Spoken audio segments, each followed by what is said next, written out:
One man is being victimized by our own government. One man whom they fear, yet whom millions love. One man who is willing to take the poison arrows of lawfare. One man whose voice has been taken away by a corrupt judge operating in a corrupt system. One man who has been ridiculed and insulted. One man who refused to back down. One man who refused to back down. One man who refused to back down. One man who stands between us and them. One man that wants to see America protected again. One man who wants to see America prosper again. One man who understands that a man is a man and a woman is a woman. One man who understands and protects the blessing of life. One man who wants to restore American exceptionalism. One man who once again wants to make America that shining city on a hill for all to see. A place where all the people of the world glowingly set their eyes upon. America. One man who unashamedly wants to make America great again. That one man is Donald Trump.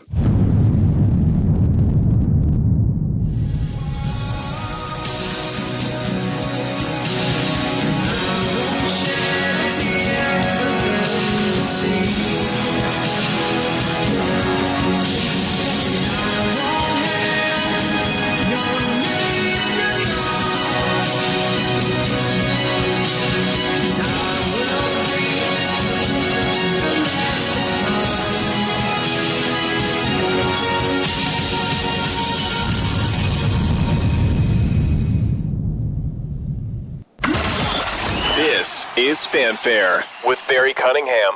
Good morning, everybody. I didn't realize when President Trump said Nessun Dorma, no one will sleep, that he actually meant us as well. Man, yeah, middle of last night's stream that got over about 10 o'clock. A lot of you guys showed up. Thank you very much. And it says, oh, President Trump's going to go live at 11 with a cabinet meeting, another unannounced thing. So you just have to be ready. Have to be ready whenever this man moves. As much as he's flooding the zone against the Democrats, he's flooding the zone against people like me who have to try and keep up with him. But nonetheless, we are going to do that. Hope you guys have your coffee, your donuts. I miss donuts. Your blueberry muffins. This should be very interesting. Now, the last couple cabinet meetings that President Trump has had, he has opened up with a statement or two, and then he goes all the way around the room, and everybody gets a couple minutes to say something. So it starts at 11, which, who knows how long it will go on, because then after everybody has a chance to speak, then he starts taking questions from the press. So this could be quite lengthy. I'm not sure how long it will go on, but we'll be here for the duration. And then, I don't know if I have to cut and then come back on. I've got a 2:30 interview with Kevin Demerit from Lear Capital, which is always a favorite here. And I even got an email from somebody who said, thank you so much for the advice. And I'm like, I'm not really giving advice. I'm just showing you where to look. I'm not giving financial advice. I'm saying, look and look. And then I expect you to do your own due diligence to find out what you want to do. But in any event, I'm awake, I've showered, I've eaten, taken the dogs out, kissed the wife, and I'm here for however long this thing goes. And the weather is clear, so I don't expect, it's in the morning, so we never, knock on wood, we never get thunderstorms in the morning. So let me begin my news segment here before President Trump comes on. I've got some stuff to go over with you. And last night's theme, and the theme, I guess, was yesterday too, is it's over. It's over for the Democrats. That's truly how I feel at this point. They don't seem to have any momentum. They don't seem to have any leadership. They don't seem to have any message whatsoever. They don't have anything to speak to Americans. And I went through a whole litany of things last night and yesterday. But this morning, it started all up again. They have decided to go all in on craziness, completely abandoning any reason, even as their numbers just continue to just drop and drop and drop. Now, I'm not stupid enough to think that this is a done deal. There's a lot of things that can happen between now and November of 2026, and yet we all know there's a lot that can happen between now and November 2028.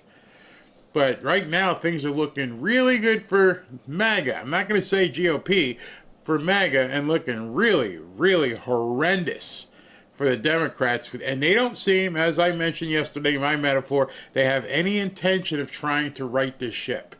They're going to ride it right into the ground until somebody steps up and goes, hey, guys, we might want to change this. And even President Trump in the Oval Office yesterday said the same thing. You know, if they were smart, they'd be doing it. Nobody wants to listen. They don't care. They're going right into the toilet. And none of the people that they should be listening to are they listening to, which kind of tells you they're not listening to anybody. Their money drying up. Their messaging doesn't reach anybody. They've decided that it's all illegal all day or nothing. It's not working. They're anti-safety. Everything's racist, Naziist, phobia, this, that. It makes absolutely no sense. And the one thing I think that they can count on right now is President Trump, regardless of how the GOP feels, you guys must realize it right now, he knows he's got a wounded animal and he's just pushing and pushing and pushing. And every single day there's something else that they have to react to over and over and over. And I don't see it stopping. See, that's the thing for them. Most people at this point would, put in the third string and just coast. I think this guy has waited 4 years and said, I am going to bury these effers. I don't even think we've got through the first quarter yet. One of the things I've been seeing, I don't know if you guys been seeing it yourselves, but one of the things that's bubbling up is many people are now believing that President Trump already has control of the Federal Reserve and the IRS. And I don't mean like he heads the agencies, he's got people in place. That there's the next, maybe not next, but there's soon to be a shoe to drop that could indeed mean the Federal Reserve goes bye-bye and the IRS goes bye-bye as we know it today. Now, just to bring it to you in case you don't know, Lisa Cook, who is, as you heard my interview with James Fishback yesterday, is the Federal Reserve governor meaning basically like a board member, who has been found out to be a fraudster on her mortgage applications. And so yesterday, last night, President Trump fired off a letter and fired her. So if you haven't heard this morning, the news is Miss Cook says, I'm not going. What do you mean you're not going? I fired you. Well, this morning she said, I'm not going, not doing it. You can't fire me. And so Pam Bondi within the next couple of days is going to have to go lead her out in cuffs. This woman is going to make a spectacle of this.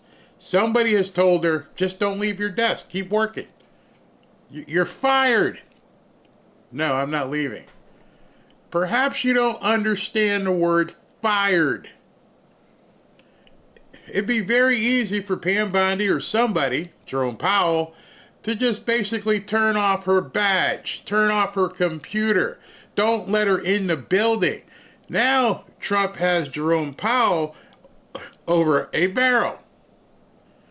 I have fired one of the people that you work with. If you are the head of the Federal Reserve, then it would be complete insubordination for you to ignore my declaration. She is fired. if Jerome Powell lets this woman back in the building, if Jerome Powell lets her come back and sit on a board and make decisions, now Jerome Powell is a part of the Civil War as well.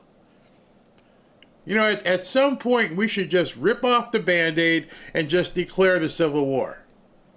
With what these judges are doing and what you're seeing some of these bureaucrats doing, there is no doubt anymore that we are in a civil war. I am tired of people wondering, oh, you know, we can work it out. No, there's no working out. They don't care.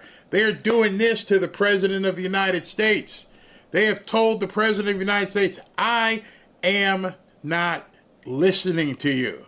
You don't matter. Go F yourself. I'm going to go ahead to work. But you don't work here anymore. So, she's going to make an example of herself because she can't show up.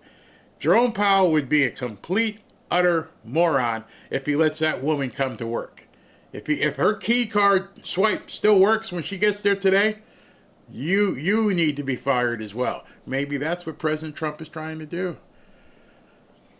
See how far deep this rot goes. Hey, Jerome, are you going to, after I have fired this woman, are you now going to basically buck the system and go against the President of the United States?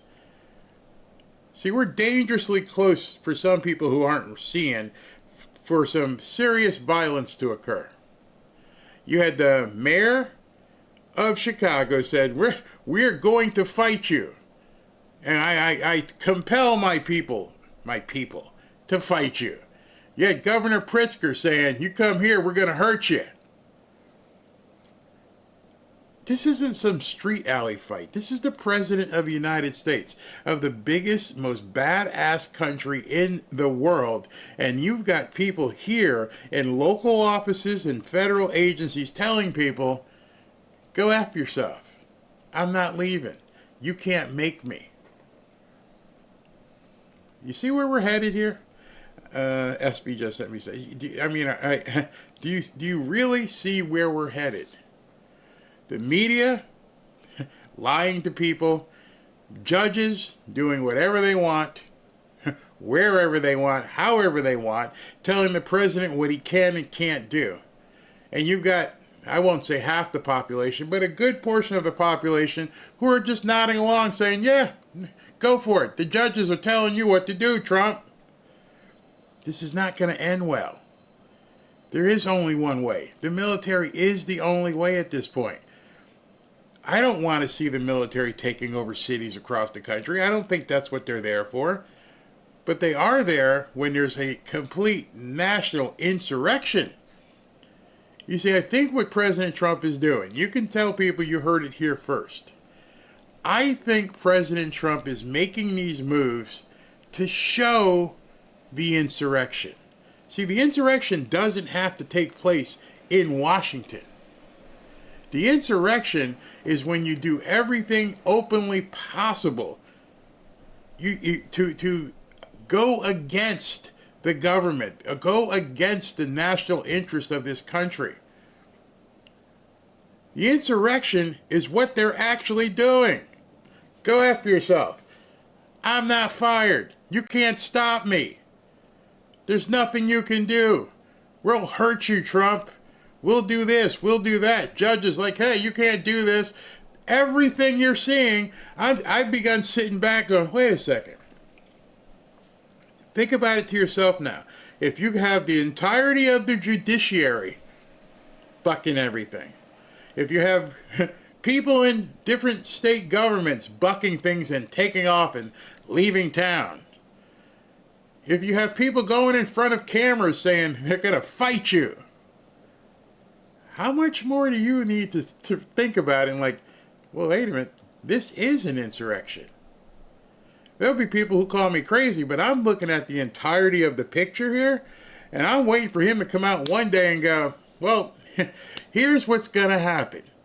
I gave you all the chance to come clean and get your asses together. I told you, clean this up. Stop this crime.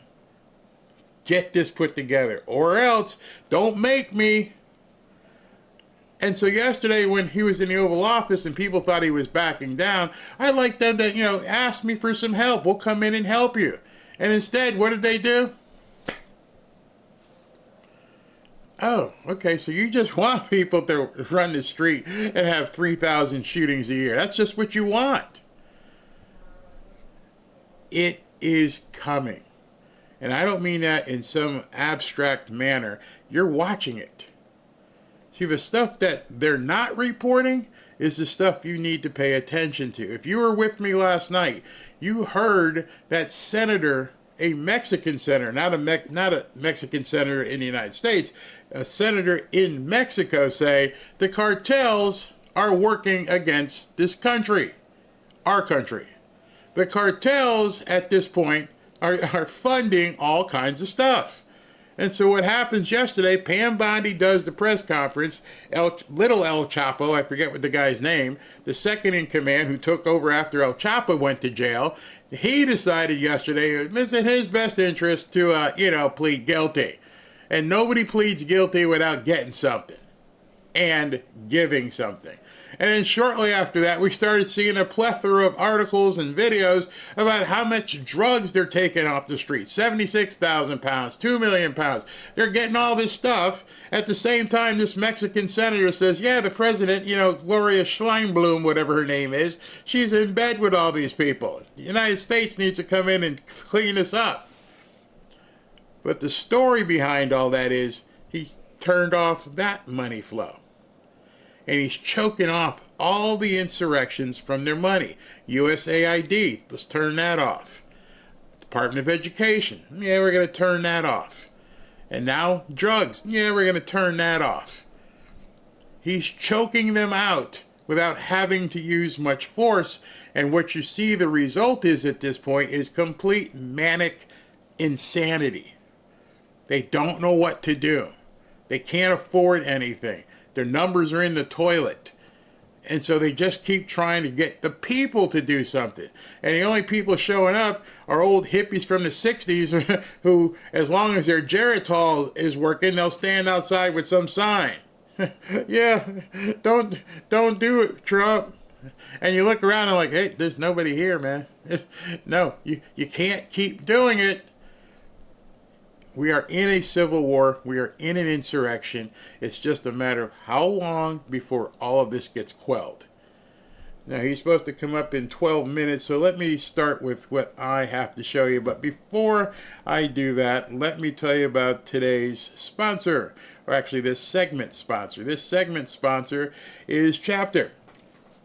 You guys, many of you know I just turned 65, and many of you may be getting ready to turn 65. So this is very important for you. My Medicare advisors at Chapter are helping people cut through the Medicare mess and save thousands of dollars. As I just turned 65, and as many of you may be looking to turn 65, you're going to start getting bombarded with calls and ads if it hasn't happened already. And trust me, even after you turn 65, the calls keep coming. It becomes somewhat overwhelming. On top of that, I didn't know who to trust. There are so many scams and selfish agents out there pushing us into plans that make them more money. All my worries went away when I spoke to my advisors at Chapter. These guys are the real deal. They start by understanding your specific needs. Then they compare every plan to find the one that saves you the most. On average, they save people $1,100 a year. But here's a catch. Not everybody's in save mode. Once you turn 65, you don't want to take a reduction in coverage. If you're already on some sort of Cadillac plan, you're like, wait a second, I got great people here. Why am I I don't care about the savings. I want to make sure I'm covered. Well, they can help you out as well. They're totally honest and independent, which can't be said about everyone in Medicare. With one short, free, simple phone call, you can feel confident in your Medicaid coverage. There's no pressure, no nonsense, just clear, unbiased guidance, and it's completely free for the fanfare audience. It's free. Did I say free? Free. Don't take chances with your health or your wallet. Get your free, no obligation Medicare advice from my friends at Chapter. It's free. There's no cost for you to find out what they can do for you.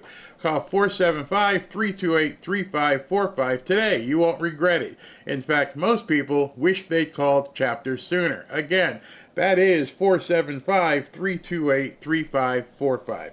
All right, so let's get to today's new stuff. It is now 10:50, and President Trump and the cabinet have not arrived. They're almost never on time. So let's get to it.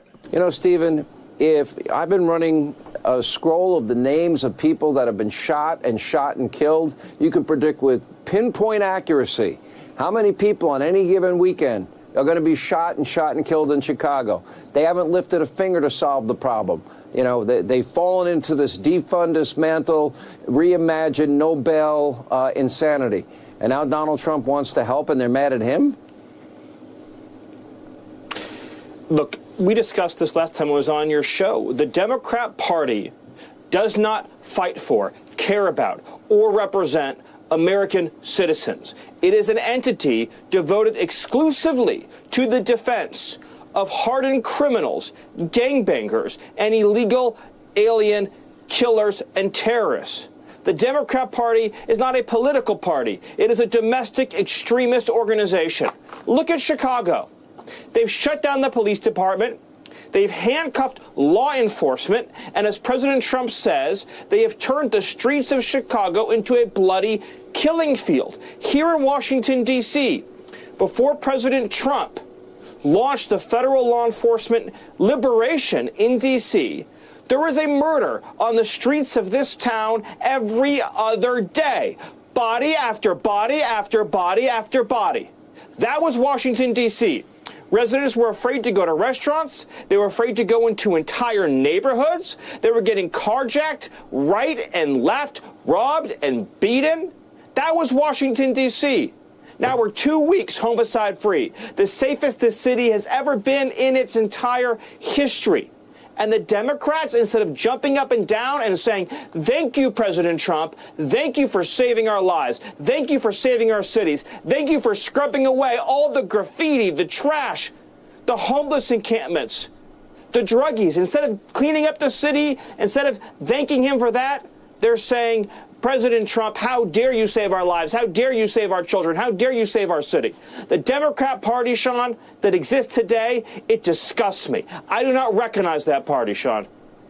I don't recognize it, but the reality is you cannot pursue happiness in this country. Life, liberty, pursuit of happiness. You can't pursue happiness if you don't have the prerequisite of law and order and safety and security. They are not providing it. Now, my understanding of the Supremacy Clause, that would then be the jurisdiction of the federal government. Your take? Absolutely, Sean. And first of all, thank you for making this basic point. You can't have happiness without security first. Look, if your streets are more violent, as these Democrat cities are, more violent than Baghdad, more violent than communities in Ethiopia and places that many Americans would never even dream of visiting, some of the most dangerous places on planet Earth. If more dangerous than Mexico City. Democrat cities are more dangerous than Mexico City, which is run by criminal cartels. How can you pursue happiness, Sean? And to the point about the federal government and the Supremacy Clause, the president has the utmost authority here because he oversees federal law enforcement, which is supreme to state and local law enforcement. And all of these organized street gangs that are terrorizing these cities, that are dealing these drugs, that are trafficking weapons, that are engaging in organized theft, armed robbery, carjacking, all of them are doing business with, at some level or another, the transnational narco-trafficking organizations. So these street crews are engaged in material support for terrorism, which is the core function of the federal government to defend and protect. Well, Did you catch that last 30 or 40 seconds? A whole mouthful came flying out. He talked about the Supremacy Clause, and then he talked about the narco-terrorism. And what you're seeing right now is the fight against the narco-terrorism by the arrest yesterday with Pam Bondi announced, and well, not the arrest, the allocution. I plead guilty. Yes, you got me from little El Chapo. So El Chapo number 2, he pleads guilty. And then all of a sudden we see all these busts, which we now know have been funding the illicit activity in our cities. When you put that together with the supremacy clause, you have the recipe to end the insurrection. And so Stephen Miller here is letting the cat out the bag. Obviously, President Trump has said, give them the breadcrumbs. Let them know what's coming.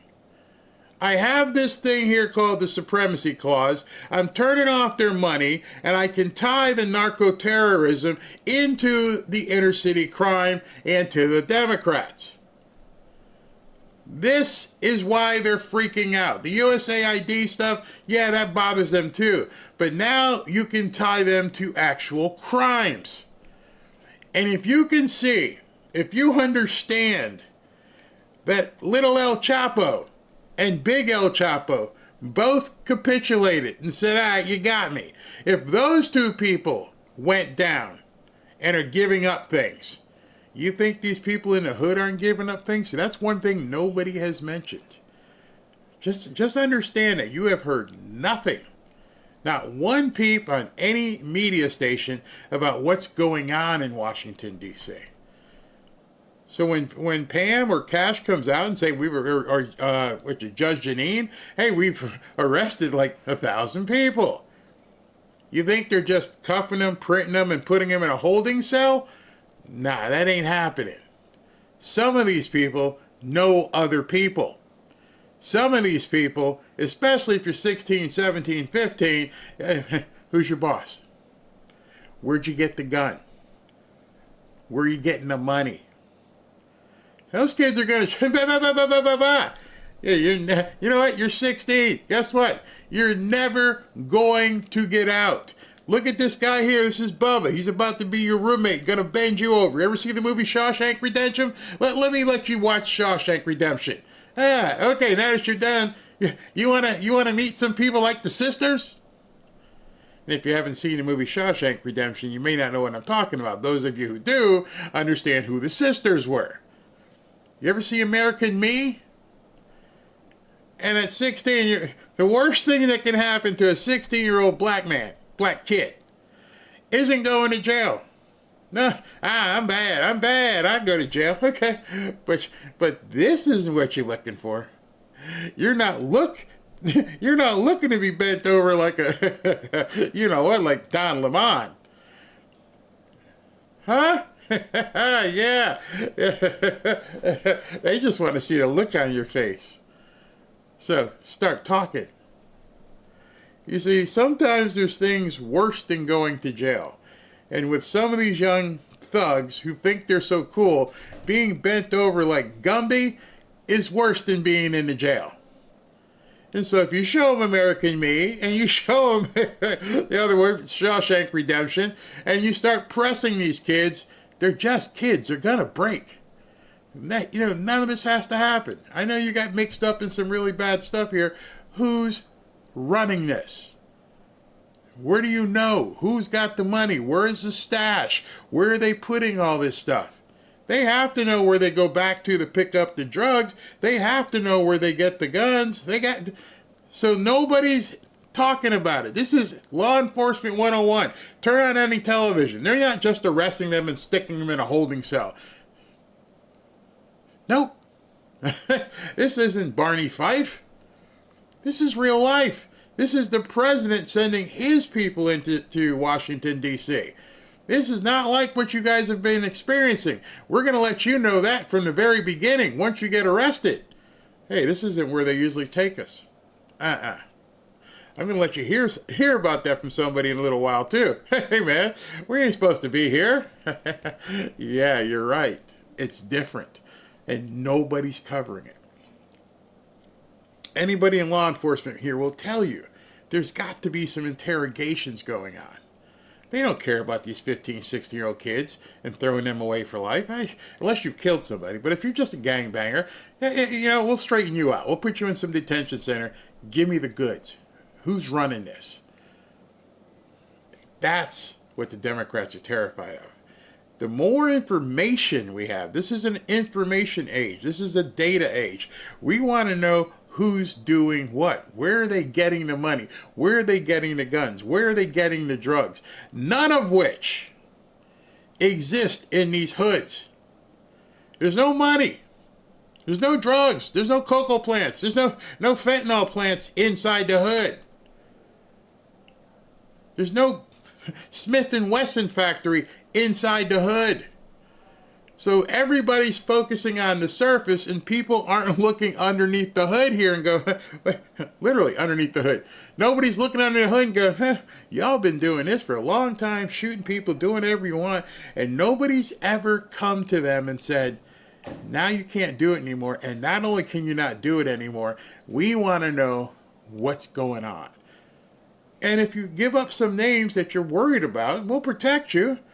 We don't want to see you hurt. Give us something. See, nobody talks about that.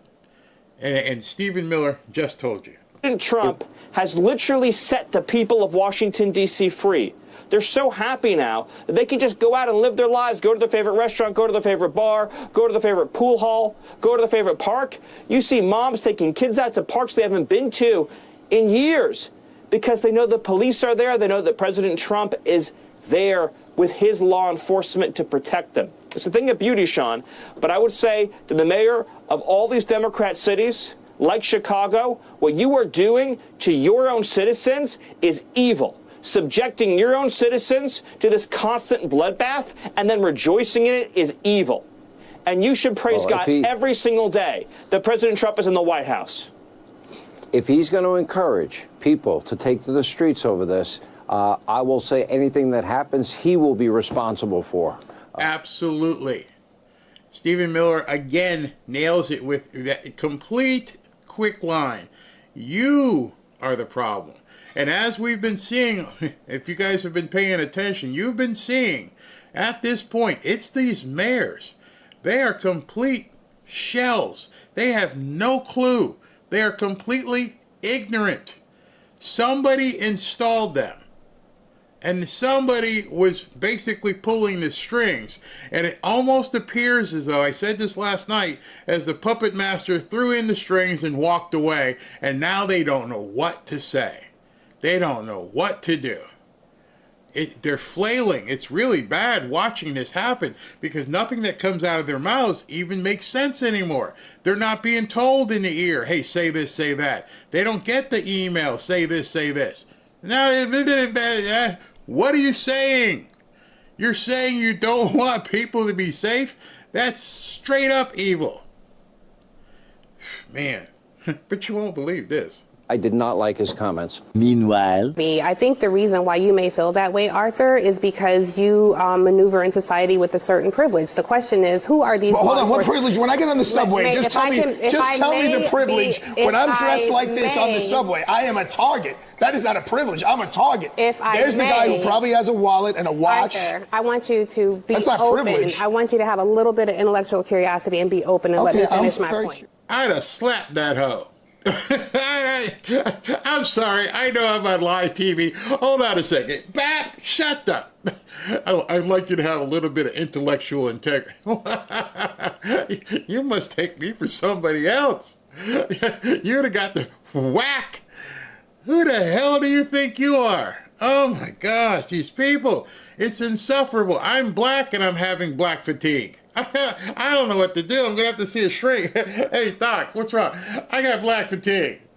You're black. I know. I can't take these people anymore. I feel like I'm self-loathing. I don't know what to do. Oh, my God. None of us were raised this way. Nobody I know was raised to be everything is racism.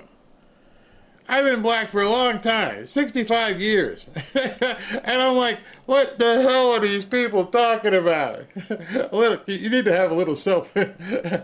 hey, witch, bam. Thank you. I think when you ask the question, who is the militarized law enforcement there to protect, and who are they there to protect from? And so often in this country, particularly, that is how law enforcement swelled their ranks. There was so much violence against people of color, black people in particular in this country, that they said. See, you say that to somebody white who can't turn to you and go, bitch, please, okay? The black people causing the problem. Can we just be honest? There's so much, enforcement in the black community on the black people who doing the crime against other black people. And occasionally white people do. They do some stuff. But it's mostly us killing each other. I'm telling you, I got the black fatigue myself. Is there a pill for it? Oh, yeah, there is. It's called the red pill. And these people need to get themselves some. Because they keep saying this stuff, and the problem with them not being on the internet instead of being on television is that they can't go, bitch, please. I would just tell her. It's okay to beat a black person, to murder a black person, but you gotta be wearing a badge when you do it. Who are the victims? Do you want to listen, or you can't talk and listen at the same time? Well, let me. Dude, I'm close to pulling the man card. Ain't nobody putting their fingers up in my face especially on national television. I'd have to pull the microphone off. Okay, let's go. Okay, you so full of crap. And I don't know who the hell you think you are putting your finger all up in my face like that. What would have happened if he did that? What would have happened if and I think he's actually Hispanic, what would have happened if he went all up in her face? Oh, the whole panel would have erupted. They would have had to cut the screen. Oh my God, you can't chastise a black woman. A black man can. So Abby, do me a favor. Give me a call. I dare ya. I ain't gonna be like Scott Jennings. I dare ya.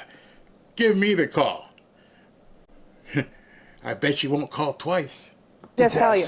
It doesn't sound like it. My point to you is, I am telling you on the front lines what is happening. And there are militarized police force going in harassing longtime law-abiding citizens of Washington, D.C. And so when we, who are probably a little more familiar with American history, perhaps than you, look at Dude, you're sitting there letting her kick you in the nuts. How many insults are you expected to take? She called you stupid. She called you privileged. She basically called you ignorant, and you just sat there. I need the red pill for something. I'm done with the black fatigue. I'm done with it. That would have been the most watched segment on CNN ever, because I would not have been able to contain myself the way this man is. Maybe that's why he's on television and I'm not, because you call me out like that, you're gonna get some right back. Military turning the police force on its own people. We remember the examples like Tulsa, when law enforcement dropped bombs on its own community. We know what it is like to have people. We're far from that, though. We are not so far. We are not so far from that. We are not so. We are actually not so far from that. We need to bring some bombs in Tulsa. It's 2025. Wow. I'm watching RSBN. They're playing some of the stuff I played. Y'all be watching my stuff. I know it. Numbers into the 1,000 arrests that have happened already so far, 439 of them were illegal criminals, which means they never should have been in this country to begin with. That they were in this country, invaded over our southern border or our northern border or maritime seas, and then they committed crimes against the American people. So by getting those individuals incarcerated, we've stopped those violent crimes from happening here in the city. And here... Okay, before she talks, 1,000. Okay, so go back to what I said before. They've arrested 1,000 people in Washington, D.C. Do none of you realize that these people are being interrogated, talked to, that people are wondering, nobody's reporting on? None. None of the television networks are reporting on the interrogations that have to be happening with these people they're arresting. and what kind of information they must be extracting from these 1,000 people that they have so far arrested. Can you imagine the value of the intel that they have extracted from these people? I think it's gold. I think that allows them to enlarge what's going on. In fact, there may have been some information that they extracted which caused President Trump to say, arm up. Remember, at first the National Guard wasn't carrying weapons. And then a couple days into it, even though things were going well, even though they had stopped the murders, then he said, give them the guns. And then they all freaked out. Oh, they're not prepared for law enforcement. Dude, they're not stopping people for speeding. They're not there because you parked in a handicapped place and you're not supposed to. They're there specifically for don't start nothing, won't be nothing. They got the easiest job in the world. When do we engage? If you see other bad guys with guns. That's it. If you need to protect somebody else, take the shot. So all this blah, blah, blah, they're not prepared to do law enforcement. No, they're not. Maybe that's what you should realize. Maybe that should be the moment that you have the epiphany. We're not here to arrest you. We're not here to make sure you abide by the law. We're here to make sure you don't FA, because then we're going to make sure you FO.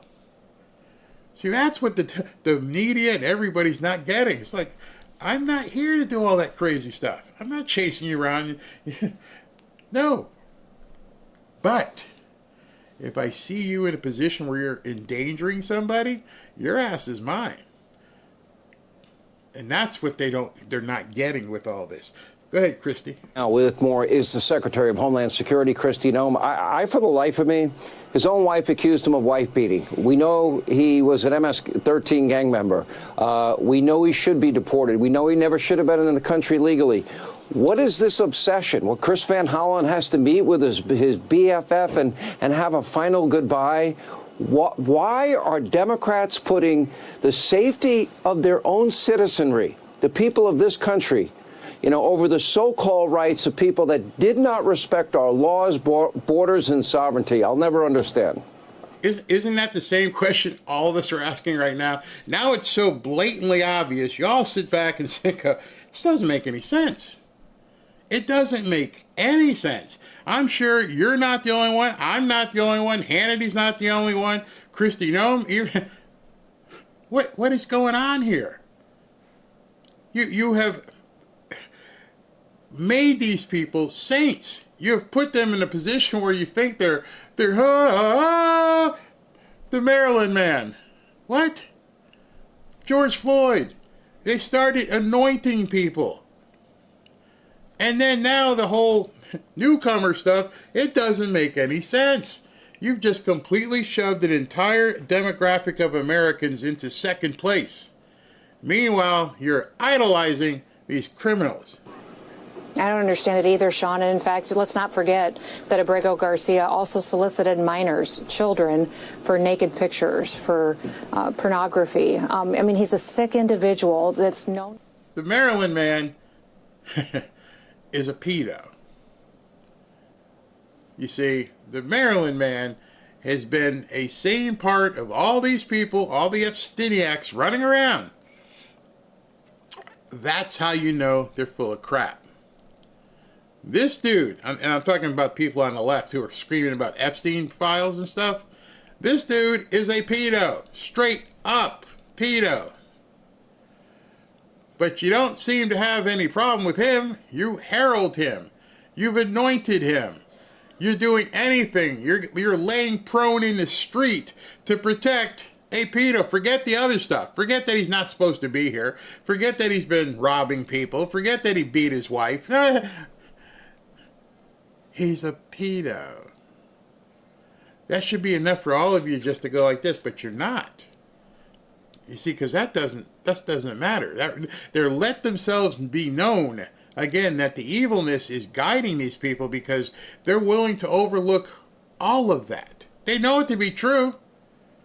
There's not one Democrat politician that doesn't know what she just said is true. So why is it you're willing to overlook all of that just to keep this guy here? What are you afraid of is the question. See, now that's where we have to turn this conversation. We've seen enough of this to know this isn't a motivation. This is fear. They're afraid of something. What is it that you're afraid of? Well, there only could be one thing.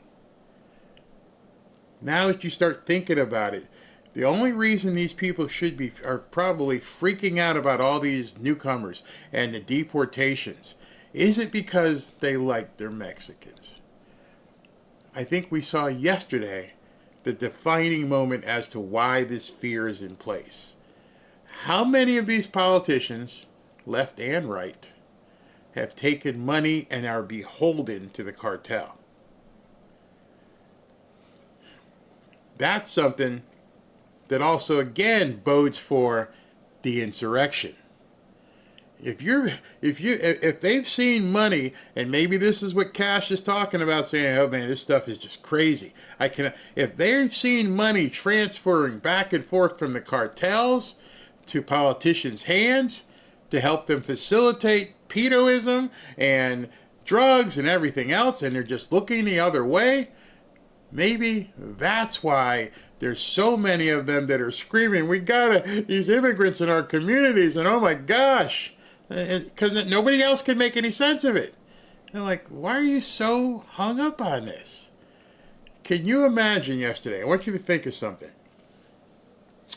If what we heard yesterday about 2 million pounds, $1 billion worth of drugs, 76,000 pounds of cocaine, guy was thrown into water, I showed you, if all of that was confiscated, is just a drop in the bucket.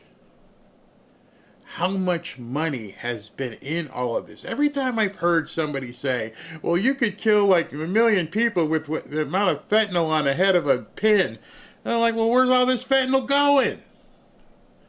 If I could kill every living person in the United States with like 1 box of fentanyl, where the hell are tons of it going? That's a little bit, I'd call that overkill. Have you thought about that? If the stats are right, if you could kill somebody with the amount of fentanyl in a spoon you could basically put out a city, where's it all going? If it's coming in, it's got to be going someplace. There ain't enough junkies in Kensington and Philadelphia. There are not enough zombies out there to be consuming all of this. Where's it going? Have you thought about that? And then you think, where's the money for it going? And you're watching politicians prostitute themselves to protect anything illegal. Anything. I don't mean people. I said anything illegal. Don't stop them from killing each other. Don't make it safe. Don't deport. You're protecting everything illegal because are you getting paid? Are you part of the cartel? Is that what we're going to find out? That these Democrats can't exist without the cartels? To be a terrorist and a human trafficker, and these Democrats and liberals stand beside him. They sing for him. They chant for him to be released so that he can perpetuate more crimes on our communities. It's just overwhelmingly these woke activists will be rejected and they will not be elected or supported by the American people, because I'm out on the streets every single day with our law enforcement officers. I'm out there talking to individuals and meeting with victims of these crimes, and they're so thankful that they have President Trump in the White House. They're so thankful that they have a president that's finally enforcing the law and putting American citizens first, not terrorists like Abrego Garcia. Well, let me ask you about this truck driver that killed 3 in Florida. I mean, came through the sanctuary state of California, got a commercial driver's license in California and Washington, barely can speak English, doesn't read road signs when he got tested immediately after the death of these 3 innocent Floridians. And my question is, why aren't these people the governors of sanctuary states, the mayors of sanctuary cities? How are they not held accountable? How is Biden and Harris and Mayorkas, they told us the border's closed and secure. How were they not held accountable? Yeah, they will be, absolutely, because they had a president before that was leading the way and giving them cover to break any law that they wanted to remake their state so they could guarantee the next election and guarantee their power. But now we have a president that cares about the average American citizen who gets up every single day and goes to work. And his message is resonating with the American people. People finally have some justice in their lives. They can walk down their streets and be free. Here in Washington, D.C., it's like a whole different world because of what President Trump has done. And so the American people are feeling freedom again. I think they lived under the oppression of Democrat rule in so many of these cities. They forgot what it felt like to actually be free and to be safe. But now, for the last 11 days in D.C., people are feeling different, and they recognize what America used to be, and they want it back permanently. So these Democrat governors, they need to wake up because the people in their communities and in their cities recognize how they've threatened their way of life, and they're not going to take it anymore. She is so right. And one of the things that amazes me, because these networks all have cameras, they all have remote capabilities, you could just go out one night and look for yourself. You don't have to listen to people in the studio. You could go out there and just hear what people have to say and listen to them and understand, hey man, I can actually go out with my family. I can walk around. And I'm not even talking to the restaurants. Go to, what was the lady told me yesterday? Southern Avenue. Go to Southern Avenue. Listen to the people out there. Not the ones in the studio. Not the ones who got there with a limo. Listen to the people in the studio. I'm going to see what you guys have to say. I got to share an email with you that I got. This is pretty interesting. And I can't say the person's name, but let me see if you can see this. The person, hold on, I don't want to show their name. Okay, so they send me I don't know if you guys can see it. You probably can't see it. It's probably too light. Anyway, it's a stock chart.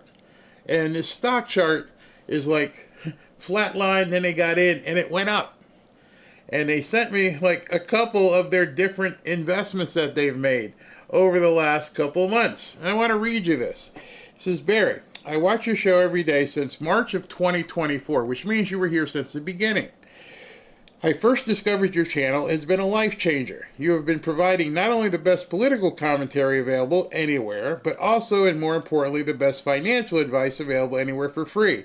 Shh, I'm not giving financial advice, I'm giving information.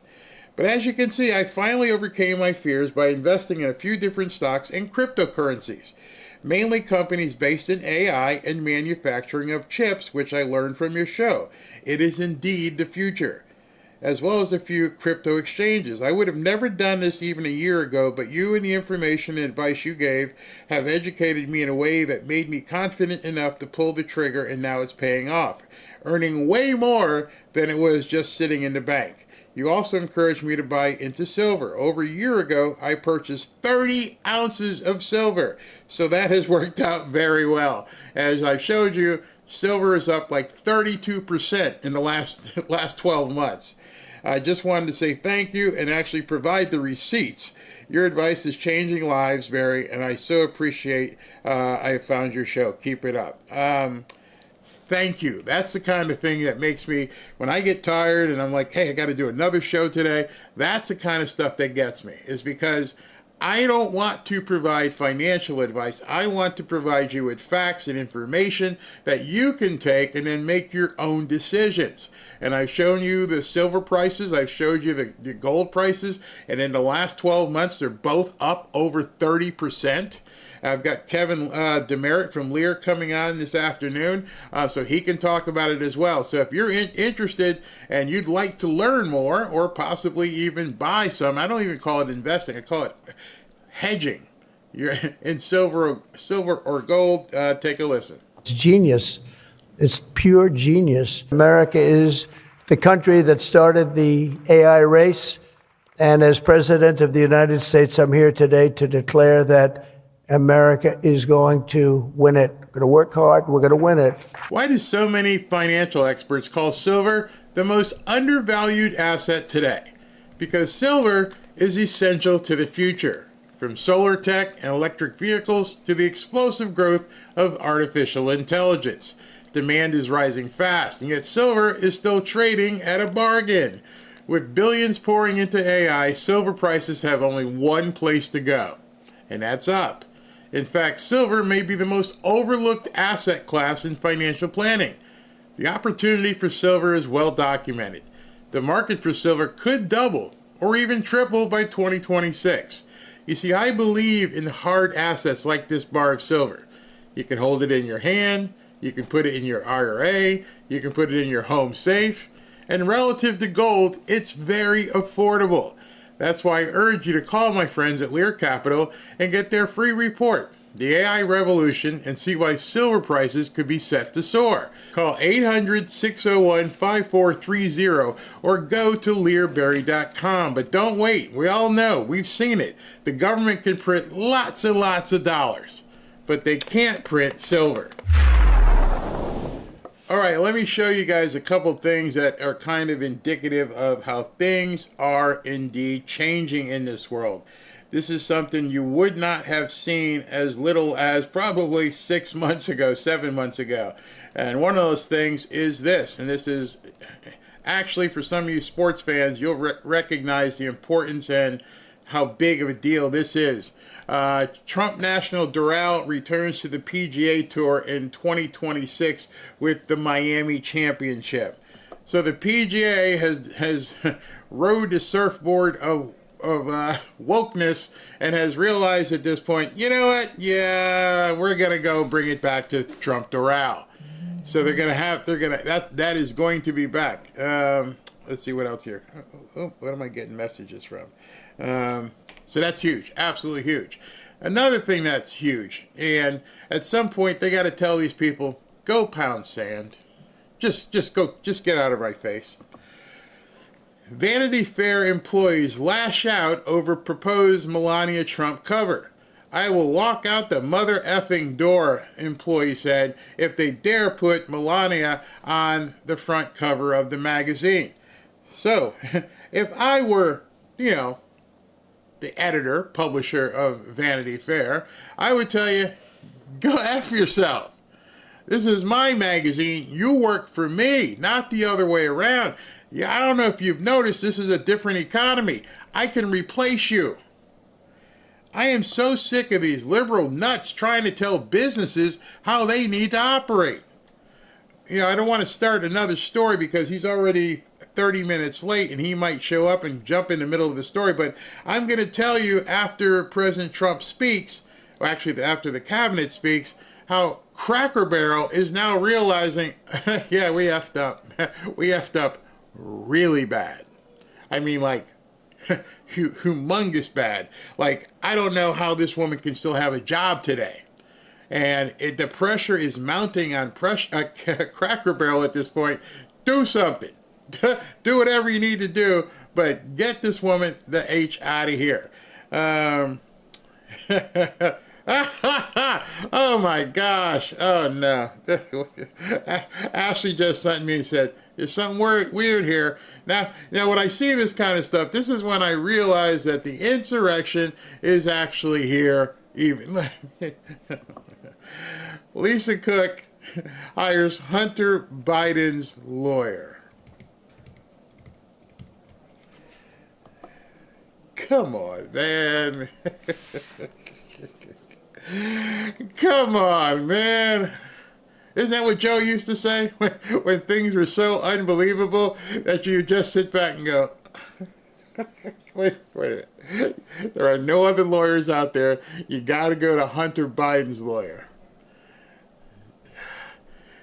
Now they're just putting up neon signs. Yep, we're part of the deep state, and we're caught. Now what do we do? Oh, let's call the usual sack of crap lawyers. Let's call Mark Elias and Norm Eisen or Hunter's lawyer.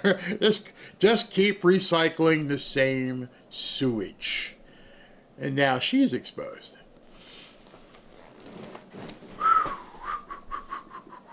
Wow. Wow, wow, wow.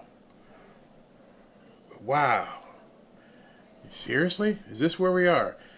Are there so many people blind at this point that they can't, excuse me, they can't see this? Oh, man. Let's get some of your comments here. Hold on. Let me get this ready just in case he comes on while we're talking. Because I don't want to get too far into this if he starts talking. All right. I have a separate window I can watch side by side. Clarence Thomas is sitting back laughing his ass off. I mean, this is getting comical, people. You gotta admit it's getting comical. Garbage people, garbage lawyers. Oh my gosh, what a movie, Gina! Exactly, what a movie we are now watching. How ignorant do you have to be sitting home watching this stuff happen to think that this is real? That everything isn't all intertwined. The judges, the employees, the agencies, the deep state installations. That just tells you she was installed. That just tells you that Jerome Powell doesn't have any control.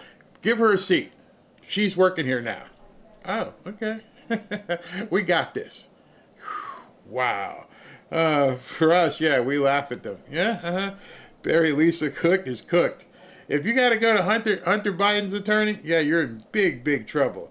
Soap opera as the stomach turns. They just keep finding each other's taxpayers' money. Oh my God, this is just crazy. Bingo, narco cartels, and they're all involved. I firmly believe that. I'm glad I am desensitized from these turrets. Well, you know what? Let me go back. Hold on, I forgot. Let me finish that segment with Tiffany as she was talking. I jumped ahead, I think. Let me make sure. I don't know if I was finished with her yet. Hold on, where is she? Let me go back here. I wasn't sure if I was finished talking to her. Hold on, let's finish this. Privilege. I'm a target. If I There's may. the guy who probably. Yeah, I guess we were finished. When was the last piece of that? Yeah, we're done. Okay, so I thought she had more to say. I just cannot believe that woman was talking to him that way. Could not believe it. But this stuff is good point, Texas fan. This stuff isn't funny anymore. No, you're absolutely right. It's sad. It's sad because so many people in America have just looked the other way from this and accepted that this is normal when it's not. There's nothing normal about this. The inmates have taken over the asylum or have basically put in charge of the asylum, and we're having to deal with it. Yep, Hunter still walks free. Yep. All that stuff. Steven says free red pills available. I think you're right, Barry. The young adults should watch those 2 movies to wake these kids up. What will happen to them if they go in jail or prison? I don't know if you guys have ever seen American Me. Shawshank is a good movie, but it's not.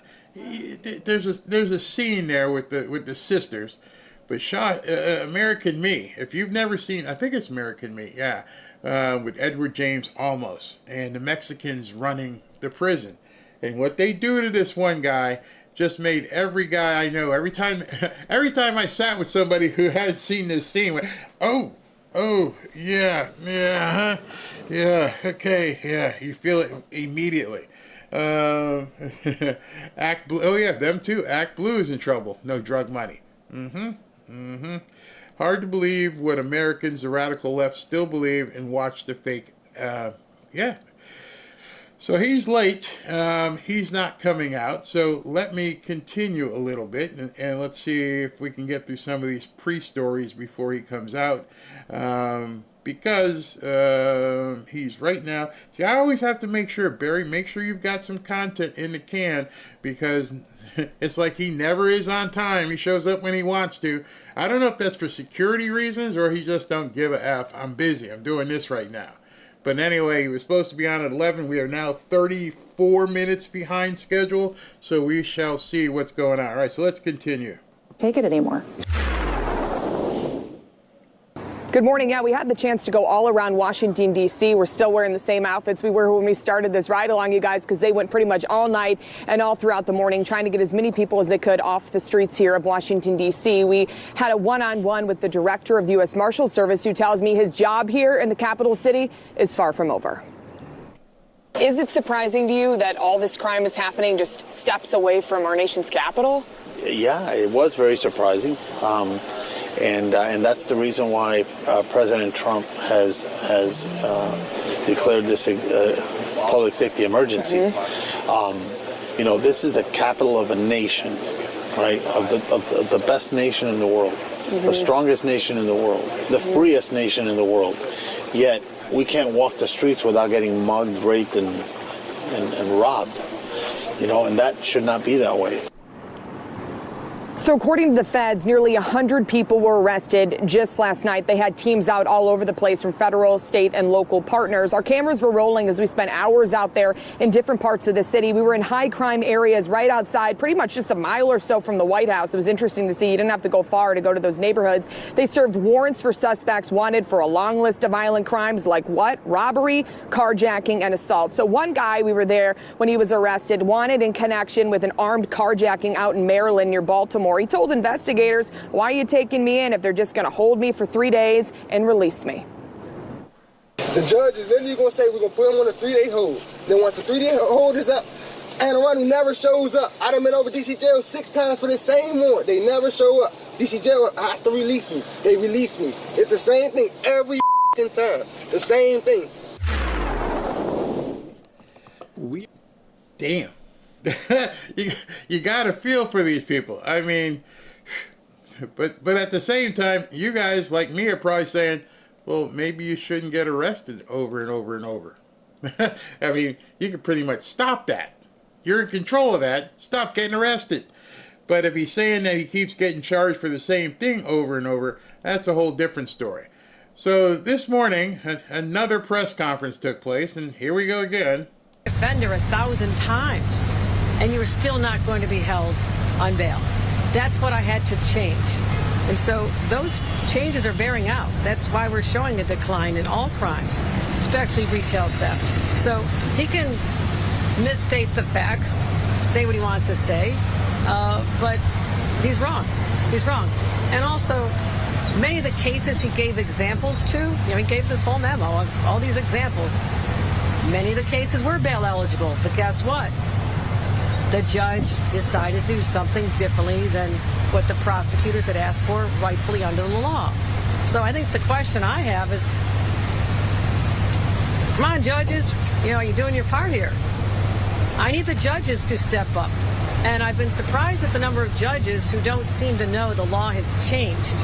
When I read commentary from them on why they did not hold someone on bail who common sense would have said should have been held, but also our laws say should have been held. And so I think there's also a lot of questions that I've had for a long time. The clown car keeps pulling up and more people keep getting out. So this morning, Kathy Hochul says it's the judge's fault. They just keep letting these knuckleheads back out on the street over and over again. You can see they're feeling the heat. At this point, they don't know who to blame. They don't know what to do. It's like, oh my gosh, how do I get off this ride? And they can't get off the ride.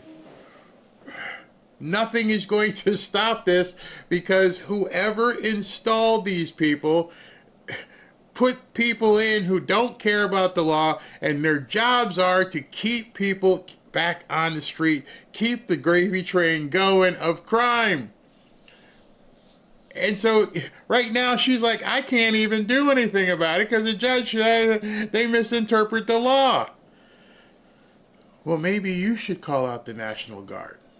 Maybe you should say, hey, you know what? Trump's right. The judges are screwed up. I'm going to go ahead and ask Trump for help.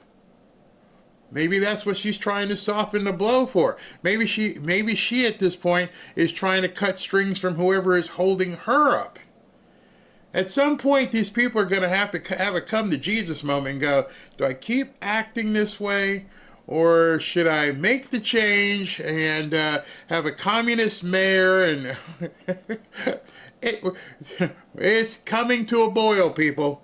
It is absolutely coming to a boil. And at this point, there are only so many chairs available before the music stops. And I think that's where President Trump has them at this point. They are at a point where they're like, how nobody's coming to help. The people I used to lean on aren't here anymore. Whoever it was in the Biden and Kamala administration who was the puppet masters, whether it was Susan Rice, whoever it was, they're no longer there anymore. And you can see these people. That was a perfect example of complete flailing. I don't know, the judges, wait, you're the governor. You're the governor. Take some frickin' action. Act like you're the governor. You got the nameplate. Now say, hey, the buck stops here. I'm going to take care of New York. I'm going to send people in.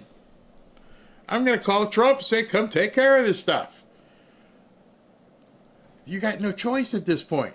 You have absolutely little to any choice in this matter, and they're acting like, for up until what, an hour ago?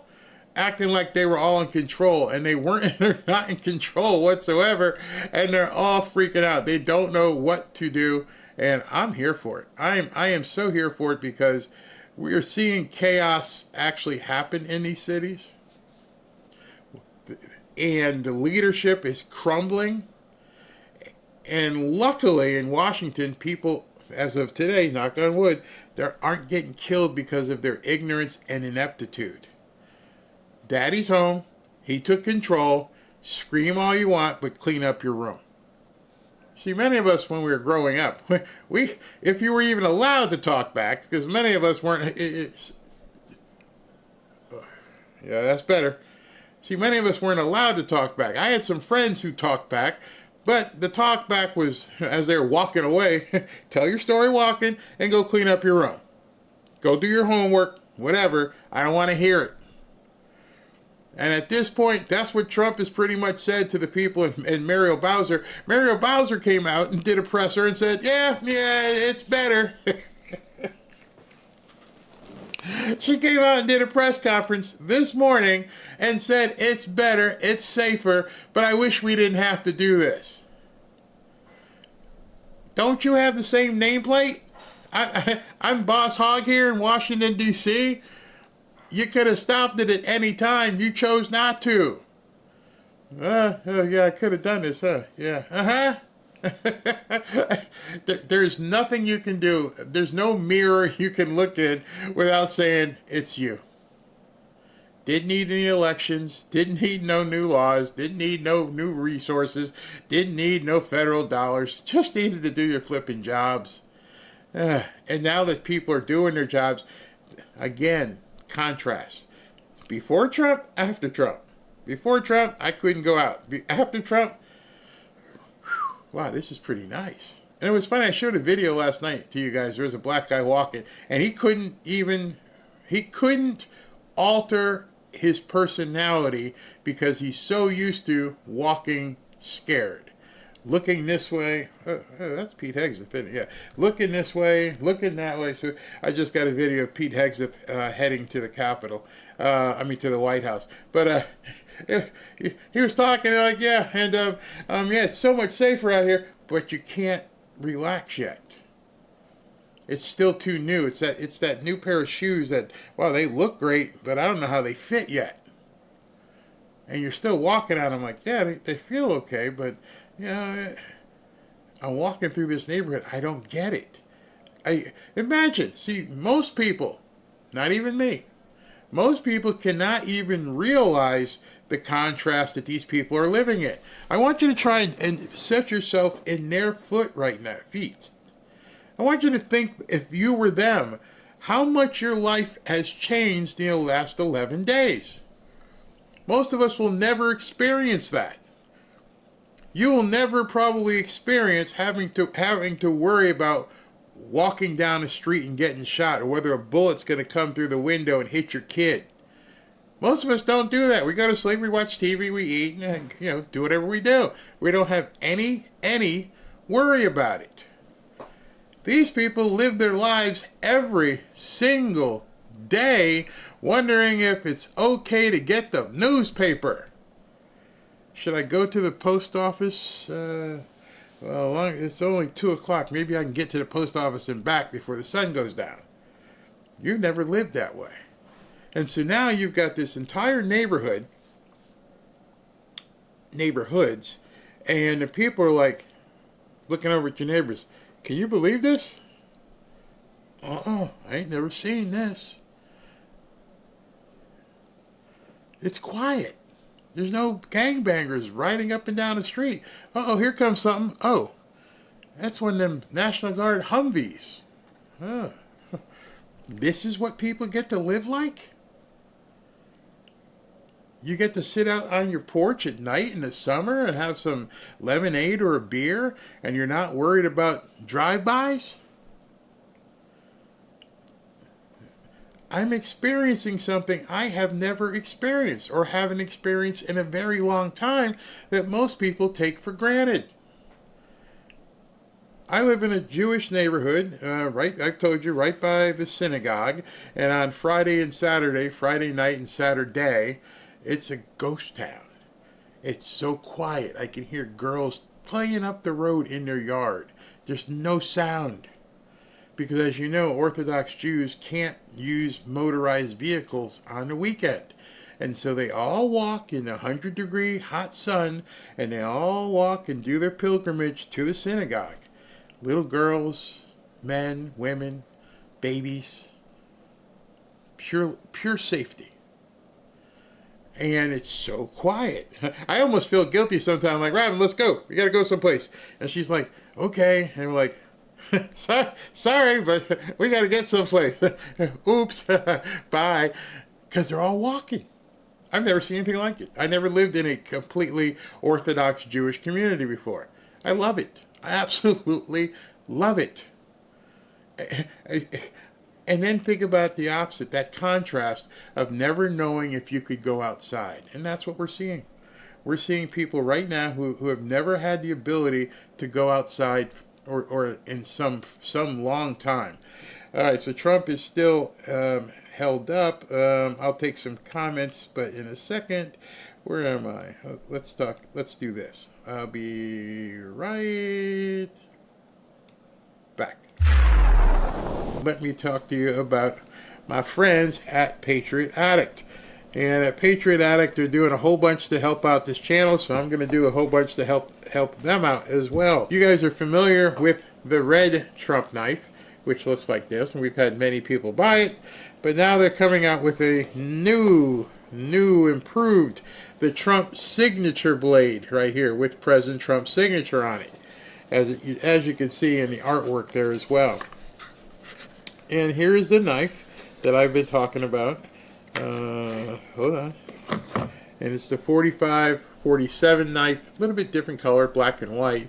Still got all the same features. It's got the window breaker, should you get stuck in a car. It's got the seatbelt cutter, and it's got the quick action opening of the blade. Still very heavy, very sharp. I mean, this thing here is very sharp. Please be very careful. In addition, it's got President Trump's signature stenciled here on the blade. So you can get this just by going to the QR code right there or to barryknife.com, and it's free, 100% free. You just have to pay shipping. Normally it retails for about $70, but you can get this for free. Just pay the shipping. That's going to be about $14 or $15 depending upon where you live. Good weight to it, balanced, strong knife, sharp knife. So if you're interested, go ahead and go to QR code right there or go to barryknife.com. Thank you, Patriot Addict. All right, so let's continue as it's 11:49 and President Trump hasn't come out yet. I'm telling you, if I don't get content and have it ready, I'm doomed. I'd be sitting here going, okay, so what do we talk about now? So luckily I've got content ready to go. Let's continue with my part of the show and what I can say to you. So in case you guys know, Kristi Noem, just in that last segment, Kristi Noem just spoke about the newcomer driver and how they've been getting these licenses. They've been getting these licenses to drive tractor trailers, and they're not even from this country or speak the language. It's absurd that California and some of these blue states allowed these people to get commercial driver's licenses to drive big rigs when they can't even read the language. It's absurd. So now the Trump administration is going to do something about that. DC jail has to release me. They release me. It's the same thing every time. The same thing. We are not going to tolerate states that don't comply with the rules that come from this department. And so we are going to, first of all, we've identified several states that have not been in compliance. That would be Washington, California, and New Mexico. Those are the three states that have not complied with this rule, which, by the way, this driver in Florida had received a CDL in Washington, California, and was pulled over in July for speeding, and no doubt couldn't speak the English language. And law enforcement in New Mexico did not take his rig out of service. So this one driver touched all three states. Based on our review, they are not complying with our rule.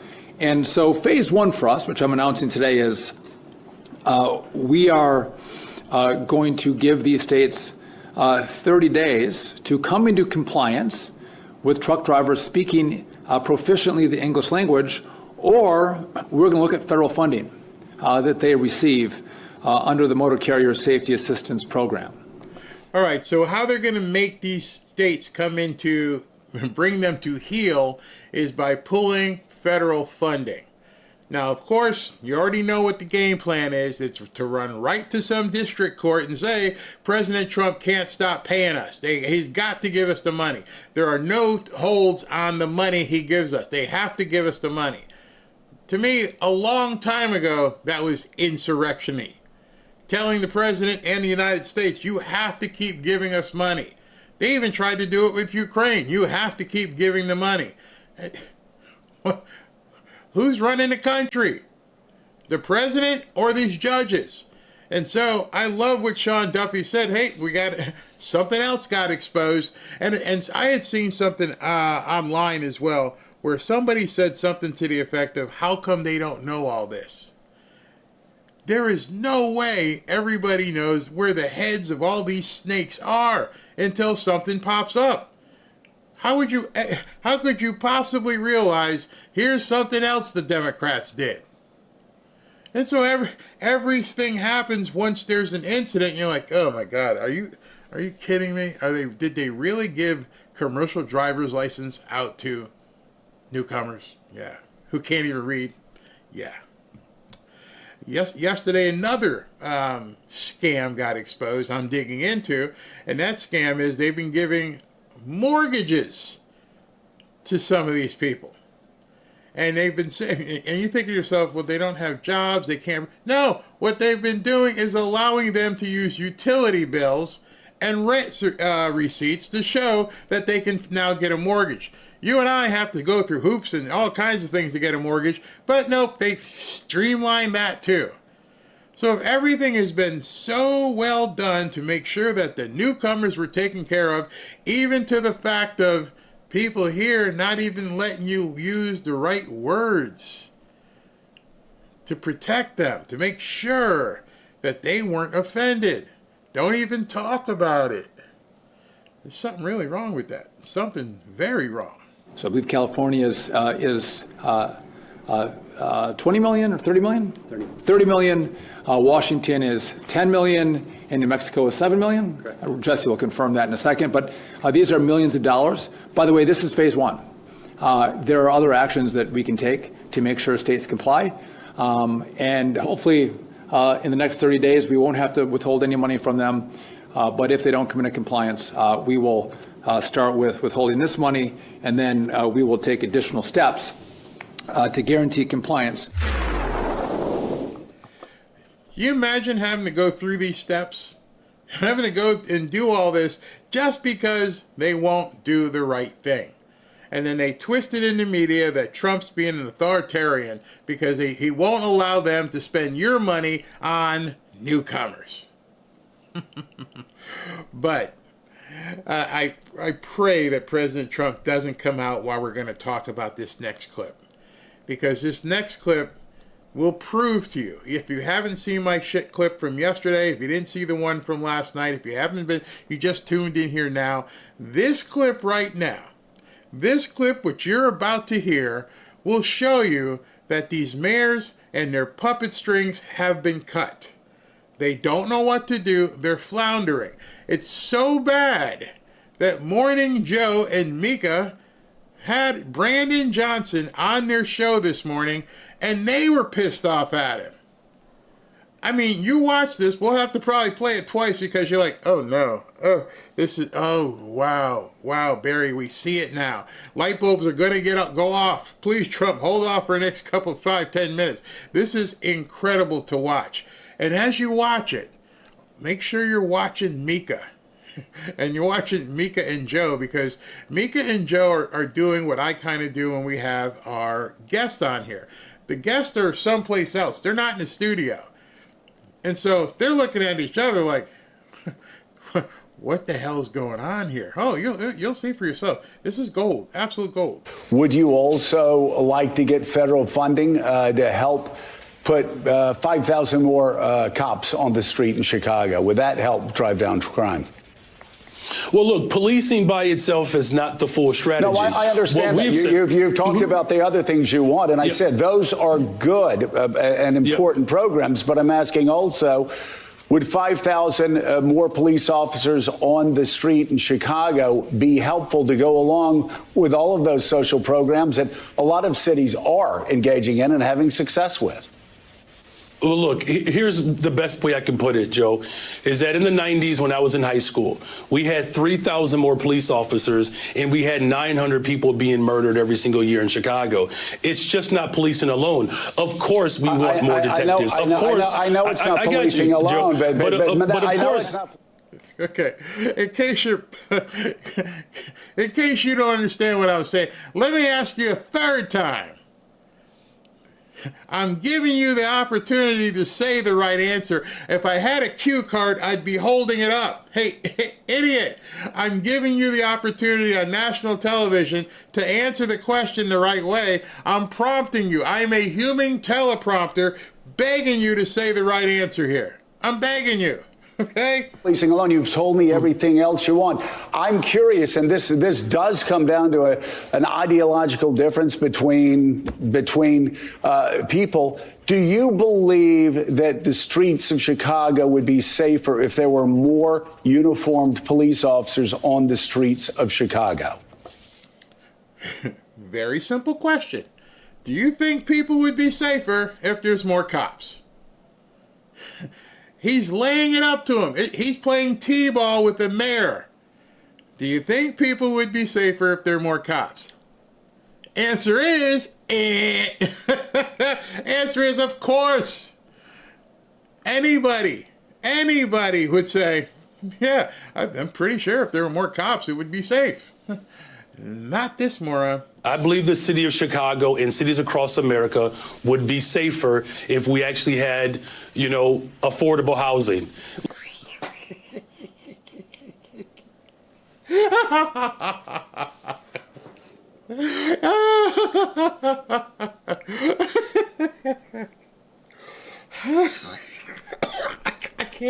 I can't with these people. I can't believe they go on TV and say this stuff. Look at Mika. I'm looking at an ignorant ass right now. Am I not looking? Okay, all right. Cabrini Green. I don't know if it's still there. Different projects that these people live in. They're not paying anything. They're all on Section 8, or they're living off the dole as it is, and you're like, I think people would be safer if there was more affordable housing.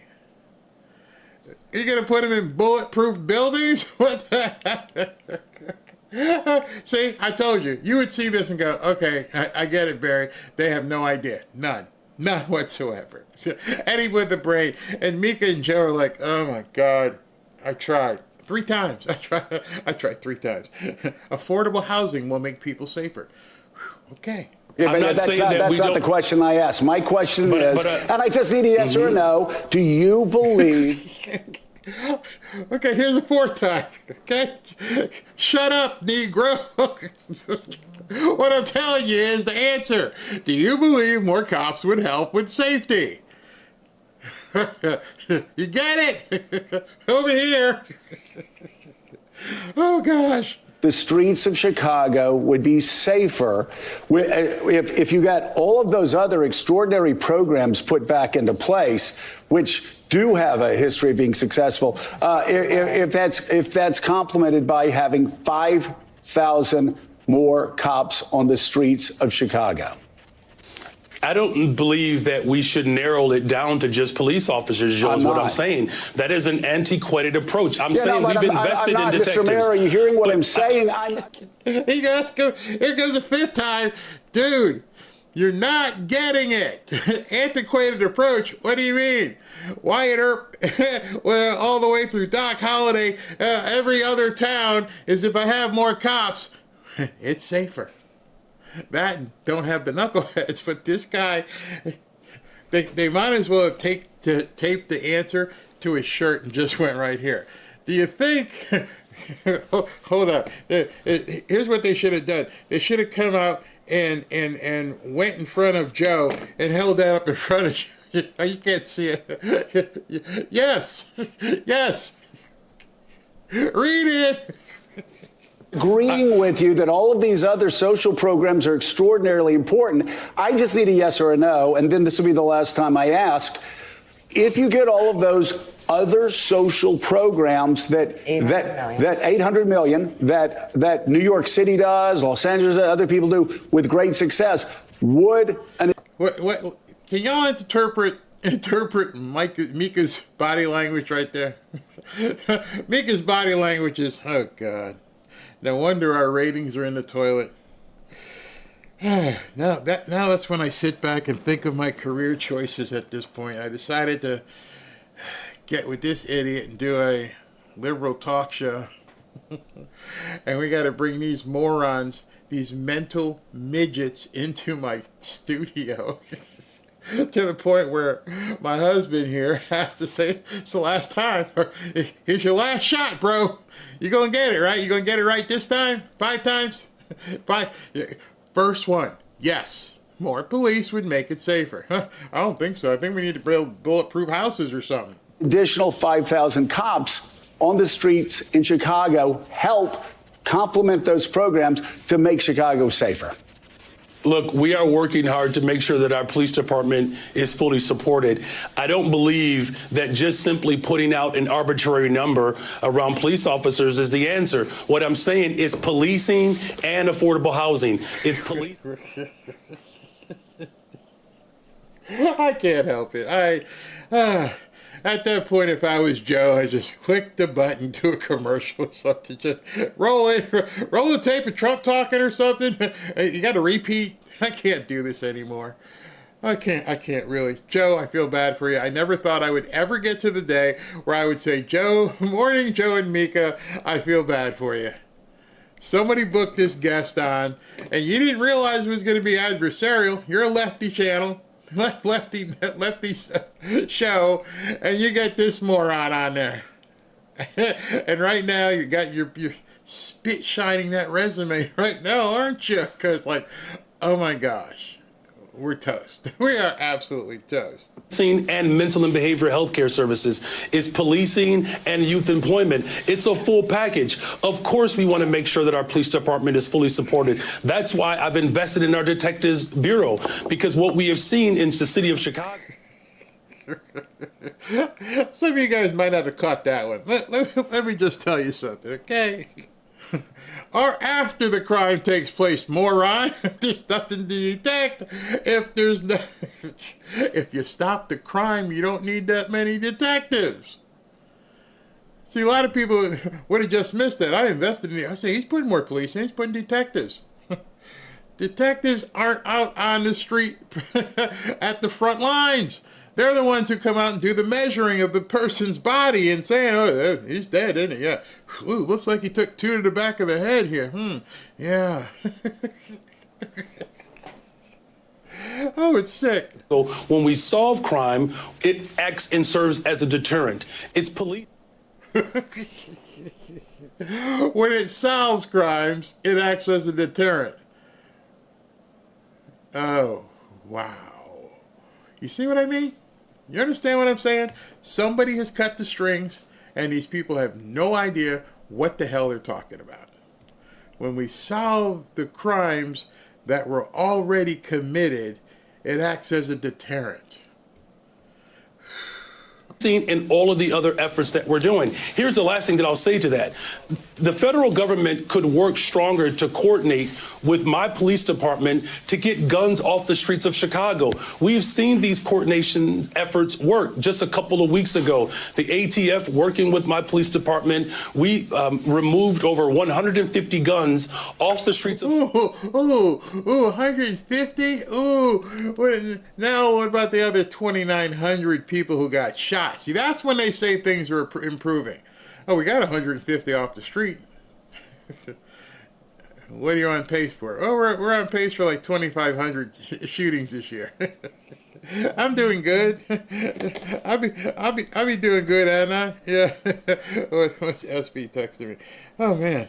Sometimes you think about this stuff and you literally just have to shake your head because these people are absolute blithering idiots. Hold on. Hold on. What's this? Oh, goodness gracious. This is just too much for me. Too much to listen to. Chicago that were trafficked in through Mississippi and Indiana. No one is saying that police officers don't play an incredible role in driving safety. They play an absolute pivotal role in that. But we have asked law enforcement to do too much. Police officers are being asked to be social workers, counselors. What I'm simply saying is... Joe and Mika at this point have given up because the next question is, who asking them to do that? Who in your city are telling police officers to be social workers and counselors? Specifically, who added that to the job description? Sounds like a personal problem, isn't it? If we're going to build safe and affordable cities across America, the one thing that safe communities all have in common, they invest in people. We have a poverty issue in the city. My community is very, very safe. And I don't think any of the developments out here, any of the gated communities, ask the city to come in and invest in the people who live here. You see, the city, what they provide where I live, they provide the water. That's about it. Garbage collection. Patrol. They patrol. Nah, not much. They'll make sure the roads are clear, but that's state. Nope. Nobody from the city of Boca Raton has said, you know what, let's help Barry and Robin. Nope. They just keep us safe and get out the way. Is how it should be. Of Chicago and cities across America. Police officers alone will not put food on the table. Police officers alone will not guarantee a high quality education. Police officers. Oh gosh. These cities, bottom line, these cities are doomed. If you live there, do everything you can, scratch, claw, whatever you have to do, get the hell out. This is incompetence at a supreme level. Somehow he's equated law enforcement to putting food on people's tables, to having affordable housing, but that's your job. Their job is to enforce the laws on the books. You want people to have more food on their table, you need to have some vocational programs, teach them better in school so they can actually read, and give them a skill other than pulling a trigger. And somehow tell these idiots to stop spreading seed and having babies they can't afford so that they have to have EBT. It's a very simple thing. Civilized societies are okay with telling the people who live in those civilized societies, here's things that are unacceptable. Stop making freaking excuses. I am so over this blackness of racism, of entitlement, of it's not our fault, we just need more. We need you to give us more. How much more do we have to give you? We have seen generations in Chicago, in Hartford, in Baltimore, in Detroit, in Cleveland, in Los Angeles. Generations. Not one group of people needed help for a couple months. Generations. And the only thing that these black mayors in these black cities can do is say, give me more. We're tired of it. We're over it. Take care of yourself. Teach that. Hey, listen, there's going to be no more handout. You want a soda and some Cheetos? Guess what? Buy it yourself. Well, I ain't got no money. Well, that's your problem. You don't have any money because you don't have a job because you have no marketable skills other than having babies. And so there has to be a strong look in the mirror at some point, a serious come to Jesus moment when you look in the mirror and say, I have failed my people. When I heard Prickster out there quoting Martin Luther King yesterday, I was so pissed off because he bastardized that as well. He bastardized it because he took one thing from him, whereas you know today, Martin Luther King would not be a leader in the civil rights movement. He said, I want the same opportunity. He said it over and over and over again. I just want to be judged by what? The content of my character, not the color of my skin. And what you want people to be relied on is the absolute color of their skin. President Trump has walked out right now. Well, not walked out, but he's sitting. And so what I shall do is let's bring this on one feed while I get ready on the other feed. All over the world, like never before, probably. We went to NATO, as you know, and they went from 2% to 5% of GDP. Nobody expected that. And the difference is they didn't pay the 2 and they paid the 5. So, and as you know, we are selling a tremendous amount of equipment to NATO. We're not spending any money. We're making money, but I don't want to talk about making. I want to talk about we're no longer involved with funding Ukraine, but we are involved with trying to stop the war or the killing in Ukraine. So we're selling missiles and military equipment. Oops, wrong one. Out of the NATO people, where I don't want to talk about making. I want to talk about we're no longer involved with funding Ukraine, but we are involved with trying to stop the war or the killing in Ukraine. So we're selling missiles and military equipment, millions and millions, and ultimately billions of dollars to the NATO people, where I'm very friendly and we have a great relationship, but that was an amazing trip. So they're funding the entire war. We're not funding anything. I think it's an important point to make because a lot of people don't understand that. And we will continue to do that, and we're trying to get as much as we can for them. They want the American product. The American military product is by far the best in the world, and that's what they want to get. They have lots of options, but that's what they want to get. So the factories are doubling up and tripling up where they make the Patriots and other really, you could say, defense and offensive weapons.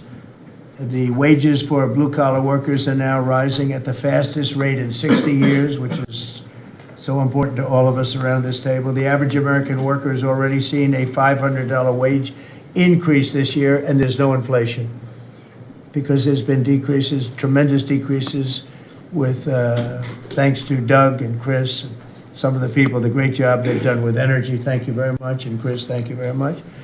I see you down close to $60 a barrel, and you'll be breaking that pretty soon. And that has a huge impact. So we have Groceries are down. Energy is way down. Energy is way down. It was $4 and $5 for a gallon of gas. Think of that for gasoline. And now it's probably $2.25. There are some places it's $2. It broke $2 at a couple of locations in the South. In places like California where they charge such high taxes, it's higher, but it's still much lower than what it was a year ago. So energy's way down. Groceries are way down. Eggs are way down. Thank you very much, Madam Secretary. You've done a great job. Appreciate it. When we came in, the eggs were through the roof. They were 4 times higher than they've ever been. And my first question from you people, well, what are you going to do with eggs? I said, what's the problem with eggs? That was caused by Biden, or whoever was operating the auto pen actually caused it, I guess, because I don't think he knew too much about eggs. Factories are booming compared to before I took office.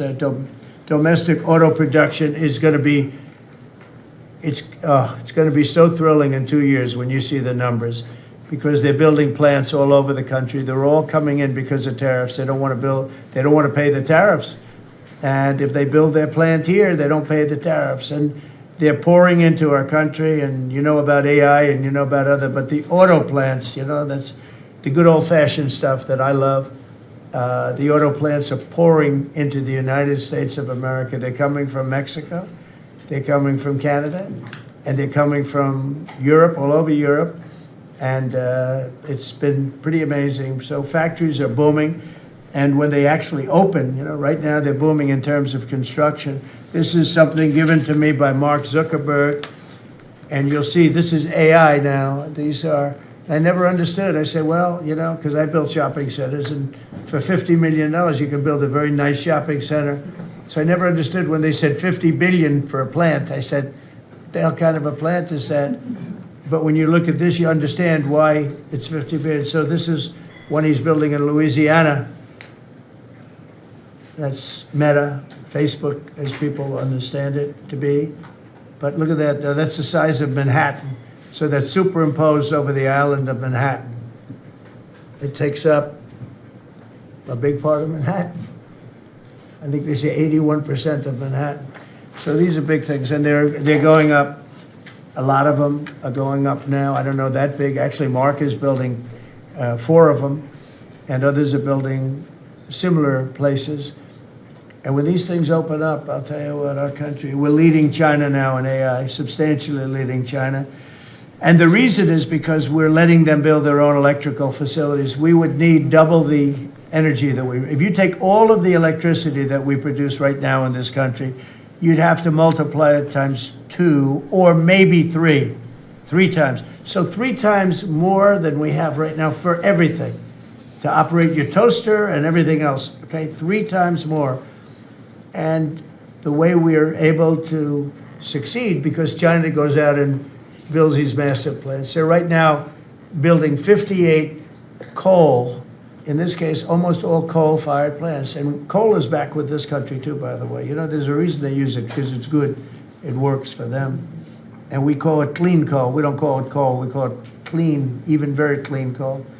But we have coal going up. We have nuclear going up. Nuclear is very much in vogue now. It's safe and inexpensive and great. We don't allow windmills. We're not allowing any windmills to go up. I mean, unless there's a legal situation where somebody committed to it a long time ago, we don't allow windmills. And we don't want the solar panels that I was speaking with the secretary about, because they take up, thousands of acres of our farmland. You see these big, ugly patches of black plastic that comes from China. And the solar is, I like solar in some ways, but for firing up your big plants, it doesn't work. It's very unstable, but it really takes up your farm. The farmers are saying, they're building these massive blotches in the middle of the fields all over the country. It's so crazy. It's so crazy. So we're not heavy into that at all. And windmills, we're just not going to allow them. They're ruining our country. They're ruining everyone. If you look at, I hate to mention countries, but you look at the UK, what's happened at UK, they have energy costs have gone through the roof. It's because of wind. They want to do everything, close up the northern parts of the country. They have oil that's tremendous. And they closed it up, and they've been building windmills all over the place. And I tell them, you're my friends, but man, you're going to have a bad awakening very soon. It's going to be very bad. They're ugly. They don't work. They kill your birds. They're bad for the environment. And if you look at them from a house, your house is worth less than 50%. So I'm trying to have people learn about wind real fast, and I think I've done a good job, but not good enough because some countries are still trying, and they're destroying themselves. Those are countries that are really destroying themselves. I hope they get back to fossil fuel, because right now, Chris, whether we like it or not, fossil fuel is the thing that works, and then you can add nuclear with it and other things, but fossil fuel is what works if we're going to fire up those big monster factories. But if you look at comparing everything before I took office, domestic auto production is up 18,000 cars a month. And we haven't even started yet because a lot of these plants aren't built. It's up 18,000 because Ford, General Motors, and a couple of others, Stellantis, they're taking their existing plants and they're, as quickly as they can, they're adding on to them.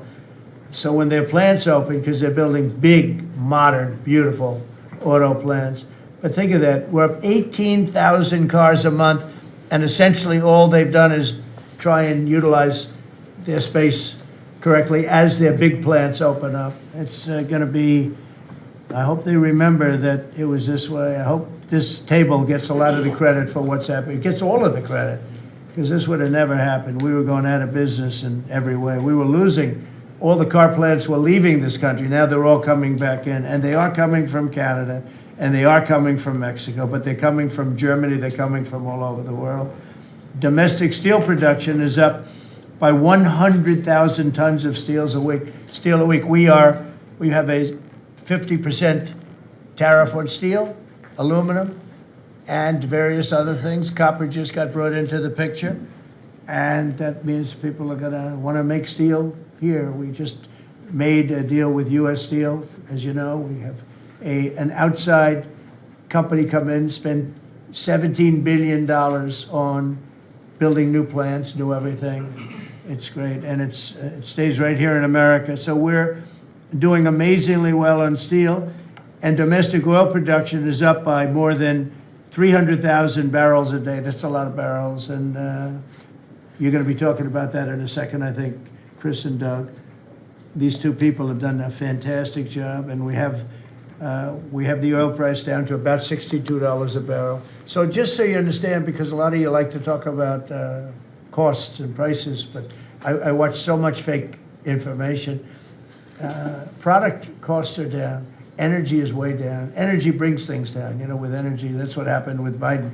He stopped our program, and then he went back to it when he realized that it looked like you're going to be paying numbers that nobody's ever seen, like $7 a gallon. You're going to pay $7 a gallon. They were up to $7.50. So then he immediately went back to the Trump plan that they terminated, but it was too late for them. It was too late. They blew it. They had a great thing going. I gave them something great, and they blew it. Since the inauguration, we've created over 500,000 new private jobs, and if you notice, when the numbers come out, government jobs are going down and private jobs are coming up, and that's what really fuels the country. It's easy to hire people and pay them for doing something that maybe is not very productive, but government jobs are down, actually substantially down, and private jobs are way up, and these are the jobs that make money, create a better life. Meanwhile, we've reduced the number of federal bureaucrats by 84,000. So we got rid of 84,000, and I think the job numbers, you're going to see the new job numbers are going to be through the roof because of all of the different businesses that are moving into our country. And not just production businesses, autos and AI, but any business you can think of. In the world of furniture, as an example, North Carolina, I went there many times when I built a lot of hotels and things, and I'd go to North Carolina, I'd buy the greatest, they were the greatest, most talented people. And then China came along and took all of those jobs away. If they would have tariffed them, China wouldn't have taken any of the jobs. We had presidents that, honestly, and I like some of them, but they didn't know what the hell they were doing from a business standpoint, from running the country. And North Carolina, the most talented woodworkers that you've ever seen. I could I'd be there and I'd watch them. I'd say, I'd like to have a rail on that chair. Maybe can you fancy it up a little bit? How about this, sir? And they'd hand me a thing. It was like they were artists. They were unbelievable. And that business was stolen from us by others, not only China, but by others. All of a sudden, you're ordering your furniture from China. It was not even close to being as good, but they couldn't compete with it. If we would have said it costs 100% or 200% tariff, you wouldn't have lost one job. It's so sad. But we're going to rebuild North Carolina furniture and other places, South Carolina too, to a lesser extent. They make furniture. But furniture, we're going to put a very substantial tariff on. We've already announced it. It'll be done pretty quickly. And when that happens, everyone's going to start. I just tell you, North Carolina, go out and start getting the grandchildren and the children, start teaching them, because some of those incredible artists that I knew as young people, they're older people now, but they still have the talent and they have time left, but they're going to be teaching their sons and their daughters and their grandchildren, and it's going to be a beautiful thing to see. It's going to happen like magic. It's going to happen without question. It's not like, gee, I hope it happens. It's going to happen. The results of Ford that just announced it's going to create 4,000 new jobs, American jobs. Hyundai, 14,000 jobs. General Motors is moving production of the Chevy Blazer and Equinox from Mexico back to the United States where it belongs. Don't forget, we lost 55% of our auto production over the last 35 years. 55%. We were the auto capital of the world. Like there was nobody even think about challenging us. We lost 55% of it to Mexico, Canada, China, a lot to China, and other countries. And it's all coming back. We will be bigger. A couple of years, we'll be bigger than we ever were. We'll be more dominant. We'll be bigger. We make great product, too. We're starting to make really great product. We're going to be bigger than we ever were. We're going to be at the level that it was when we were the only one that really, we sold to the world. And we're going to be back selling to ourselves and other parts of the world. It's not going to be the same, but it's going to be equally as important as it was in the heyday 30 years ago. But we lost more than 50% of the automaking capacity. In fact, the unions, the auto unions, as you know, the top guy didn't know me, didn't like me, and now he likes me. He says, man, I can't believe what Trump has done. But the auto workers voted for me. They understood better than anybody else. The auto workers, the Teamsters voted for me. Teamsters are great. They all voted for me. No Republican has ever gotten the support of the Teamsters and the auto workers. And now the head of the auto workers, I mean, it's so amazing. I watch them on television there. They can't even believe what happened. And I told them all what was going to happen. We secured new market access for American agricultural exports all over the world. Our secretary is doing a great job. Thank you, Brooke. And we have negotiated historic trade deals with the United Kingdom, China, Indonesia, Vietnam, the Philippines, Japan, South Korea, who was here yesterday, and the European Union. Foreign nations are now paying hundreds of billions of dollars straight into our treasury, and numbers that nobody's ever seen before. As you know, we made trade deals with a lot of countries, and many of those countries, just to be able to sit at the table, are paying us hundreds of billions of dollars. We made a trade deal with the European Union. They were rough on us for a long time, and now we have a very good deal. We made that with them. Trillions of dollars is coming into our country. Trillions. Far beyond billions, trillions of dollars. Wouldn't you say, Scott? Yes, sir. And in a short period of time. They have to buy $750 billion worth of our energy product. Energy is great. We have more than anybody else, so we're using it. But the European Union is a done deal, and Japan is done. And, I heard there was a problem with South Korea, but we met yesterday, and they're done. We didn't do anything. We just kept the same deal. He honored the deal. They wanted to see if, I don't even want to say it, but they wanted to see if they could do something. But they honored the deal, which is nice. And we cut the previous record-setting trade deficit, I hear just came out. We cut it in half already. We haven't even said, we've only been here really for a few months because, you know, it takes you a little while to fix up the Oval Office and do those things. prepare for the battle, right? So we really only been here for a very short period of time, and we cut the trade deficit in half. Is that right? That's a fantastic. I didn't even think we were going to do that. And remember, these are things that are being built. These things, all these numbers up here, they're not open yet. When they open, you're going to see things happen in the United States that nobody's ever seen before, including our country in its heyday. And I had the greatest economy in the history of our country my first 4 years, despite COVID, which was a very unfortunate situation for the whole world. We did a great job with it, never got the credit for the job we did. Operation Warp Speed, people say, is one of the greatest achievements ever in politics or in the military, because it was almost a military procedure. But everybody, including Putin, said that Operation Warp Speed, what you did with that, nobody can believe it. And we did a great job, but it was a horrible, horrible pall over our country. We had a very dark cloud over the world. That was a very, very bad thing that came out of Wuhan, which I said it came out of Wuhan. That's where it came from. And China suffered greatly, but everybody did. But we did a good job with that, as good as you can possibly do, and we came back, and now we're stronger than ever before. If I didn't win this election, this country was gone. I'm telling you, economically it was gone. None of the things that we're talking about would have happened. The whole world was robbing us blind. Friend and foe. They were stealing our jobs, our money, our factories. They were stealing everything. We would have been a shell. We would have been a bankrupt, broken shell. And that's the way it is. But we're doing just the opposite. Stronger than we've ever been. Last month, in a landmark achievement, I also proudly signed the largest working class tax cuts in American history. So the bill that, I'm not going to use the term great, big, beautiful. That was good for getting it approved, but it's not good for explaining to people what it's all about. It's a massive tax cut for the middle class. It's a massive tax cut for jobs.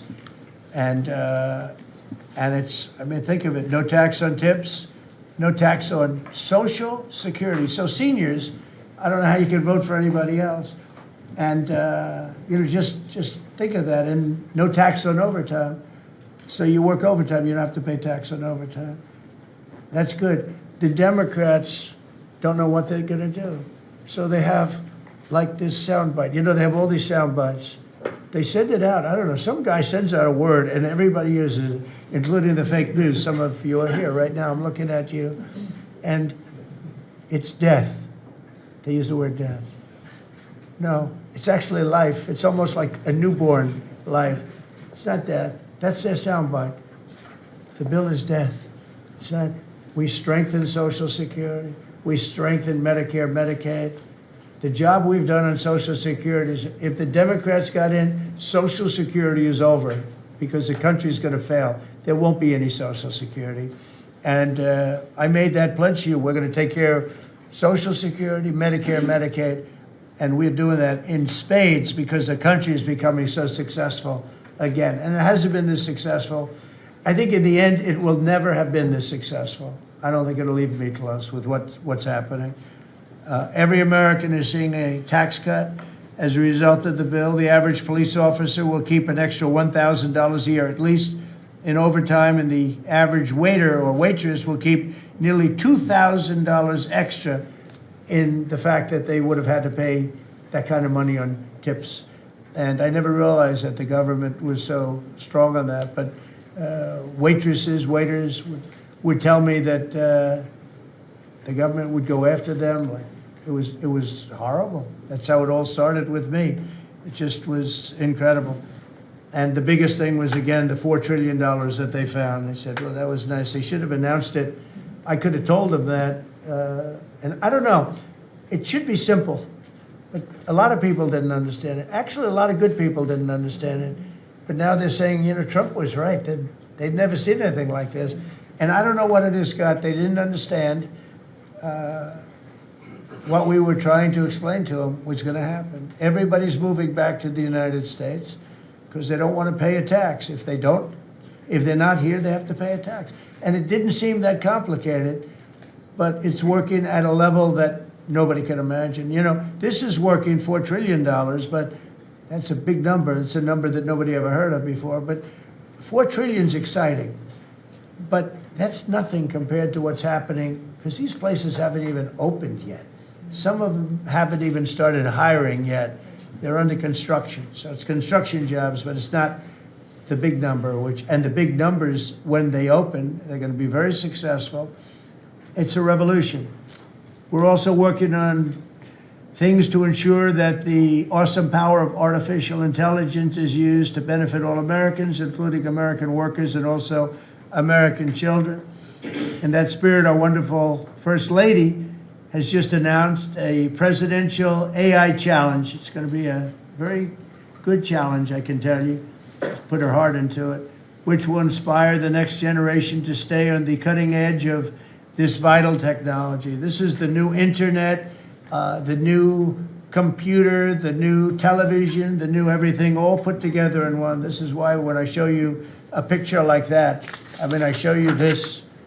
This is a factory superimposed over the island of Manhattan, and you have many of them being built right now all over the country, or soon to start. Some of them. Some of them have started. This one has actually started. That's in the great state of Louisiana. But the First Lady is working very hard on this, and it's an important initiative. And Melania, when she puts her mind to it, nobody can do better. There's nobody. So every young person should go to AI.gov to learn more, AI.gov to learn more. And you'll see it's a great challenge. I think it's going to be a very modern kind of a challenge that involves AI, which is very exciting to people. So I want to thank her, raise a lot of money for children. We're putting America first, and we're going to be putting the America worker first. And, you know, the Republican Party has picked up 4 million new people, 4 million. The Democrats have lost 2.5 million. Other than that, they're extremely happy. No, they're very depressed. They're very depressed. And their new box that they've fallen into is crime. There was a consultant on one of the shows this morning I was watching. I thought he was very good. He's a Democrat consultant. And he was screaming, no, no, don't let him do this to you. Don't let, it's another trap. It's another trap. What he's talking about, like men playing in women's sports. They said that's an 80-20. No, it's a 97-3. It's 97-3. Like transgender for everybody. They fought for it. They're still fighting for it. I saw a guy today, a politician that you all know very well, fighting like hell for men playing in women's sports. You don't understand. They're human beings also. Well, I agree they're human beings. But you can't have a 7-foot guy playing basketball with the women. You know, just one of those little problems in life. And we all have our place. That's okay. I've got my place too. But this guy's screaming, it's another trap. And this is the worst of all. He said, because this is crime. Trump is saying he's against crime and they're for crime. No, he's going, it was funny. No, it's a trap. Don't do it. And then I saw this poor, stupid Chuck Schumer, the guy. He looks like he's aged 100 years. And I don't like getting into looks. You know, looks don't mean anything, right? When you're in politics, looks don't matter. I look at Pam, I would never say she's beautiful because that'd be the end of my political career. Laurie, secretary. But I will tell you, this is the best of all. And they're going to fight me. Like this slob of a governor you have in Illinois. This poor guy got thrown out of his business by his family. I know the family. I was partners with the family. Nice family. I like the family. But he was no good. They threw him out. He's governor of Illinois. And he goes about Trump, we don't need his help. Chicago is the worst. These places are really bad. Crime in D.C. was the worst it ever was. You know, they make up stories. Crime in D.C. was the worst ever in history. And now, over the last 13 days, we've worked so hard. We've taken so many, there are many left, but we've taken so many criminals, over 1,000.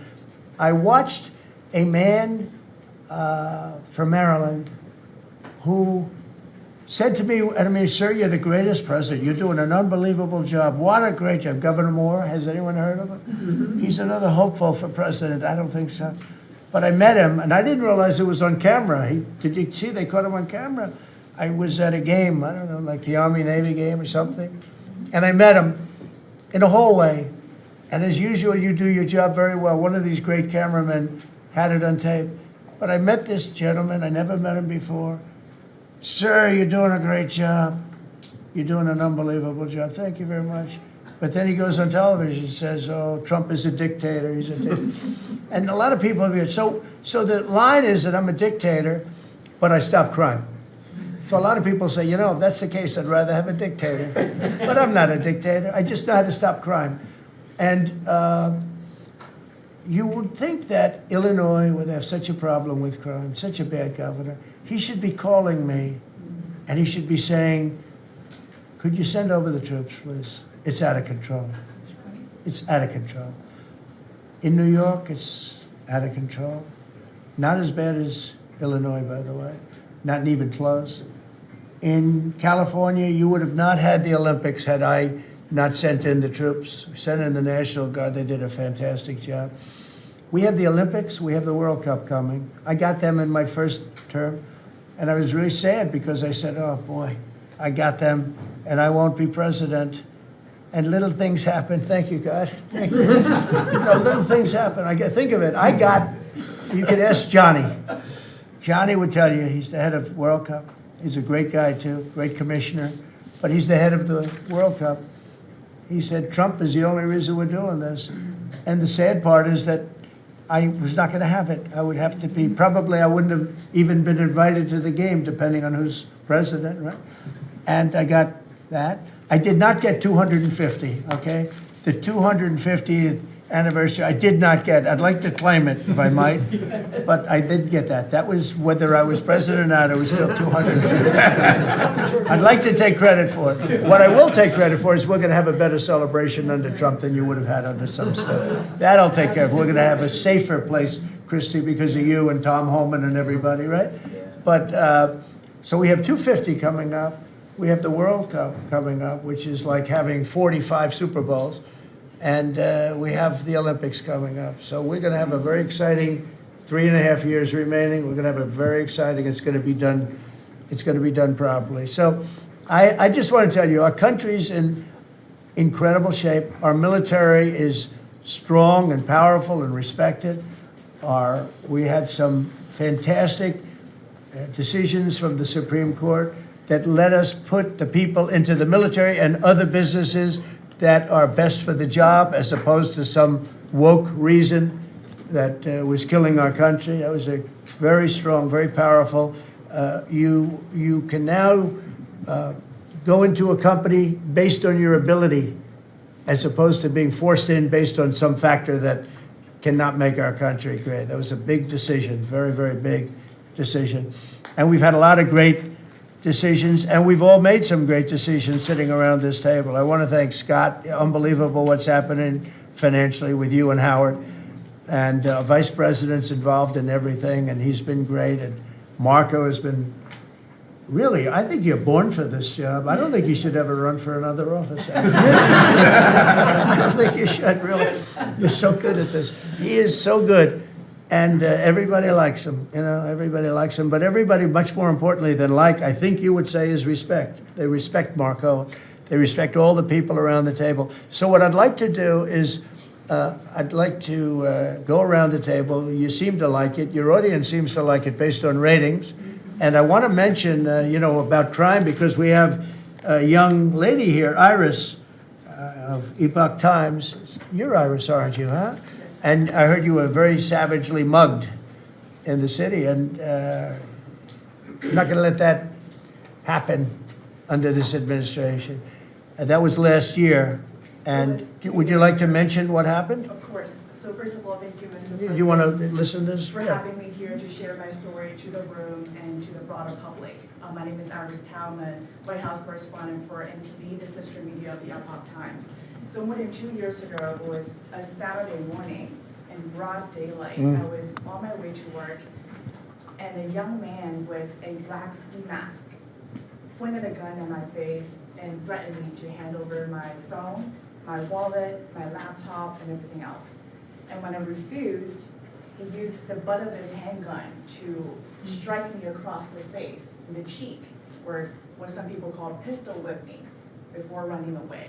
And that has deeply traumatized myself and my family. Ever since, I've never dared to walk in the street of DC at night, ever, and my family was extremely worried. So, Mr. President, thank you so much for what you're doing right now. Thank you for being honest. Such incidents involved not just me, but also my family. If he had shot me, I could have died right there in the middle of nowhere without my families or my friends knowing at the age of back then, I think 23. Right. Just starting my career here in DC without even starting a family.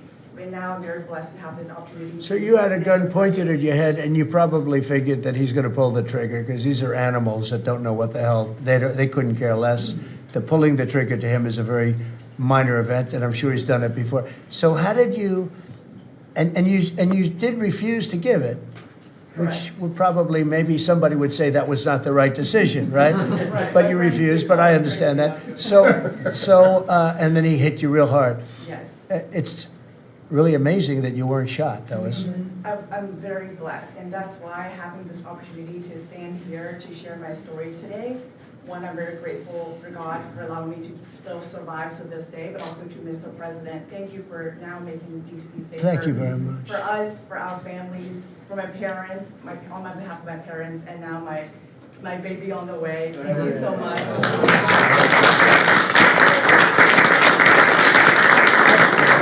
And there are other reporters and journalists, good people, and you don't have to say it, but that have also been attacked violently.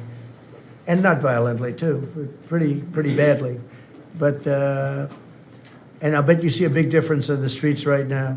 And this is only 12 days, but people are telling me they're going out to dinner now. They haven't, I told the story of my friend, but I have a lot of friends that are going out to dinner all the time now in D.C., and they weren't doing it 12 days ago. They would never even think. One of my friends went out 5 times. It was 4 times the last time I told. Now it's 5 times. He said, I love going out to dinner, and restaurants are starting to open again. A lot of them closed because, nobody wanted to go into a restaurant. Nobody wanted to get to a restaurant or even sit in the restaurant. But you see a big difference now, don't you? I do. I do pass by Union Station every day on my way home, and I do feel a lot safer seeing the trucks right outside, seeing the National Guard troops members right outside. Just made me feel like I'm hopeful about DC again, and one day hopefully we can raise our family here. Thank you very much. That's nice. And those are tough troops, too. Those are not politically correct troops. We don't have politically correct anymore. We have tough guys, tough people, including some tough women.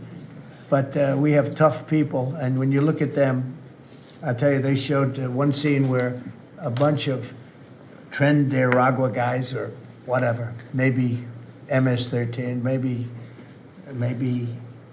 MSDNC, okay? Because to me, they're worse. I think they're worse. MSNBC maybe is worse than Tren de Aragua. Real scum, real dishonest people.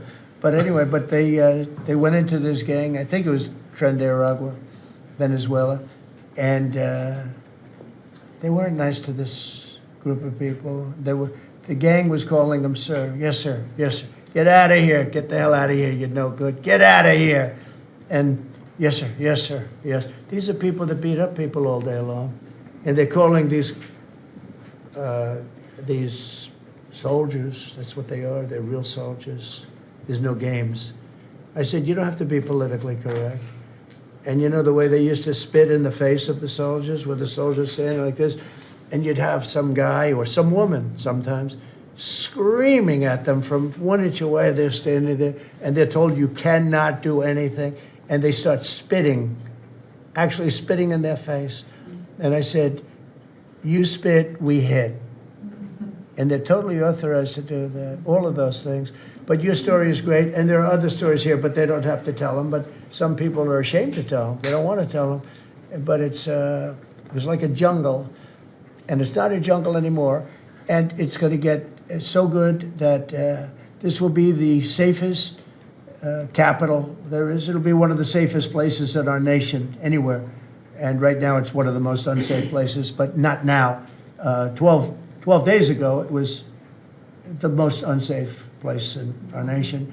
And they have to stop issuing false crime numbers because, I mean, I heard the mayor, and I like the mayor, you know, fine. I don't care if I like her or not. If she did her job, I wish she were a horrible person who did her job.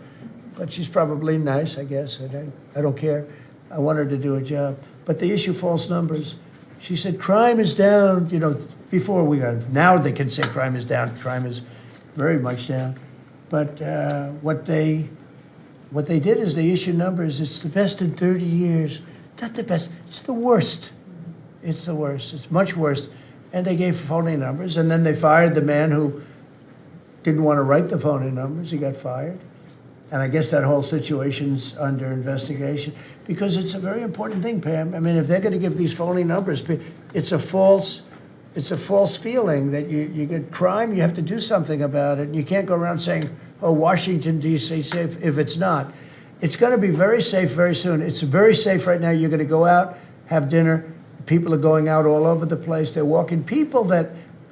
I have people that work in government, strong, tough cookies. They can take care of themselves. But it doesn't help to have big, strong muscles. And I work out. If a guy's over there with a gun shooting you in your face, you can be the strongest guy in the world. Guy has a gun, shoots you in the face. It doesn't matter how much you've worked out, how many weights you've lifted, how hard you work.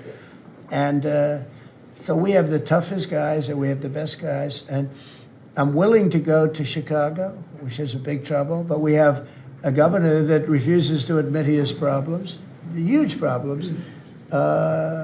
Baltimore, Wes Moore was telling me I want to walk with the president. Well, I said, I want to walk with you too someday, but first you got to clean up your crime because I'm not walking in Baltimore right now. Baltimore is a hellhole.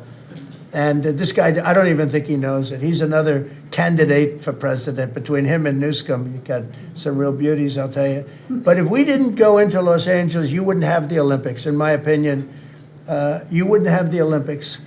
We went in, and the sheriff, the boss, said, thank God they're here. You could see his tape. He said, we were not able to control what was happening. That was the sheriff.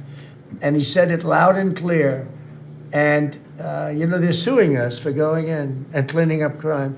And yet their own sheriff said on the first or second night, he said, we could have never handled. That was going to be, you were not going to have the Olympics or the World Cup because that would be, there wouldn't be anything left. They shouldn't have lost 25,000 houses. The water was turned off from the Pacific Northwest. And I was after them in my first administration, turn on the water, turn it on. Nobody could have believed this could have happened. But they had no water in the fire hydrants. They had no water in the sprinkler systems that people put up in their ceilings. There was no water. And yet we have tremendous amounts of water. They send it all into the Pacific Ocean, trying to protect a certain little fish that's not doing well because it doesn't do well without water either. And it shouldn't be protected because it shouldn't be a protected species, but I think that's actually just an excuse. I actually think these people are sick. There's something wrong. So we send hundreds of millions of gallons of water a day into the Pacific Ocean. They turn a valve, and the valve heads out, and we turn the valve back. I actually had to do it using force. We turned the valve back, and now they have water, but not as much as they should have, because they should. And I'm telling Gavin Newsom by this conversation right now, turn the rest of the water on. Turn it on. So things are done that are so sad in this country. Lack of common sense. I like to say the Republican Party is the party with common sense. We're smart, we're sharp, we're this, that. They're smart, but they're radical left people. And they can't help it. They're very smart, but they're radical left, and they're destroying our country. But they're not going to destroy it anymore. So we picked up millions of people in the Republican Party. They lost millions of people. And I think we're going to do very well in the midterms. And I just want to say one other thing, and that's medicine. The cost of medicine all over the world is much cheaper than the United States because for years the world pushed us around, including our friends. And You go to Germany, you go to England, you go to different places, and you go to a store, and it's sometimes 10% of what we pay in the United States, because they said, nope, we're not paying any more. You charge the United States. This went on for 25, 30 years. And I invoked favored nations. I said, I want to pay the same as they're paying. And Bobby Kennedy is doing a good job, and Dr. Oz is doing a good job. And I asked them, I mean, other than the basics that they're doing on autism and other things, which we got to solve that problem because it's crazy what's happening, it's out of hand. But this is the most important thing that can be done is favored nations, Bobby. And we're not talking about a 25% cut or 50. We're talking about a 1,500% cut, because people go to Europe to buy drugs and they come back with drugs, prescription drugs, normal, not, I don't mean the bad drugs, I mean prescription drugs, because you can buy them for 10%, 15%, 20% of what. So they're going to go up in price. And I told the countries, and I get along good with all of them. I mean, you could ask I get along good with all of them.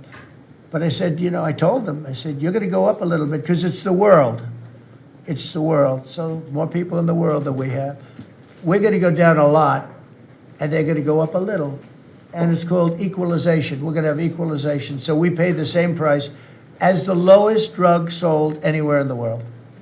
And I think, Bobby, that's going to happen pretty soon. The companies are ready for it. They had to go for years. I was with a very great gentleman from Eli Lilly. I think he's an incredible executive. I mean, I'll mention the company and I'll mention him because we had this argument my first term, and then we had it in my second term. In my second term, I wouldn't stop until I won the point. And he threw up his hands. He says, you're right. I can no longer defend it. I can no longer defend that a pill that's made by Johnson & Johnson in a factory, in the same factory in the United States versus a place in Europe or other places, including Canada, by the way, you could buy it for 10% or 15% or 20%, the cost of what we're paying. Well, we'd pay 5, 6, 7 times more money. He said, it's the hardest part of my job, defending that. I'm not going to do it anymore. I'm saying that we have to get down to business. And that's a great company. He's done a great job, and I appreciated it. And it really broke the ice because they were saying, well, we have to do research and development. Well, you have to do it for Germany and all these other countries, too. Well, they think the United States should bear it. I mean, I heard this stuff, and I finally said, it's over. Now, you have to have somebody that can get these countries to do it. I told them, if you don't do it, we're going to charge you a 25% tariff on everything you send into our country. That's much more money than what we're talking about. Then we have to get the drug companies to do it, and they'll do it because we have tremendous power over the drug companies, too. So we're going to get it done. I just hope we get it done fast, Bobby, because this thing should go fast. But we're going to get the cost of medicine is going to be 1,000%. Think of that. Not 2%. And I'll just tell this last story. When I was in my first term, in my last year, I was so proud of myself because drug prices went down for the first time in 28 years under my administration. You know how much it went down? 1/4%. And I was so proud of that. And I held a news conference, I think you'll be able to find it, congratulating myself and my administration because for the first time in 28 years, drug prices went down. 1/4%. That isn't tiny, but it still went down.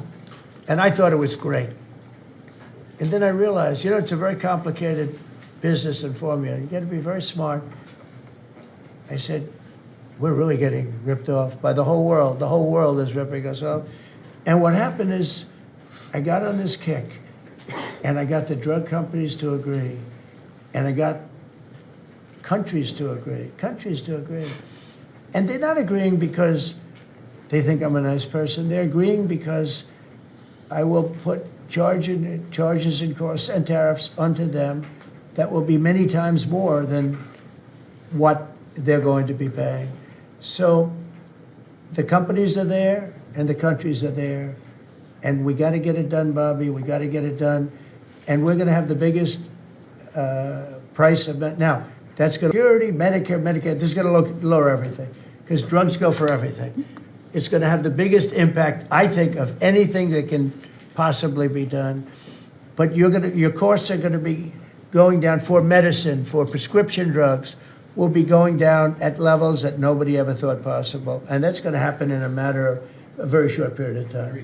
And we're all set with the countries, and we're all set with the companies. That's all you need, the two. And the middleman gets cut out. Under this scenario, the middleman doesn't exist anymore. That was the other thing. They always blamed the middleman. I said, who are the middlemen? Nobody knew who the middleman was. You know, That's right. they had the most complex formula. It was genius, but they didn't get away with it. So I'm counting on Bobby. Do you want to start, Bobby? Maybe we'll start with you. You can start with that and then go on to what we're talking about. We are deep into MFN negotiations, most favored nation status negotiations with 14 companies.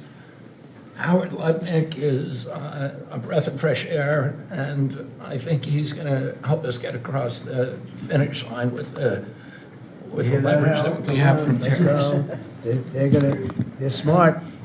Don't let them get away with it, Howard. Well, the combination of Bobby's MFN and the 232 Pharmaceuticals, which we launched together, when you put those two together, it really gives Bobby the tools to go execute your plan. So I'm supporting Bobby as he executes his plan. Good. Right? Yes. And this cabinet meeting is supposed to be about working Americans and bringing jobs back to this country, and particularly rural America. And I want to mention the big, beautiful bill. Right now, we spend 7% of Medicaid dollars on rural hospitals.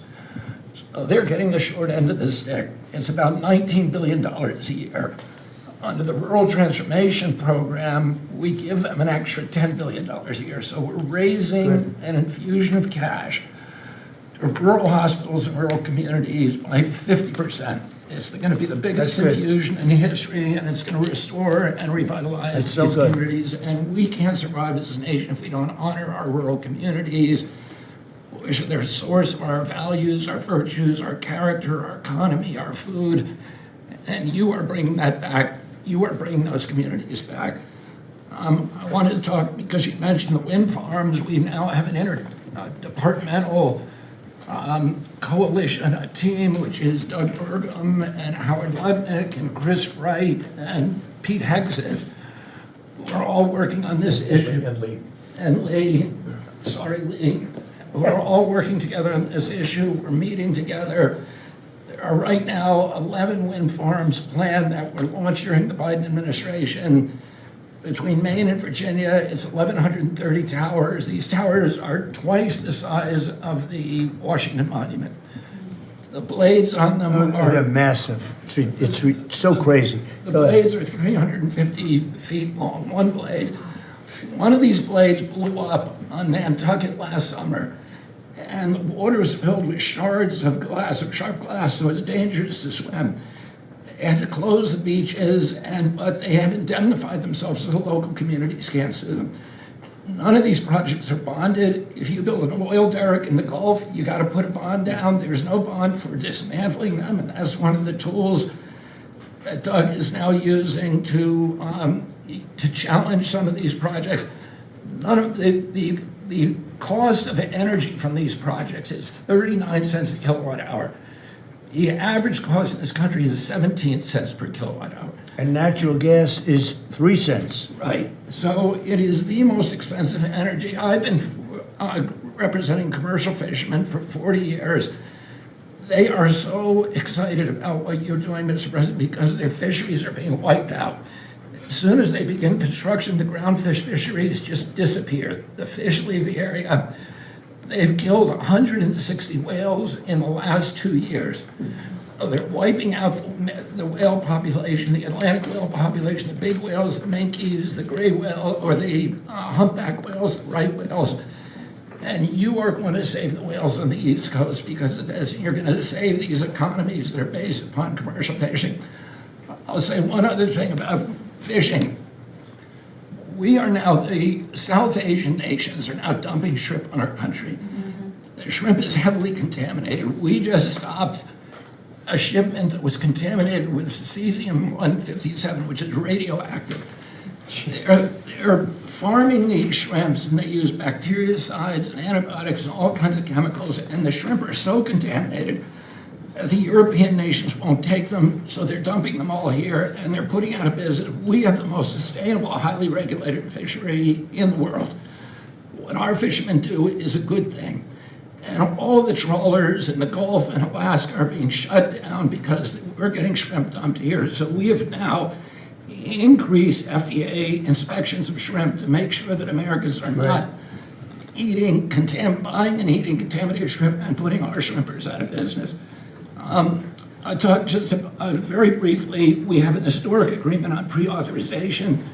We brought together 80% of the insurance industry, which has agreed to, for 80% of diseases and injuries, give immediate pre-authorization so that when you go to your doctor's office and he prescribes you a new knee or whatever it is, you will immediately know whether your insurance company is going to pay for it. This is an historic agreement. People have been trying to do it for decades, and we, because of your leadership, brought the insurance industry together and got them to voluntarily agree to do this. Similarly, we've made another historic agreement with personal health records. The 60 biggest tech companies in our country have all agreed to allow Americans for the first time access to their personal data, which they own, which these companies have been monetizing without permission. You're going to be able to see by next year all of your health records on your cell phone. It's going to save lives. It is going to fuel an infusion of technology into that space where people can access those records. They can compare their diet to what they personally need, and we'll have personalized medicine. We are doing price transparency. You passed this during your first term, and then the Biden administration refused to enforce it. We've now brought at HHS, under your leadership and my leadership, more enforcement actions than during the entire 4 years of the Biden administration. Right. So we're going to have that kind of price transparency. I'm working with Linda on forcing medical schools. And the MCATs, the people who administer the MCATs, the people who do accreditations, to put nutrition into medical school education. Right now, 25% of the doctors in this country do not feel competent to give nutritional advice. 70% of diabetes cases can be reversed or ended if you just change people's diets, and the doctors don't know how to advise it. They only know how to prescribe the drugs. We're going to change that, so if you come out of a medical school under the Trump administration, you are going to know about diet. And then finally, most importantly, the Pete and Bobby Challenge. I want to give an update. I got 5 minutes and 48. It's 100 push-ups, 50 pull-ups, and you try to do it within 10 minutes. I got 5 minutes and 48 seconds. Pete beat me. I'm still bitter at that. 5 minutes and 25. The cabinet leader is Scott Turner. You beat me. That's good. 5 minutes and 15 seconds. I'm waiting for reports from the rest of the cabinet. The only exemptions currently existing is if you can hit a 50 at Bedminster, which President Trump did with Bryson DeChambeau, so he's the only one exempt in this room. That's great, Bobby. Bobby, autism, if I could, just, I don't want to go too long because we have a lot of people, but the autism is such a tremendous horror show, what's happening in our country and some other countries, but mostly our country. How are you doing on that? We are doing very well. We will have announcements as promised in September. We're finding certain interventions now that are clearly, almost certainly causing autism. And we're going to be able to address those in September. It's such a big day. I'm looking forward to that day because there's something wrong when you see the kind of numbers that you have today versus 20 years ago. And those numbers, what are those numbers, Bob? Well, in 1970, the biggest epidemiological study in history was done in Wisconsin. They looked at 900,000 children, and they were looking for autism. They knew what it looked like. and they were very, very precise about it, and they found an incident rate of 0.7, in other words, less than 1 per every 10,000 children. Today, our most recent numbers are 1 in every 31 kids. It's probably actually much worse than that because California, which has the best collection system, is reporting 1 out of every 19 children, American children, has autism, 1 in every 12.5 boys. So it's gone from less than 1 in 10,000 in 1970 to 1 in 12.5 boys. Think of those numbers. So there has to be something artificially causing this, meaning a drug or something. And I know you're looking very strongly at different things, and I hope you can come out with that as soon as possible. We will. So 1 in 10,000, and now it's 1 in 31 or 34 or 12 if it's a boy. Can you imagine that? 1 in 12. That's for a boy. 1 out of every 12.5 boys. It's not even believable that could be. And that was 1 in 10,000 not so long ago. I've been hearing these numbers, and they get worse and worse every year. There's got to be something. I think there's nothing, including favored nations and everything else, there's nothing that can be, if you can find out the reason that that's happening, and I know we're gonna do some things. I think we maybe know the reason, and I look forward to that press conference, to be with you on that press conference. That's going to be a great thing. Thank you, Bob. You're doing a great job. Linda, how about it? And we want nothing less than $500 million from Harvard. Don't negotiate, Linda. They've been very bad. Don't negotiate. Go ahead. All that's working well. Mr. President, thank you very much. Since we are focusing today on Labor Day, and I know that Kelly and Lori are both going to echo some of the things that I'll say as well.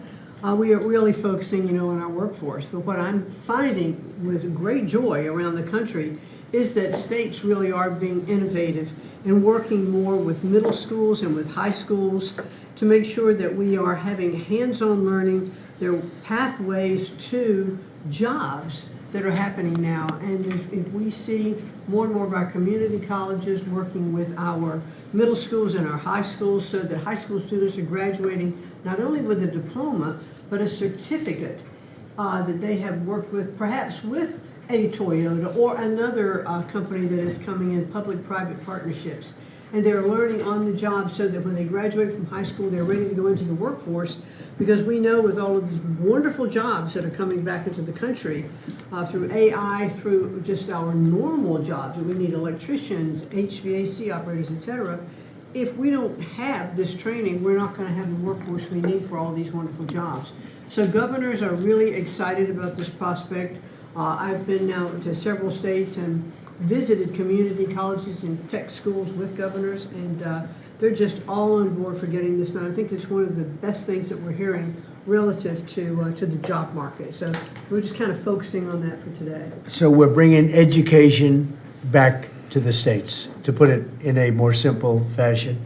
We're going to let the states educate our children again.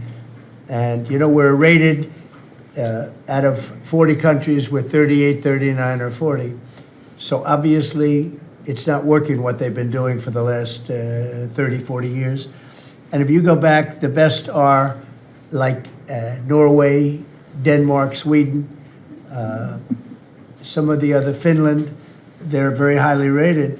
If you go back to just take a look at anything you want to do, you just look at us in the past. If we gave Iowa or gave Indiana or gave, and I don't say every one of them, a guy like Gavin Newsom's not going to do well. Certain states won't do well. But even California, you cut it up into sections. You have Riverside, you have this, you have that. You cut it into 5 sections. And, if you had a good governor, you'd be able to do well. But certain states will be able to compete with Denmark, Norway, Sweden, and everyone. It'll be just as good.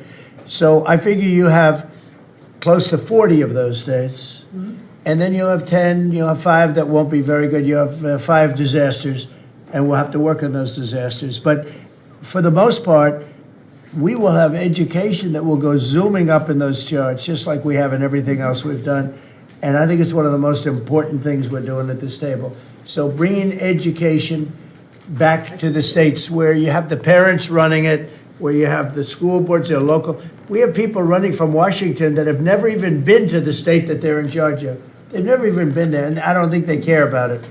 So we want to close up the Washington buildings, sell the buildings off, let somebody else get rich with the real estate, because it'll be a crime-free city. By the way, speaking of that, anybody murders something in the Capitol, capital punishment, capital punishment. If somebody kills somebody in the Capitol, Washington, D.C., we're going to be seeking the death penalty. Damn. And that's a very strong preventative. And everybody that's heard it agrees with it.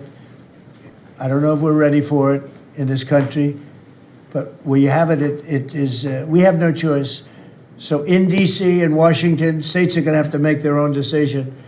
But if somebody kills somebody, like you could have been killed, very lucky you didn't get killed, it's the death penalty, okay? Fantastic job you're doing. Thank you, Linda. Very much appreciated. How are you doing with the colleges, by the way? You're doing some pretty good work in terms of getting them to treat people fairly. Well, interestingly enough, since we've been negotiating with some of the Ivy League schools, I have presidents of universities calling every single week. They want to sit down and talk to us about all of the steps that they are taking, because they would like to not come under the same investigative program, and so it is having its desired effect. That's great. So if you fire a shot across the bow, and the big guys, people kind of step in line and know you mean business, and we have teeth in these agreements, and I'm proud of the work that we're doing there. Well, they misbehaved, and some of these schools are getting billions and billions of dollars, and they misbehave, so that's it. And so one way or the other, we're going to win that whole thing. It's going to straighten them out. Okay? Thank you. Great job. Lee, please. Mr. President, the Trump EPA has a special Labor Day message to America's workforce, especially our auto workers, our coal miners, our steam fitters, our pipe fitters, and the list goes on. See what a difference a year makes. A year ago, the way that the Environmental Protection Agency was operating, the choice was made to protect the environment. We would have to strangulate the economy. That's the way that the EPA operated for years. There was a binary choice. We had to choose one or the other. The Trump EPA completely rejects that. See, we choose to protect the environment and grow the economy. And a very special shout out to Russ Vogt and his team at the Office of Management and Budget. We give him a lot of work. He's happy to do it. Dozens of different deregulatory actions. We just announced a proposed rescission of the 2009 Obama EPA endangerment finding, all of the light, medium, and heavy-duty vehicle regulations that followed. It is the single largest deregulatory action in the history of the United States government. And when you add up the dozens of different actions that we have announced and that we're working through, in one agency in 1 year, we'll do more deregulation than entire federal governments have done across all agencies, across entire presidencies. And what we are accomplishing would not be possible if not for the support of the rest of this team you've assembled around this table. The well-oiled, well-wired machine at the White House, led by Susie Wiles, and the DCOSP, the policy shop, led by Stephen Miller, they have been amazing to work with. I was just in Iowa with Administrator Loeffler, who made an announcement with Secretary Rollins to reverse the deratement on diesel exhaust fluid systems.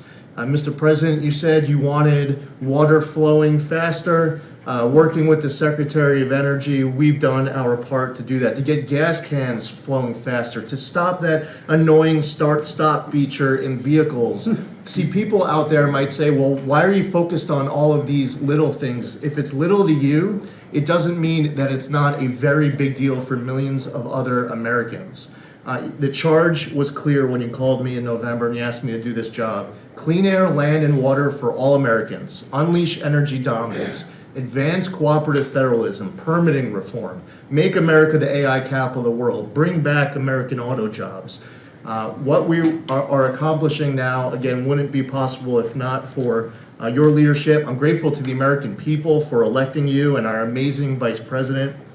I was just in Mexico City announcing and signing on behalf of the Trump administration an agreement with Mexico for a permanent solution for the Tijuana River sewage crisis, which you have been so outspoken and passionate about in our conversations. It would not be possible if not for Secretary Rubio, Deputy Secretary Landau, U.S. Ambassador to Mexico Johnson. The team at the State Department has been incredible. The work with the NEDC on permitting, to be able to get new pipelines built, to get new factories started. The list, it's amazing. Somebody out there might not realize the relationship between the Environmental Protection Agency and the Department of Defense. The amount of work with Secretary Hegseth and the Army Corps, from responding to the LA wildfires, to getting more water flowing in California, which is also something that Secretary Burgum is involved with, to helping the farmers, the ranchers and landowners to revise the waters of the United States definition so they don't have to go hire an attorney or a consultant to tell them whether or not a water on their property is subject to federal regulation. Thank you for putting this entire team together. It's an honor to be at the Trump EPA, where we choose to both protect the environment and grow the economy. It's a very happy Labor Day for America's workforce. And Lee, in Los Angeles, if you could, because of the fires, Lee was there, and as you know, we have very strict federal rules having to do with the rebuilding of those houses. And Lee was able to get the approvals done for everybody immediately. It was so fast, nobody could believe it. And the mayor and the governor still haven't gotten their approvals. And they're going to have riots out there for that reason. These are great homeowners. They want to build their house. They can't get approved because you have the mayor, Bass, who has no idea what she's doing. And you have a governor who is just such a bad governor. And the people are unable to build their house. The toughest permit to get was the federal permit by far. And yet he got them all in a short period of time after the fire. How long did it take? Well, Mr. President, you came in, signed an executive order, and told the EPA that we had less than 30 days to complete our hazardous material removal, which the initial response, once all of our heart rates went down a bit, was just to figure out how to get it done.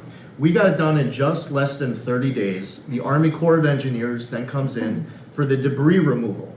The federal government, in clearing over 13,000 properties that were destroyed because of these wildfires. We've got to the point today where property owners all across Los Angeles, they're grateful to the Trump administration. They're happy that we did our part, but they are desperate to rebuild. And there is not a single green light approval that they are waiting for from the Environmental Protection Agency. The EPA and the Army Corps of Engineers proudly have done our work. It's important for those local officials to let these property owners build on their land. It's their property. It doesn't belong to the mayor of Los Angeles. And they need to represent their people better. They're ready to build. When will they have their permits from Los Angeles? Well, here's the problem, Mr. President, is that they have been ready since the moment we were done with the federal part. I mean, I was visiting a week after. Actually, I thought my first trip was going to be to Los Angeles. However, the moment I got confirmed, the vice president said, "You're going to East Palestine right away." So that actually ended up being the first visit because the vice president's so passionate about that from the great state of Ohio. Then we went to Los Angeles from there. We're talking about the beginning of February, where we were meeting with property owners already. They were already all set up. They had the contractors. It was the beginning of February, and they were waiting for green lights from Los Angeles to be able to go onto their property and start rebuilding. Some of the same people who were waiting for a green light ready with the contractors at the beginning of February are still waiting now in the middle of August. Let these Californians rebuild. And they're talking about also taking away some of the properties and building low-income housing on those properties. They're going to have problems like they've never had before. These people don't know what they're doing. So we have all our permits. Everything the federal government has to do was done long ago. They should have been. I went to a town hall with Lee, but we were there, and the mayor was saying it would take 2 years, maybe 3 years to get this approved. I said, no, not 2 years, 2 days. They should have it in 2 days. And I toured the site, and I met 100 homeowners, all standing in front of this site a couple of days after the fire, and they were ready to go right then. They wanted to just build right then. And the city won't let them do it. Los Angeles, I don't think it's that they won't. I think they're incompetent, okay, to be honest with you. I think they just don't know how to go about it. It is so badly run by Newsom and by Mayor Bass. Mayor Bass, she was in Africa during the fire. She knew the fire was starting to rage, and she decided to take a trip to Africa. These people are they're just bad. You know, you talk about make America great again. They could never make America great again, but we are doing that. Congratulations, you found some interesting things, Tulsi. She's becoming a bigger and bigger star every day. She found a lot of good things. Go ahead. Thank you, sir. As we approach Labor Day weekend here, this is just such a great opportunity really to recognize your leadership as a true champion for working people. And I know we'll hear, as we go around the table here, how your focus singularly on putting the well-being and interests of the American people first is that common thread that we're seeing in your policies being implemented across your administration. For ODNI, number one, our focus is and must always be making sure that our intelligence community is focused on our mission, keeping the American people safe, secure, and free. We're doing great work on this front. I'll point out our National Counterterrorism Center, led by Director Joe Kent, are working across different agencies with Homeland Security, DEA, FBI, and others to catch terrorists, both those who are trying to come into our country, those who may already be in our country. They are finding the worst of the cartel bosses and making sure that they're not able to continue to wreak havoc and terror in our communities. Secondly, Mr. President, you have charged me with the mission of finding the truth and telling the truth to the American people. And we've exposed some of the worst examples of the weaponization of intelligence in the last several weeks. I will continue down that mission and that path wherever it leads. Transparency, telling the truth is what will drive true accountability for the American people who deserve nothing less. And lastly, Mr. President, all of us are charged with being good stewards of taxpayer dollars. I've gone through a reorganization for ODNI that we've announced in the last week. We've cut nearly half of redundant, unnecessary functions within ODNI, saving taxpayers over $700 million a year. We will continue focusing on our core mission in keeping the American people safe, and appreciate your leadership and your focus on this most critical task. And you've also found many bags of information. I think they call them burn bags. They're supposed to be burned, and they didn't get burned, having to do with how corrupt the 2020 election was. And when will that all come out?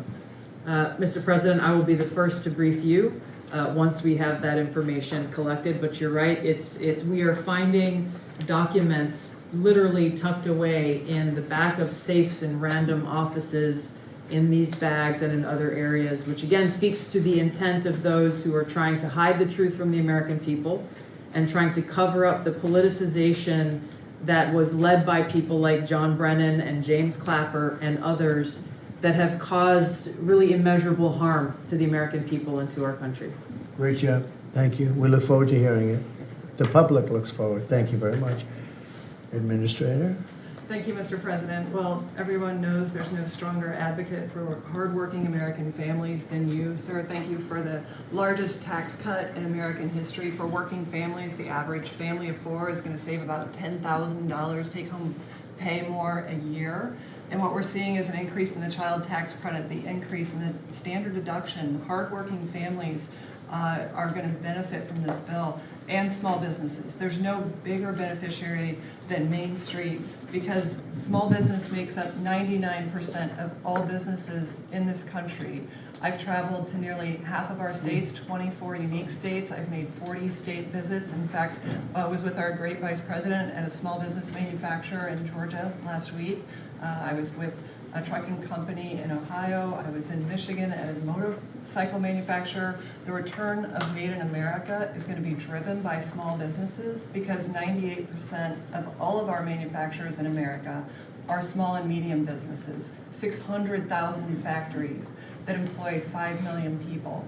And as Secretary McMahon mentioned, this work-based learning that is going on in professional and trade schools is real. I've visited them from Utah to Maine to Georgia and seen this revolution in education happening. So small businesses need skilled labor. Now that you solve for inflation, for the taxes, every Democrat voted for a $4 trillion tax increase on the backs of hardworking Americans. And so you prevented that. And now we've got fair trade. And thanks to Administrator Zeldin, we're seeing deregulation. I mean, this diesel exhaust fluid crushed farmers and construction and other heavy industry. So rolling that back makes a real difference for small business. And your domestic economic agenda is amplified through small businesses, which is why small business optimism is above its 53-year average, finally. Yeah. And so Main Street appreciates it. What Main Street wants now is a rate cut. They feel burdened by high interest rates. They would grow higher and expand more if they could, but the interest rates are really hurting them. And finally, I want to say thank you for your executive order on debanking. We're about to announce a major investigation on debanking. It happened to you and your family. It happened to me. It happened to thousands and thousands of Americans. And unfortunately, disproportionately on those that had conservative values, on Christians, on pro-life, on 2A businesses. And so we're going to be talking to the banks about that. The SBA operates the largest government business loan program in the federal government. We have a network of 5,000 banks. So we're going to be making sure that that never happens to anyone again. Great job. You're doing a great job. Thank you very much. Christy? Well, Mr. President, first of all, thank you for the opportunity to work for you. And you committed when you ran for president to make America safe again. And today, the average family and individual that lives in this country is safer than they've been in years because of what you've done. We've got 3 months in a row now with 0 illegal aliens coming into this country. And I want to thank Pete and the Department of Defense for all of their help. They're down at the border with us still, helping us keep that border secure and make sure we know who's coming into this country. You've arrested and brought to justice hundreds of thousands of illegal aliens, of criminals that have perpetuated violence against American people. Sir, you've had 1.6 million people voluntarily go home to their home countries that were here in this country illegally. Because of your strong message and you enforcing the law, they decided to go home on their own so that they could come back the right way someday and be American citizens. But what I think is one of the most remarkable statistics is that under Joe Biden's administration, 88% of new jobs went to foreign-born individuals. Under your administration, 2.5 Americans have jobs today that they didn't under the previous administration. And they have those jobs because you created opportunities. You made this country safe. You opened up the economy. You enforced the law. Now people can get up and provide for their families and go to work every day and be confident in that. And the last thing I would say is that it's incredibly important to know that every one of those illegal aliens that has gone home, they were costing us about $8,700 to $9,000 a piece in what they were taking out of our social programs, out of Social Security. You've saved this country billions of dollars, about $15 billion, just in what those illegal aliens were costing us in social programs. I've cut over 450 different contracts at the Department of Homeland Security. We're getting rid of corrupt ones that were not efficient for taxpayers, weren't focused on our mission of keeping us safe. And we've also renegotiated and brought in our biggest vendors that said you have to do better. And we've saved the taxpayers over $13 billion doing that as well. So we're continuing to be accountable to taxpayer dollars, but sir, focused on doing the mission of what you've committed, and that's to keep us safe and to make sure we put Americans first. Well, great job, and great job on the border. We had millions and millions of people coming in. To think 3 months in a row, 0. Incredible. That's some job. Thank Tom and everybody. And Pete, good job. Not surprised. Thank you very much. Chris, please. Yes, Chris. Sorry about that, Mr. President. Like Secretary Noem, I'm thrilled to be here to work with you on the simple platform you were elected on, which was to bring back the American dream. to bring jobs and opportunity for families across the country and to lower their costs so they can live their lives and expand the choices they have. You led off today talking about gasoline prices. I'll throw in diesel. If you correct for inflation, they're at multi-decade lows. This is a huge expense. This is a huge constraint on people's lives. We should celebrate that. Natural gas has become our main industrial fuel powering factories around the country. Natural gas prices are quite low in this country, and they're lower than in any country in the world. The reason for that is the United States produces 2 times more natural gas than the second largest natural gas producer in the world, and 4 times more natural gas than the number 3 and number 4 producers in the world. So you've opened up American opportunity and energy together with the work of Secretary Burgum, Administrator Zeldin, Secretary Lutnick, Secretary Rawlins. You know, we've made it easy to produce energy in America again, and those benefits are flowing. I could go on about this stuff forever, but let me talk about one specific area of energy, electricity. That's in the front of people's minds. When the day you were inaugurated, we get hold of all the data. We can look at the resource plans of utilities across the country. What you inherited when you arrived was a plan over the next 5 years to close 100 gigawatts of reliable electric generation. So that's 100 large power plants. Now that was offset with a plan to build 22 gigawatts of reliable electricity generation. Their plan was to close more than 4 times as much electricity generating capacity as they were going to build in that 5-year period. How do we lead the world in artificial intelligence if we're shrinking our supply of reliable electricity? How do we reshore steel and aluminum and automobiles and semiconductors and all those jobs Americans want back in our country when we're degrading and shrinking our energy system? We were going to hand that leadership to China in artificial intelligence, not just to our economic loss, but to our huge national security loss. Your team around this table, and almost everyone around this table is involved in it, is just to completely pivot dramatically. We're stopping the closure of all these plants way before their retirement date. Some plants get to their end of life. That's a small percent of the planned closures. Most of those were just political nonsense at the cost to American taxpayers. So we have rapid new construction of power plants under in the United States. We're doing everything we can with suppliers who build the equipment for these power plants. They've got to build their factories bigger to build power plants in America. People thought those days were past. We weren't going to build big things in America anymore. We're just going to keep sending it over to Asia and overseas and just buy other people's stuff. Totally nuts economically, totally nuts for national security, and of course crushing for working Americans, particularly Americans that work with their hands. But we are seeing a revitalization of those people, of that optimism. You showed that picture of that plant being built in Arkansas, dozens of those under construction, just in artificial intelligence. But the reshoring of steel, of aluminum, of plastics, of fertilizer, semiconductors. Like this, America's the land of opportunity. How did we get to become this awesome nation? Because we believed in the American dream and we leaned in on it.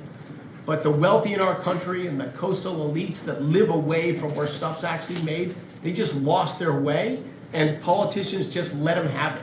Your tireless campaign and your relentless messaging made people realize the American dream isn't dead. It's just been smothered, and we're unsmothering it and setting it loose. God bless your efforts. God bless your assembly of this team around this table. We're bringing the American dream back. Thank you, Chris, very much. Great job you're doing. Appreciate it. Lori, please. Mr. President, everybody here who spoke works at the Department of Labor, clearly, which I love. They have all the correct talking points, but I think that's a testament, again, that we are all working together every single day. We talk to each other often, and the workforce, the skilled workforce, the education factor, retirees, it's been so important because they all touch the Department of Labor, and I have the opportunity to work with every single one. If you all haven't stopped by the Department of Labor, Mr. President, I invite you to see your big, beautiful face on a banner in front of the Department of Labor, because you are really the transformational president of the American worker, along with the American flag and President Roosevelt, because we're bringing business and labor together. And I was so honored to unveil that yesterday, and everybody is taking note of that. You also mentioned crime, and I think it's been important for my colleagues to recognize that now American workers can return to work and feel safe. That business owners aren't shutting down their businesses because they're afraid they can't protect their workers, and now it's open for business again, and it's starting right here in our nation's capital. Many things have been mentioned about consumer confidence up, unemployment is holding steady, and more than 2 million net jobs for native-born Americans has been key under your leadership. 84% of the workforce and jobs has been produced by the private sector. I think that was the mission of this administration and the Department of Labor. And I will continue to say for a little bit longer, until I heard you today, the one big beautiful bill, because it equals one big beautiful workforce. And Congress passed this legislation. It probably will be the single most important bill that they did sign, because it is protecting our American workforce by expanding Pell Grants and child care and reduction in taxes, that they can keep more of their hard-earned dollars. I am at the Department of Labor announcing $30 million in grants for our skilled workforce, that I have an MOU with Secretary McMahon.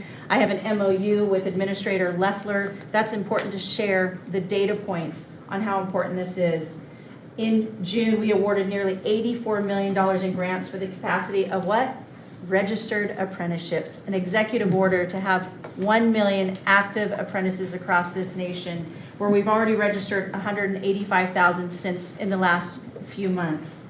One of the other things that we have done is the Biden administration's guidance on cryptocurrency. And thanks to you and your leadership on that, we've rolled that back. And of course, we're going to see the 401k, the investors in our alternative assets. That's been key through the Department of Labor to work through. Partnering with our agencies, again, as I mentioned before, is important as we work together. I have visited, I'll be 31 states on my 50-state tour by the end of this month. I'm headed with Secretary Duffy, with the South Korean President Lee today, as we move through the shipbuilding. We will do that in Philly, and then I'm off to New England to talk to those states about how important the apprenticeship program is. But while I visited Hexel in Salt Lake City, 100% domestic carbon fiber for the Department of Defense as they produce. They are announcing another $1 billion investment per your executive order on advanced manufacturing. So it is working. Everything that you have been saying since you were elected and since we all can put into play has been working. Ohio, McDonald's is investing 375,000 new jobs. The shrimpers, I visited as well, and they need our help in protecting that industry for our American fishermen and shrimpers. In Minnesota, I toured Cambria. When we're talking about quartz countertops, all made in America. And again, in Oregon, where we are expecting a crackdown. Thank you for what you are doing with your agents on ICE, and thank you for the prosecution that I hope you will come to Portland, Oregon, and crack down. But while there are still good people, I was able to visit Buckeye Pacific, really a trading floor for the timber industry. So we still want to focus on great, hardworking American businesses. Mr. President, I couldn't be more excited to ring in Labor Day in Erie, Pennsylvania for the Labor Day Parade. I will be there to welcome it. It is an honor to serve this country. It is an honor to serve under your administration as the Labor Secretary, and we will kick off, and Republicans will own Labor Day again, not Democrats. We will own it because we are, and you are the president of the American worker. So thank you for everything that you've done. Thank you very much, Lori. Absolutely. You're doing a fantastic job, and I will tell you that Lori was recommended by the Teamsters. And I said, that doesn't really work, does it? And it turned out to be one of our best choices. So I just want to thank you and Sean, who, as you know, recommended you very strongly. You've really turned out to be a gem. Thank you. I was able to talk to the president on the phone the other day. He called and we visited, and he said, but I know that you were, you know, a little bit middle of the road and not so sure. I said, Mr. President, I have been a Republican. He's like, what? Wait, what? Now I like you even more. So, You're doing a great I job. appreciate it. Thank you, Lori. Thank you. Thank you. Pam? President, I'm working with everyone around this table almost daily on legal issues that we're winning on. But today, because it's Labor Day, President Trump, if I could focus on public safety, not only domestic, but from our foreign adversaries. And Secretary McMahon, I know you know, kids are out of school this weekend. It's Labor Day. And Secretary Duffy, you know, our highways are going to be packed with travelers coming to not only our nation's capital, but all over this country. We're also going to have boaters, Secretary Duffy, right, on our waterways. It is illegal to be under the influence and on a boat. So get a designated boater if you're out on our waterways, whether it's the Potomac or the Gulf of America or the Pacific. Wherever you're out this weekend, people need to be safe. And on an international level, Secretary Rubio, thank you for all your help on everything we're doing, and everyone around this room. But yesterday, there was a big, big win. El Mayo pled guilty, and he was the co-founder of Sinaloa cartel with El Chapo. And there's even a Narcos Netflix series about these guys. Well, now we know the ending. He's going to die in an American prison. They are one of the worst, El Chapo and El Mayo, some of the worst narco traffickers in our world. And he will spend life in prison now. And that's so important because those guys and others throughout this country, throughout this world, have brought into our country drugs, cocaine, heroin, fentanyl, methamphetamines that's killing our kids. And we have to stop that. And that's what you've been doing not only in DC, but around the country at your leadership. And over the weekend, parents need to know, with kids out of school, with people out on our highways and on our waters, do not take a pill from anyone you know, don't know. Do not buy anything on the street. It could be laced with something toxic. We've seen so many fentanyl overdoses. And when you were here in D.C., we showed you pictures of some of the drugs that had been seized right here in D.C. President, they were packaged for children. Packaged for children. And people are dying from these around our country. So thank you, President Trump, for your leadership and for letting Americans know that it's now a safe place to go. But parents also have to know, college kids have to know, to be vigilant and not take this trash.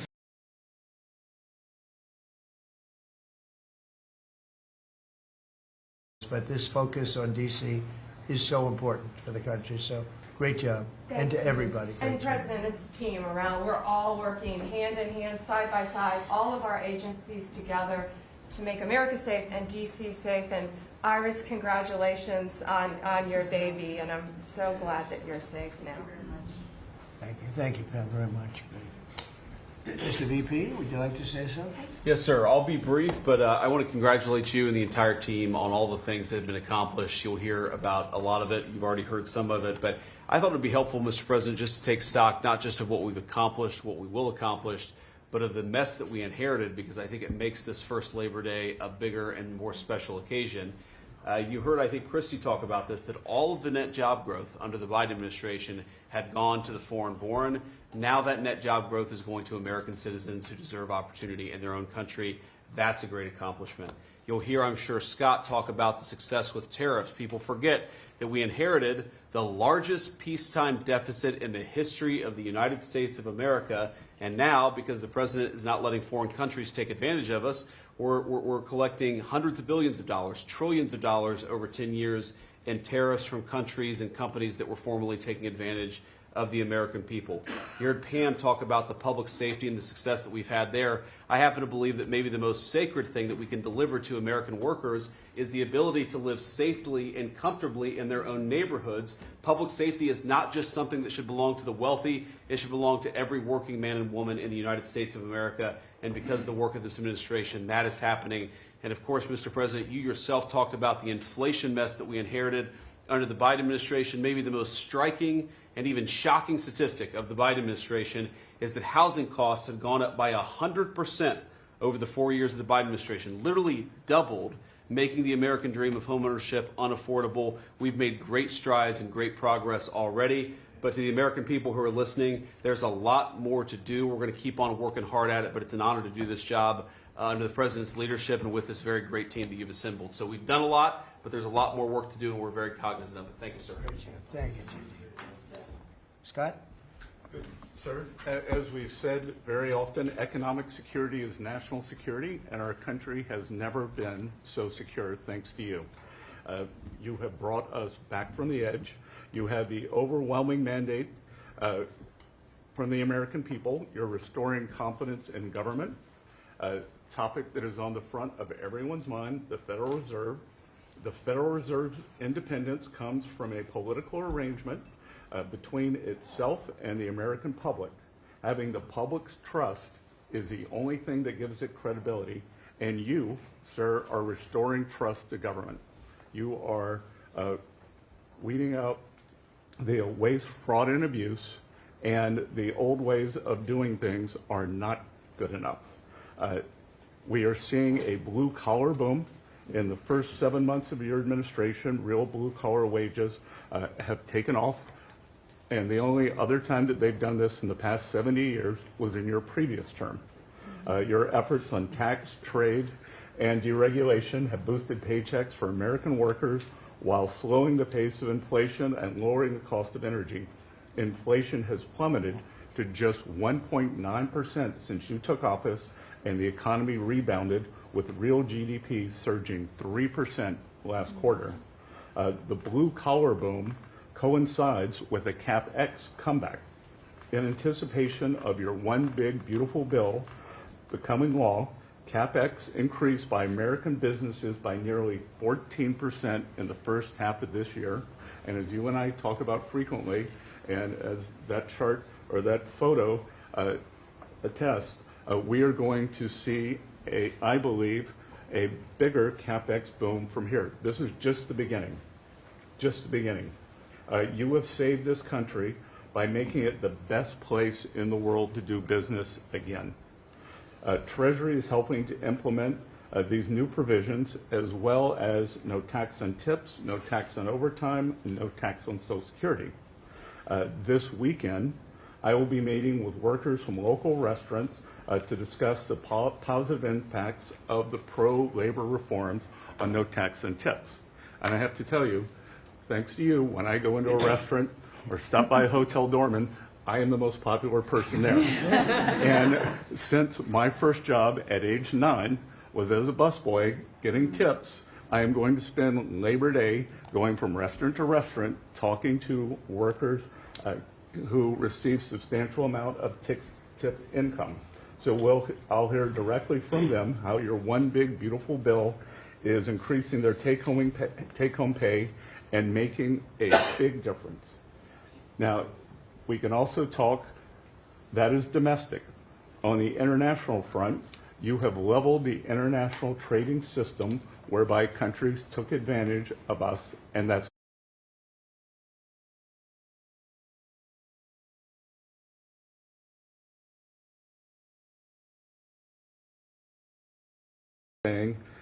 was running at a rate of $300 billion a year.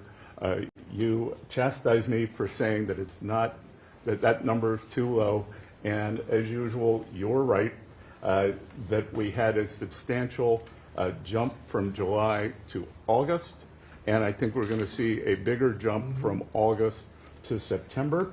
So I think we could be on our way well over $500 billion, maybe towards the $1 trillion number. This administration, your administration, has made a meaningful dent in the budget deficit. The average budget deficit during this term is 26% less than the last 12 months under Biden. And even the CBO, and we don't agree with CBO on everything, as you said, last Friday, on a summer Friday, had to admit that they believe over the next 10 years, the budget deficit will be $4 trillion lower than they had previously scored. And even the CBO, and we don't agree with CBO on everything, as you said, last Friday, on a summer Friday, had to admit that they believe over the next 10 years, the budget deficit will be $4 trillion lower than they had previously scored. $4 trillion, $3.3 trillion of tariff income, $700 billion of lower interest cost, and I would expect that that number could go up from here. So, Mr. President, your return to the White House marked the return of the American worker. Thank you for reclaiming Labor Day for the American people. You're growing the economy for everyone, especially the middle and lower income households who suffered disproportionately under the last administration, and it's an honor to do this under your leadership. Great job. You're doing great. Thank you very much, Scott. Brooke? Sir, I dropped my second son off at college last week. And I wasn't planning to say this, but just listening to everybody, I wanted to put a little bit of a personal touch on this work. He started his freshman year yesterday at Texas A&M, for all my SEC friends in the room. Thank you for saving college football, by the way. We're all very grateful. The country just feels different. It just feels different. There's such a optimism and a love. There's a faith movement going through, especially with our younger Americans. And for those of us with kids in college, I know we feel it. And I experienced it firsthand last week, moving him and my other older son in as well. As we move toward Labor Day, you have made a lot of dreams come true for a lot of people, but one of my longtime dreams was for the right to recapture Labor Day. And I've been talking about this for almost 20 years and writing about it, that why are we ceding the day that we are celebrating the American worker to the Democrats? Because this is our day. Perhaps of any day of the entire year, this is our day. America was founded and fought for by fishermen and farmers and workmen and et cetera. The Genesis, the first book of the Bible, talks about the righteousness of work and the art of creation. And so to be part of this effort to represent the farmers, the ranchers, the agriculture industry at this moment in time, which I do believe we're in a revolution. 1776 was the first one, 1863 or so with Abraham Lincoln was the second. This is the third with Donald Trump leading the way.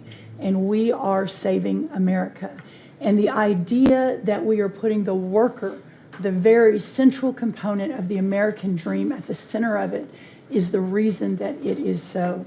So at USDA, it continues to be my greatest honor to fight for the original American worker, whom I think the farmer is and what they represent. And as we are building new systems and new structures, as we have this year going to have the best harvest on record for our row croppers and others, what this team has done and is doing to open up those markets to ensure that these farmers can continue to return prosperity to rural America. I'll finish with this. This morning, we had a working group with 6 of our cabinet members. Bobby Kennedy representing healthcare, Linda McMahon education, Lee Zeldin deregulation, Kelly Loeffler small business, Lori Chavez Tarimmer labor, and Scotty Turner housing. And how you leading the way in your vision, how that will return the golden age to rural America, to the very fabric of our country.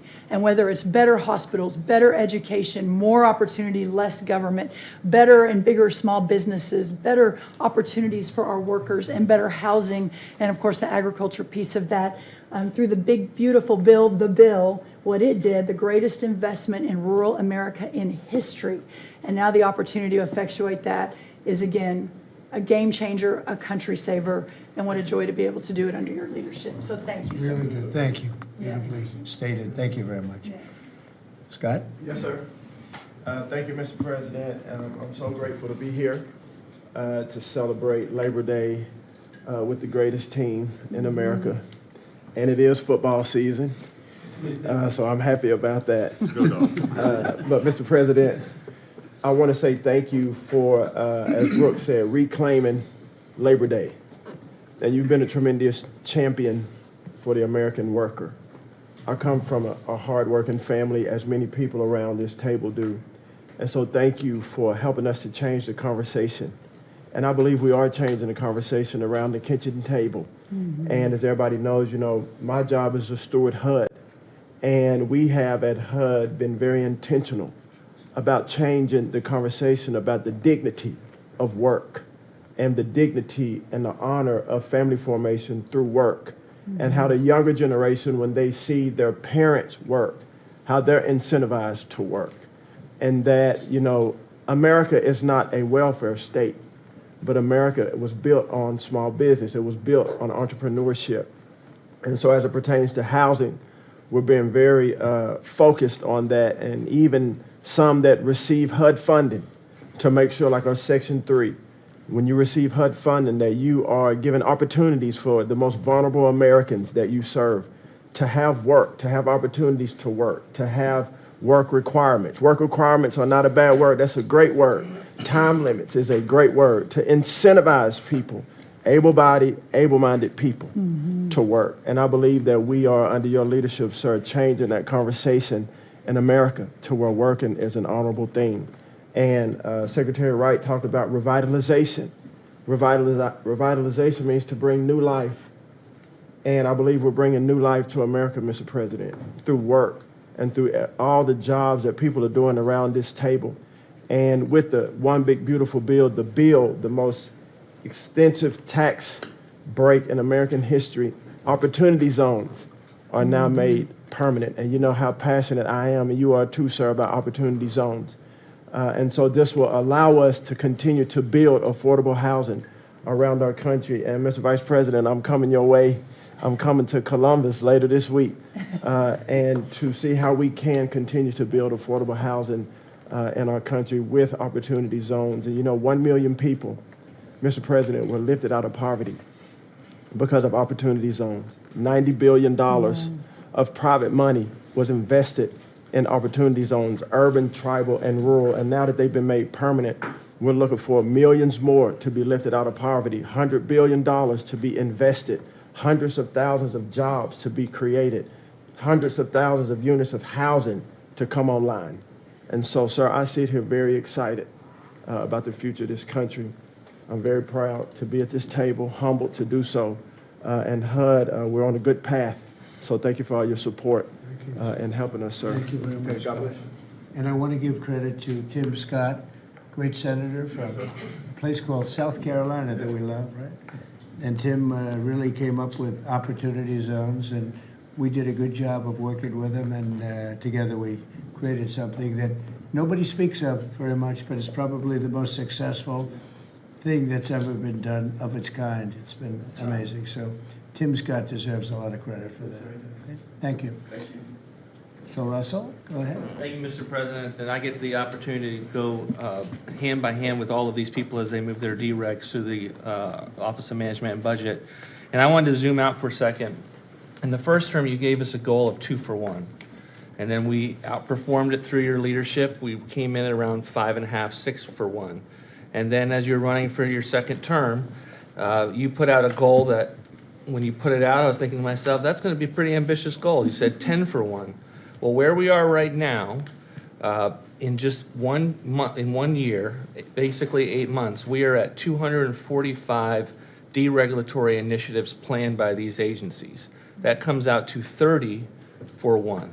So we are making incredible strides. And you know, as you're focused on the details of each one, I mean, these aren't small things. Endangerment finding is one of the most deregulatory things we've in the history of this country.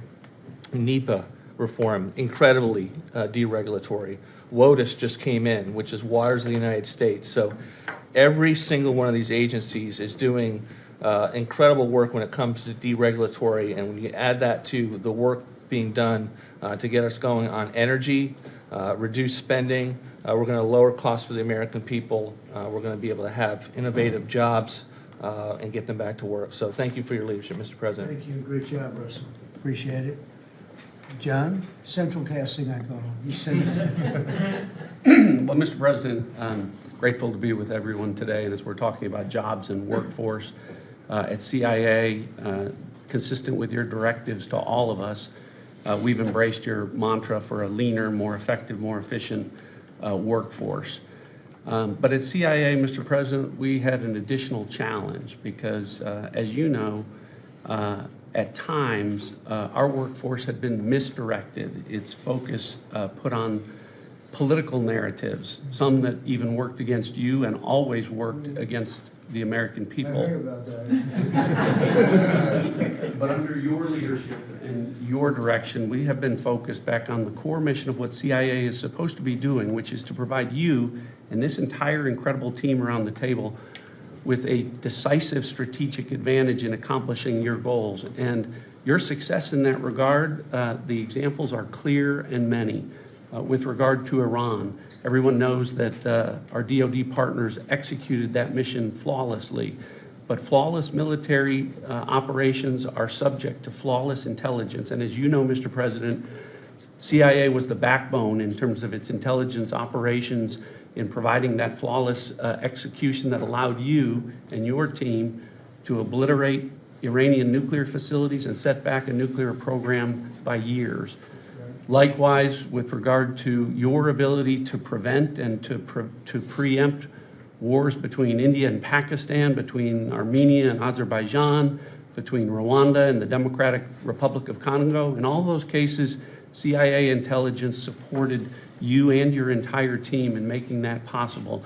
It's not just you, it's the folks around this table, Secretary Besson, Secretary Lucknick, Trade Representative Greer, and their great successful negotiations on trade and tariffs, again, was a CIA workforce working to enable them to accomplish your goals. So as we roll into Labor Day, I tell you that the CIA workforce at the Trump CIA is grateful to be focused on what it's supposed to be, which is helping you prevent and end wars and to make America safer. Thank you very much. You've been really fantastic, but I'm not surprised.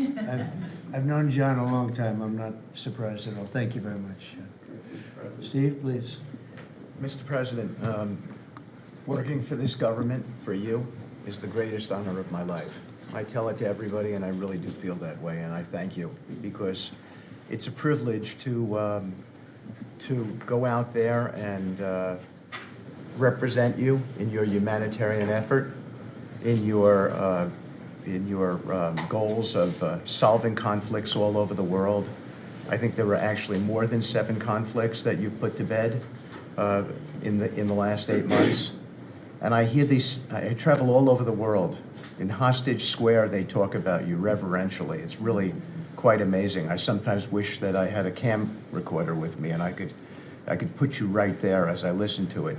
I was in Gaza, the first American diplomat, on your behalf, and as we delivered food and aid pursuant to your new aid initiative, pushed forth by your great Secretary of State, Marco Rubio, who it is a privilege for me to work alongside. The people were applauding you. The signs were up. I mean, these are people who I just don't think you get the proper credit for it all. We are negotiating multiple entries into the Abraham Peace Accords because of your vision. Azerbaijan, all these different conflicts that we're out there on your behalf on, these are people who have never really seen the world change in this way. Peace through strength really, really works. Russia, Ukraine, Iran, Israel, Hamas, we're having meetings all this week on all 3 of those conflicts, and we hope to settle them before the end of this year. Your team is nothing short of incredible. And there's only one thing I wish for, that noble committee finally gets its act together and realizes that you are the single finest candidate since the this Nobel Award was ever talked about to receive that reward. Beyond your success is game-changing out in the world today. And I hope everybody one day wakes up and realizes that.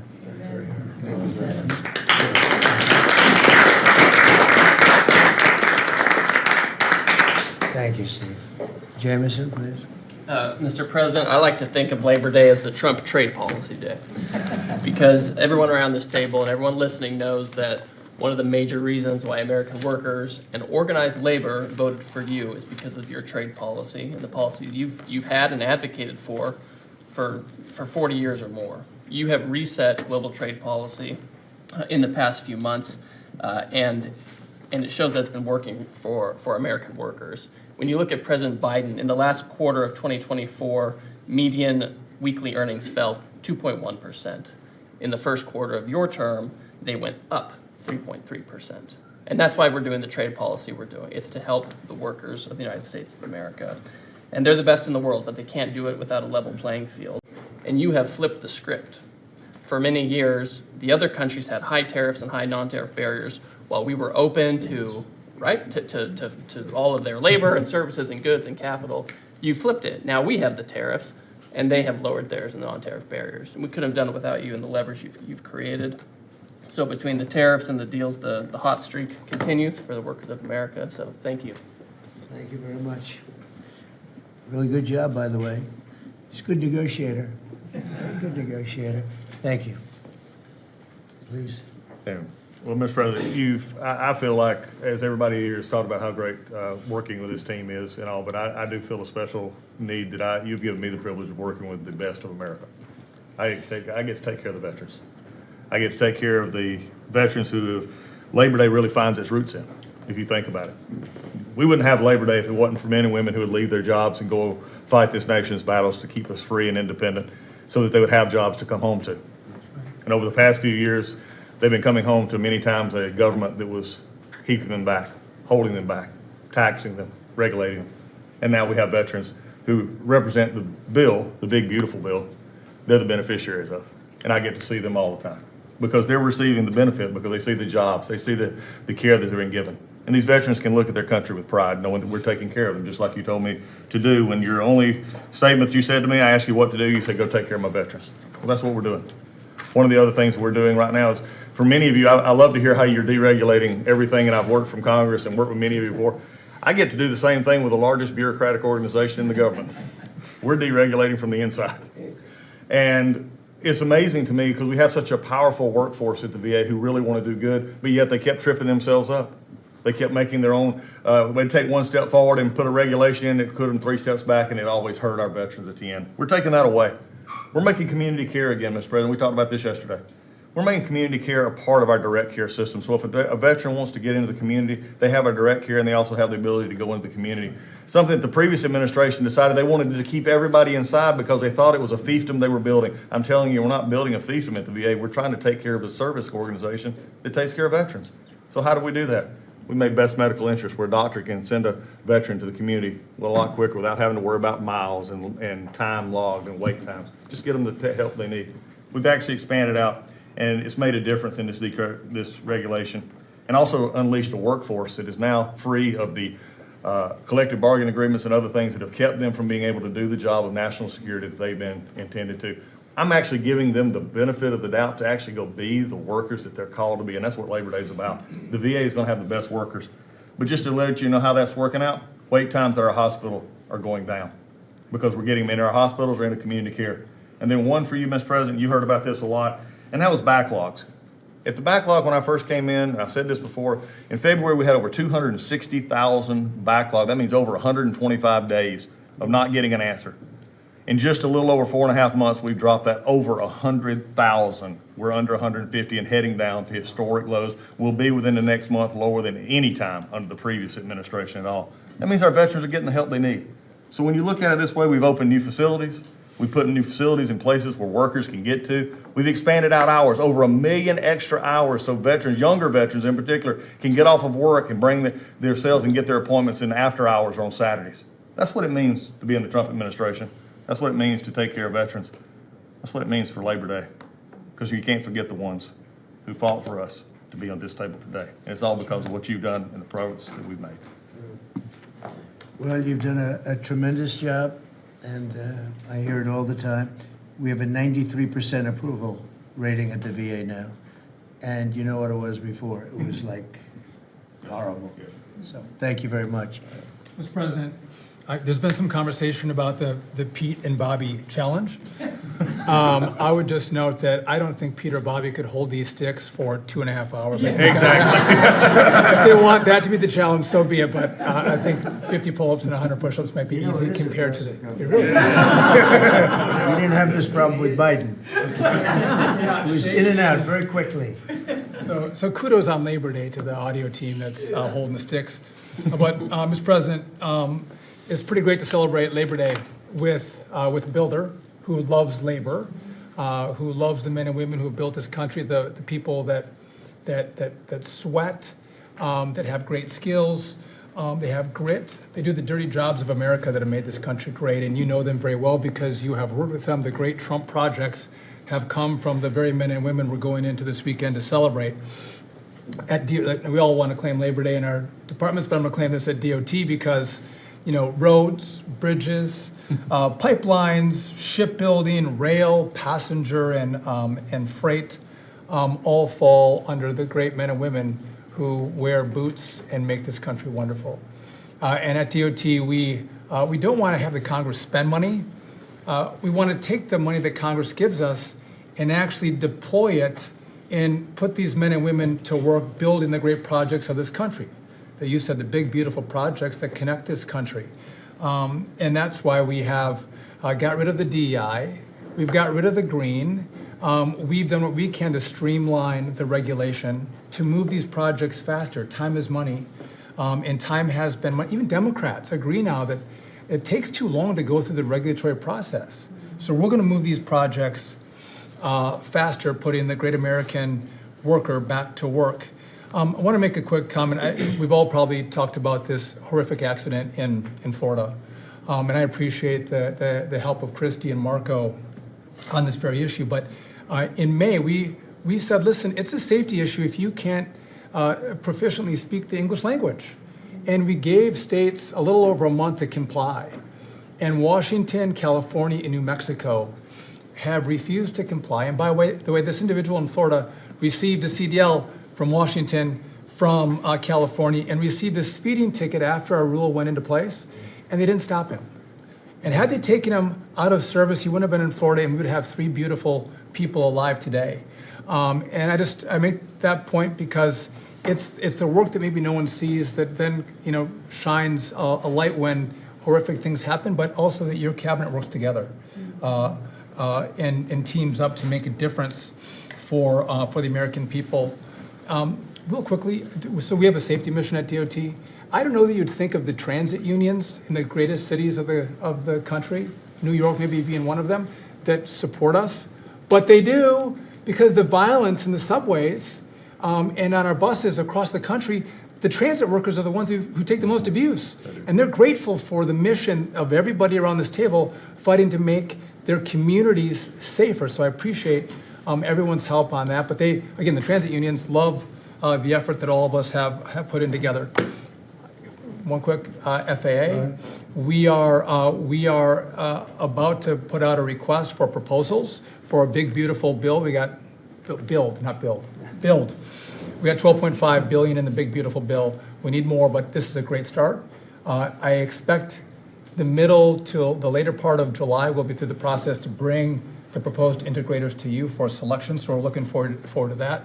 We will have the most, I'm learning from you, this is going to be the greatest contract ever crafted in the federal government for this build for air traffic control. Really, it's innovative, and we have unique tools at FAA. It's going to be a great contract. Bobby left me out of the windmill conversation, Bobby, so there was a study done in the last administration that said if you build windmills 1.2 miles, within 1.2 miles from a roadway, it can mess up the automation and technology on a car. Same thing 1.2 miles from rail. The last administration buried that report, Mr. President. And so now what we've said is, what we're going to do is say, listen, I'm sorry, it is a safety risk to build windmills this close to roads. By the way, they want to build them by roads and by rail. We're going to say no more. It is a safety risk, and we have a report to show that. And just real quick. That's a good idea. That's great. Good team effort. I wasn't invited to the party, but I'm still going to throw in for the party. Maybe next time, Bobby. One last thing. We have this Mars to Moon mission at NASA. No, Moon to Mars mission. Sorry about that. But sometimes people think that space doesn't matter to them.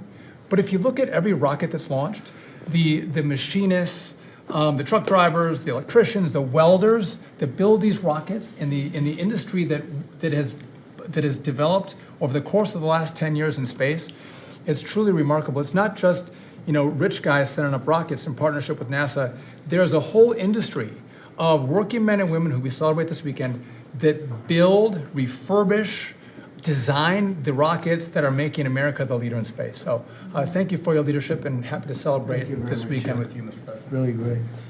And he is doing a good job at NASA too, and we are, I think we'll have some pretty exciting announcements.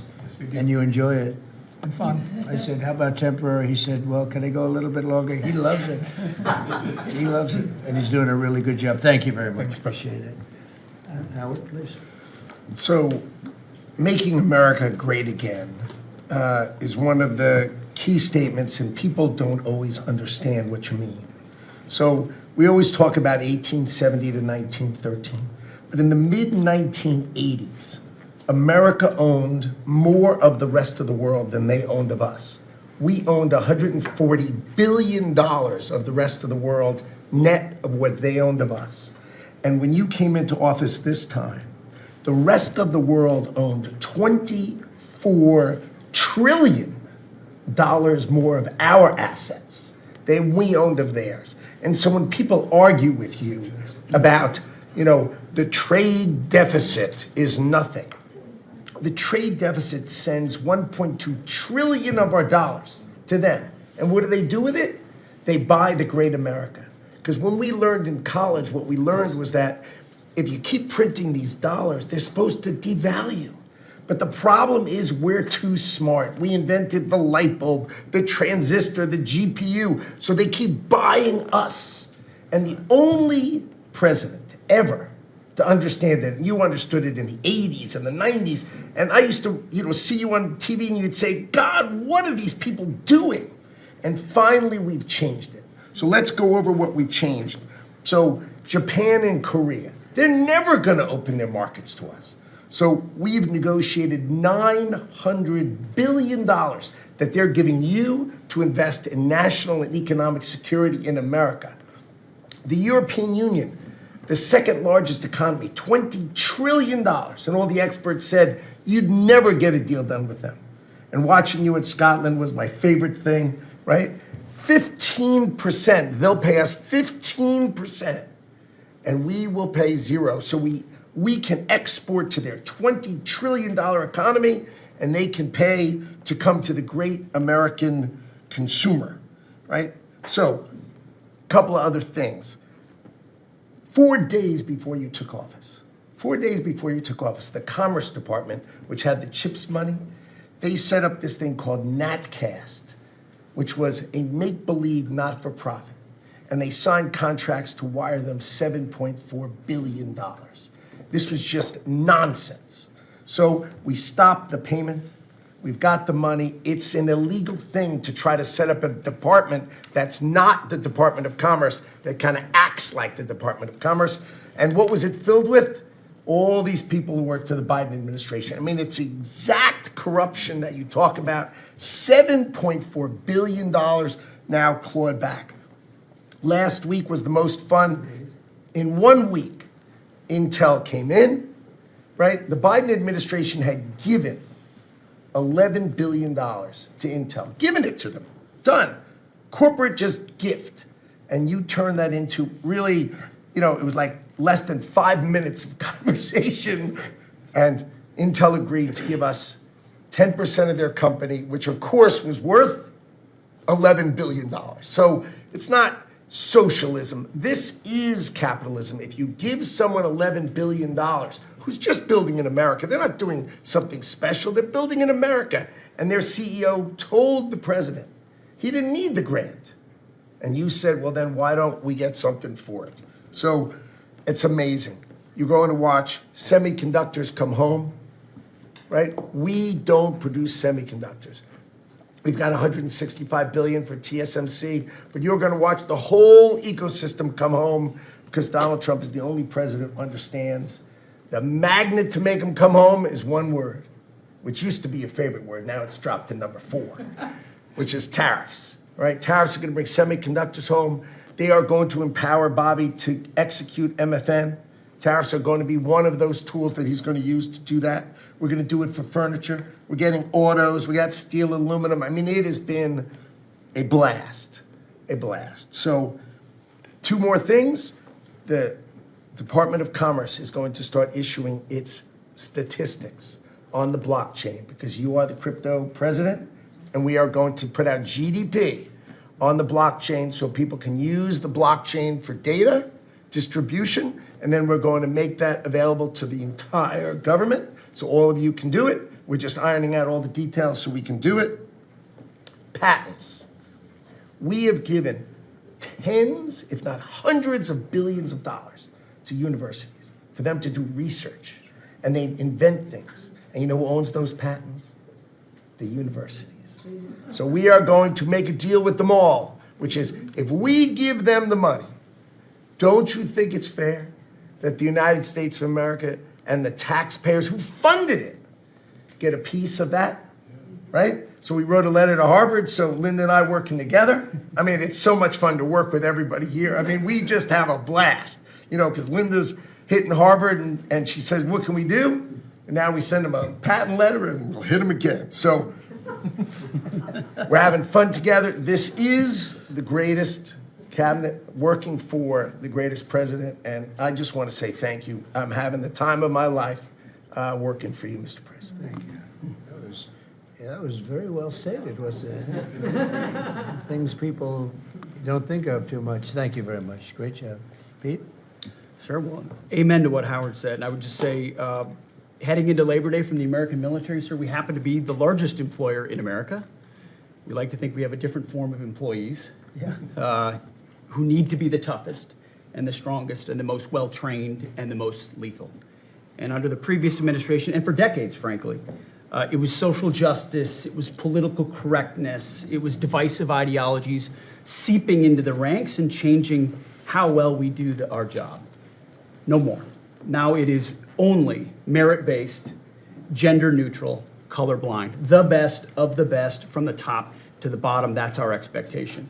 And so you've enabled that. So from the troops directly, which they ask me to say all the time, thank you for your leadership, for your boldness, for your clarity, for common sense, for providing a shield for the rest of us to put America first and to apply peace through strength. We're in the strength business. That's our job, is to stand behind everybody here and alongside John in everything they do to keep the country safe. And the world is noticing. And I wish everybody could. There were two meetings yesterday that I think tell the story. One was, because today happens to be the 4-year anniversary of what happened at Abbey Gate in Afghanistan. Mr. President, you had the families in, who you've met with multiple times, who, when the cameras were on and not on, acknowledged, sir, you were the only one that gave them a proper greeting, that recognized what they gave their sons and daughters in the debacle that was the withdrawal in Afghanistan, that we will bring accountability for at the Defense Department through our investigation. That's good. But at the same time, the world sadly took notice, whether it was Israel, whether it was Ukraine. Those wars never would have started if you were president. Instead, they looked at the foolishness of Joe Biden. Under your military, your Pentagon, we are restoring deterrence, whether it's Midnight Hammer and those beautiful B-2s, 37 hours straight, whether it's counter-drug operations in our own hemisphere, whether it's the border, working with Christie and the national security team, whether it's LA, whether it's Washington, D.C., you name it, whether it's Europe. Our allies paying 5%, now our allies in the Indo-Pacific stepping up to do the same. That's a recognition that American leadership is here. And then in the second meeting, we were talking about what we're doing in D.C. and Pam's taking the lead. I have to say, just pause for a second. When I look around this table, yes, there's a national security team of Steve Witkoff and John and Scott and Howard and the vice president and Susie and Christy and Tulsi, but to every person here, we work together on a daily basis. And if you call me and I call you, the answer is yes. How do we do it together? I think that's exceptional. It's what the American people deserve, and you've demanded that, sir. So I very much appreciate it. In that meeting on D.C., I started my sentence by saying, the Department of Defense, to which you said, that just doesn't sound right. So maybe next time we're here, my card will read Department of War. We'll see. But it's not, here's the thing, here's what people miss. It's not just about words. It's about the warrior ethos. It's about what the department is supposed to do. George Washington started the Department of War because he wanted us to win our wars. Our founders didn't want endless foreign entanglements. They didn't want endless contingencies and deployments. They wanted an empowered military that the handcuffs were taken off to fight to win and then bring those troops home. So my platoon in Guantanamo Bay, our motto was, those who long for peace must declare for war, must prepare for war. We don't want war, we don't seek it. You are the peace president, sir. Because we are strong, our enemies know what we will do. And so whether it's Secretary of War or Secretary of Defense, that warrior ethos is changing. We're going back to basics. Our drill instructors can be drill instructors again, sir. So from the minute of the tactical of standards to the strategic of B-2 bombers, we're focused on what matters. Had a meeting yesterday on Golden Dome for America, which is on track to deliver strategically for the American people. Munitions and the Deputy Secretary making sure our stockpiles are overflowing. That's our job. I'm an honor to be a part of it, sir. Thank you for your leadership. That's great. I think I like Department of War better, but we'll make that decision, right? But you've been great. Thank you very much, sir. So Marco, go ahead. Well, Mr. President, first of all, everyone's made this comment already and needs to be echoed again. You were elected as the President of Working Americans, and that's why this Labor Day is so meaningful. For me personally, this is the most meaningful Labor Day of my life as someone with 4 jobs. And so...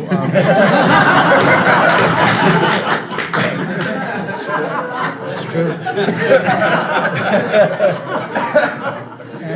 But on the point of, you made it very clear from the outset, even in foreign policy, everything we did has to be pro-American. It has to make America stronger or safer or more prosperous. And there's just a few things I want to touch to because it involves your team under your leadership making it happen. The first is, for the first time in the modern era, we are truly on offense against organized cartels that are pumping poison, killer poison, into our cities. And that's a team effort. It's Christie's team, it's Pete's team, it's Pam's team, and obviously it's under your leadership. And by the way, we're getting incredible economic international cooperation. Countries just in the last week, Ecuador, Paraguay, Guyana, Trinidad, today Argentina, all joining us or trying to be helpful in advancing this. And this just, one thing is we're going to stop drugs from coming in and we're having record seizures, but another thing is to build an international coalition against the scourge on the international stage. The second is mass migration, illegal mass migration, which is dangerous for the country but harmful for American workers. What's happening on the border is essential, but it's not just what's happening on the border. And again, Christy and her team have been essential in this. We have countries all over the world that are actually helping us, whether it's through safe third country agreements, whether through it's stopping the migration flow from coming here in the first place, incredible international cooperation. You've redefined our border. It's no longer just our physical border. We are doing things ahead of time to prevent this from happening and getting cooperations from countries that we've never seen before. And last, I would say, and Steve touched upon this, who, by the way, is doing a phenomenal job. Steve is both a great negotiator and he's also a nice guy, which are 2 tough things to pull off together. But it's incredible. But we both work for the peacemaker in chief. Think about it, how fortunate we are as Americans to have a president who's made peace a priority. And just since the last time we've met, there was a war going on in Cambodia and Thailand. Between Cambodia and Thailand. The president just picks up the phone and tells them to stop fighting, and within 72 hours, the fighting had stopped. There's no other leader in the world that could have done it. And the fact that you were willing to spend time to do that and to make it happen is, of course, essential. And then the war that didn't happen because of Azerbaijan and Armenia coming here to sign that peace deal, which is historic in so many countries. You know how many countries said, it's never going to happen, it isn't possible. And it occurred, Mr. President, because of your leadership. And then on a point of personal privilege, I wasn't even going to raise it. I haven't even talked to you about this. It's a little controversial, but I think I need to bring it up at this time of year. This thing about people getting married on Saturdays during college football season is a scourge, Mr. President. It's dividing families. And I don't know if we can have an executive order on this. It's insane, but it's really difficult. There's 7 other months of the year that people can get married, so I just wanted to say that because it's very, very difficult. Thank you. Fantastic. Thank you very much. Doug, please. Well, Mr. President, you've heard from around the table how people are grateful to have an opportunity to be part of this team, have an opportunity to work for you, and have an opportunity to serve the American people. And I would say as we head into this Labor Day, the thing that really differentiates you and your leadership and everybody around this table is one word, and that's respect. Because this is a group of people that respect our farmers and ranchers. We respect the people that are in law enforcement. That's a huge change. Respecting the people that are in uniform, respecting our veterans, respecting our shrimp fishermen. I mean, whoever it is in this country, people that are building our roads. This whole group embodies that sense of respect. And when we start with that, then who benefits? We come up with policies that help those people. And what have you done? You've led an opportunity for us to have the lower taxes, way lower deregulation, record amounts of investment that's coming into this country. We're going to be seeing lower interest rates. All of those things coming together is a gift to the working people. The policies are lifting everybody up. There's 140 million Americans that get up and go every day and drive to work. They commute. And one of the most obscene things of the prior administration was their energy policies was creating a hidden tax on those people. The poorer you were, usually the further you had to drive because you couldn't afford the housing if you were working at a hotel, if you were working in a service industry. We were taxing them. A hidden tax on them was the high cost of energy.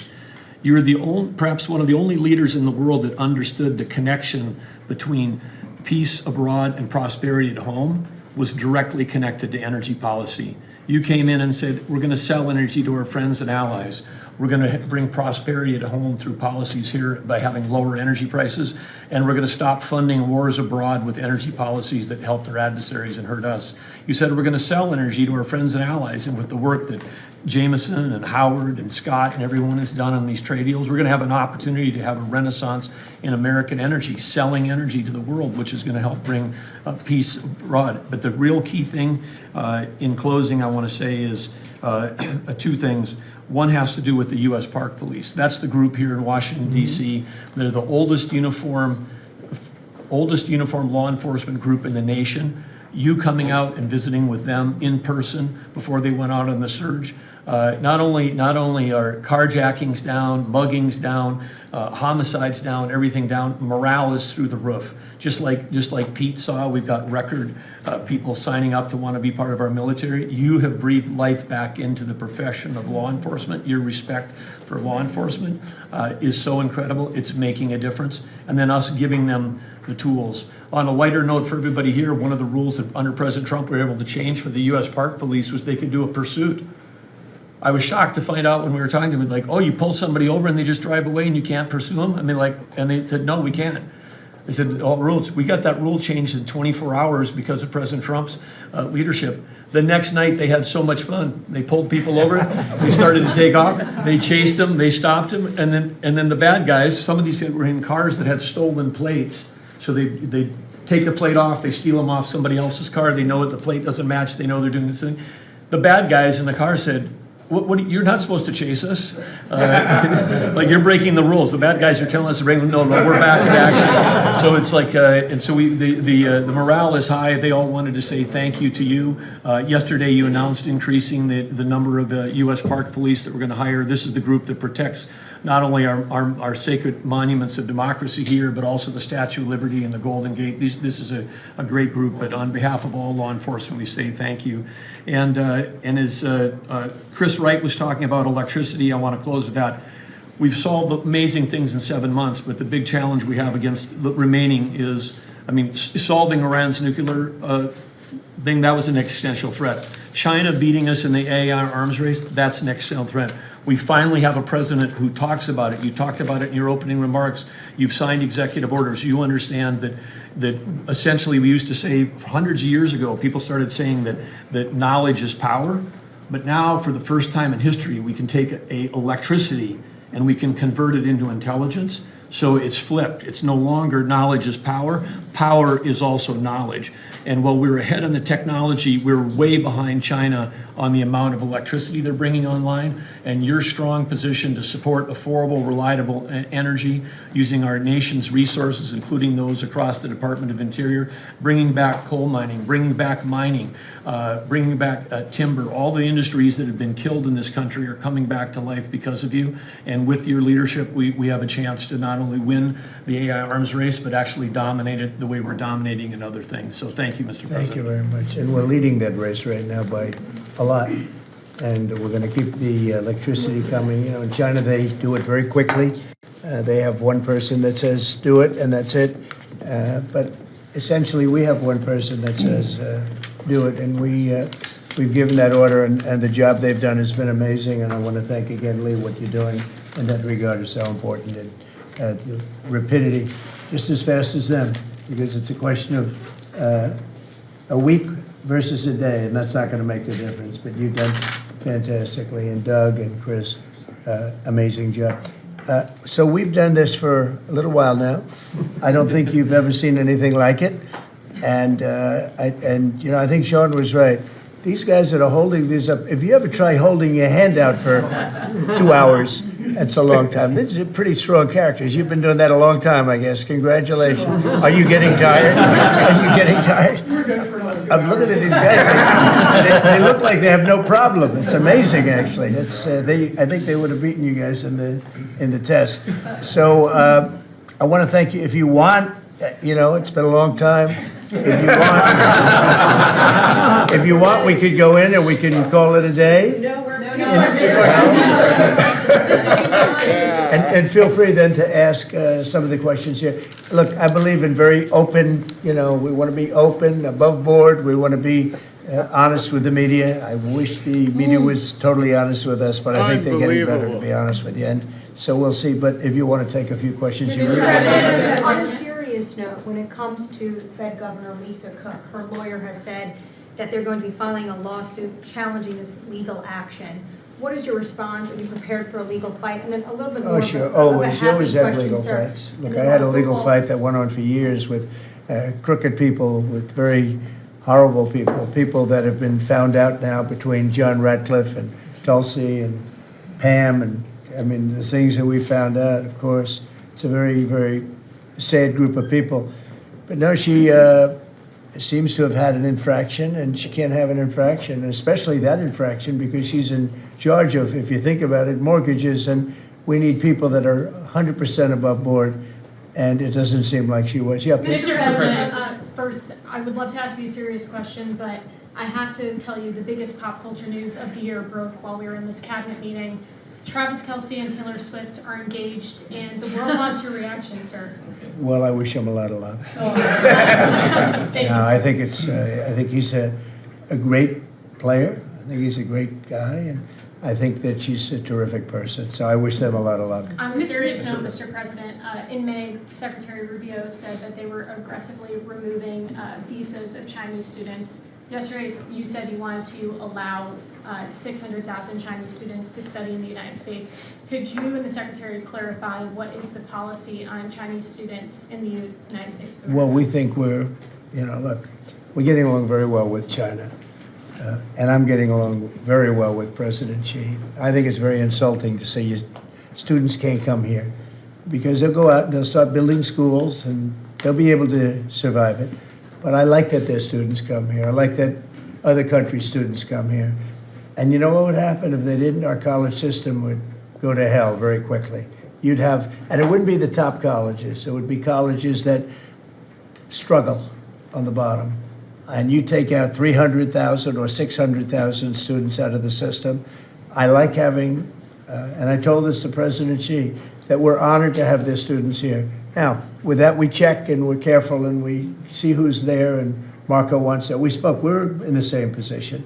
But we have a tremendous college system, the best in the world, nobody even close. That's why China sends them here.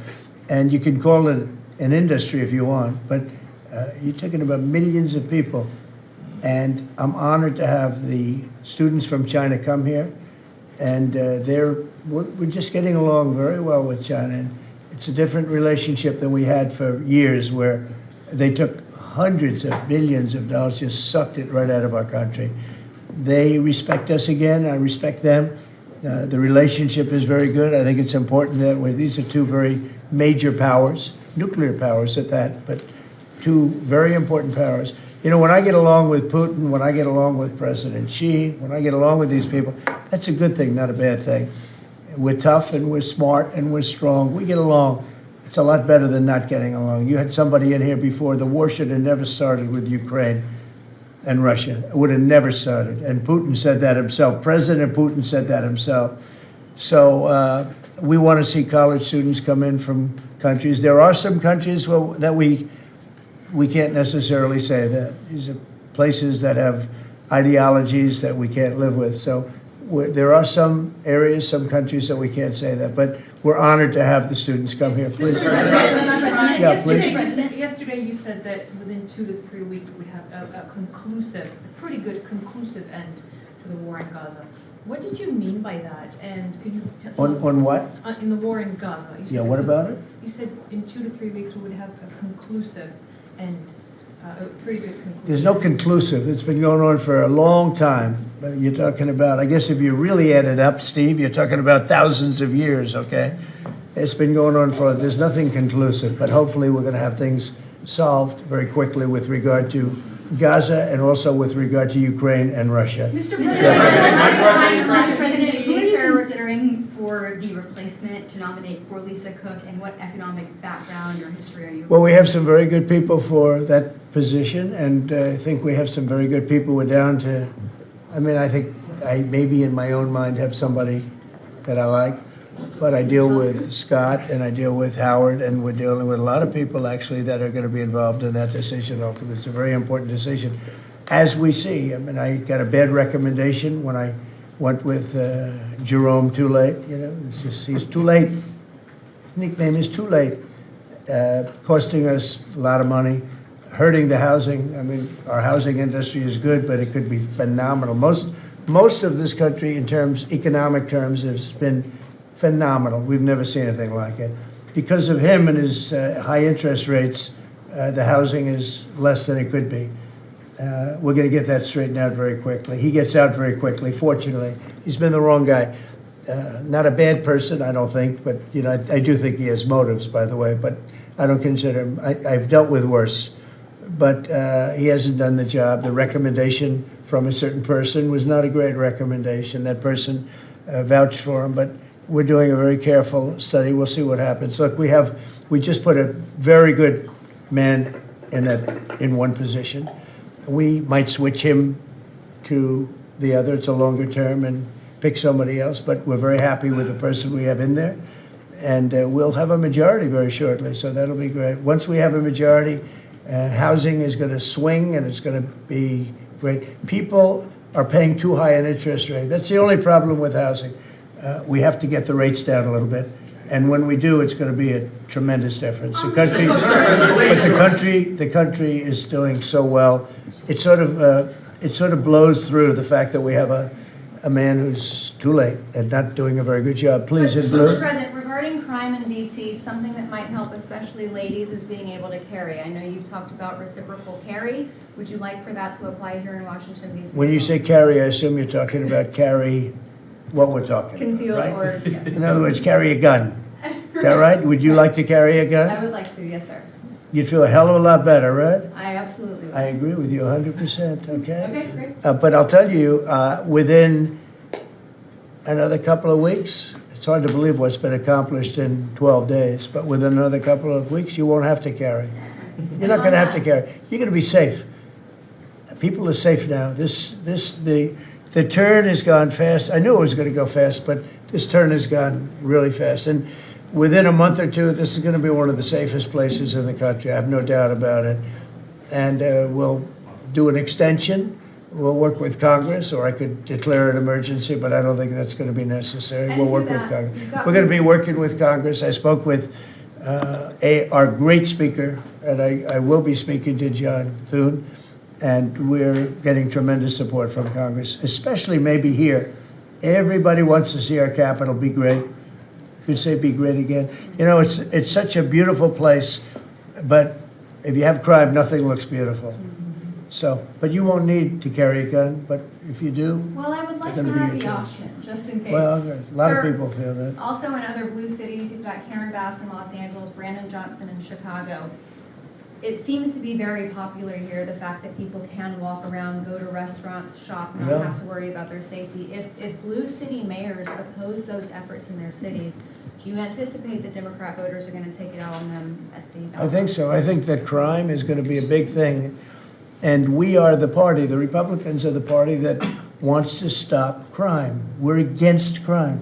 The Democrats like crime. I don't know why.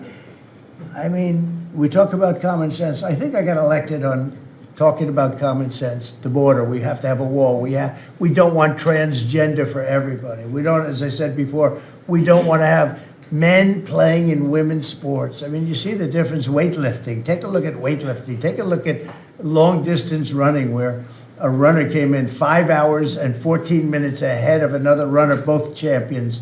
One male, one female. It's not fair. It's demeaning to women. It's so bad. But they have another one, and I think this is the beauty of them all. crime. They're against crime prevention. You can't do that. You can't do that. And I think to myself, I say, is there some game? You know, they're smart people. Is there anybody that could cheat like that in elections is smart, okay? And there's never been in history anybody that could cheat like that. They're smart. They're brilliant in many ways. I say, is there some trick to this? When they say, Trump is in Washington, D.C., stopping crime. He's a dictator. And people are being mugged like your brilliant associate here. I don't know how you're alive. I mean, based on that story, you got very lucky. He didn't just go, all he had to do is this, right? And, you know, it's pretty amazing. So we have something. I think we have two things. I think what Bobby was talking about with respect to drug prices is unbeatable. Nobody else could have done it but us. And I think that crime will be the big subject of the midterms and will be the big subject of the next election. Think of it. They are, instead of saying, Trump's right about crime, it's really bad in Chicago. You have a guy in Illinois, the governor of Illinois, saying that crime has been much better in Chicago recently, and Trump is a dictator. And most people say, if you call him a dictator, that if he stops crime, he can be whatever he wants. I'm not a dictator, by the way, but he can be whatever he wants. I think it's going to be a big subject for the midterms, and I think the Republicans are going to do really well. They called it a trap. This Democrat consultant, they said, he's put him in a trap again, because these are all traps. You know, 80-20, but they're not 80-20. They're almost 100-0, all these issues. But I would say that crime is stronger than men playing in women's sports. I think it's stronger than transgender for everybody. Open borders gave us a lot of this crime. So, you know, so they're sort of on an equal footing, I guess. But crime is going to be a very big subject. And you know what he should do if he was smart? Illinois or New York, if they want, or Gavin Newsom, they should call me and they should say, you know, we've got a problem. You know, we could solve with this team, different players, but work the same way, because you'd leave them here. You don't want to take them out and let it go to hell. Everybody's so happy in Washington. I bet you walked over here today and you had no fear. Nobody has any fear anymore for the last 12 days. But it would be so smart.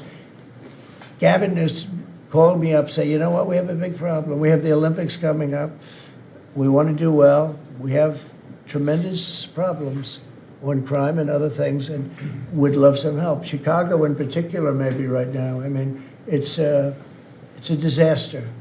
It's a disaster.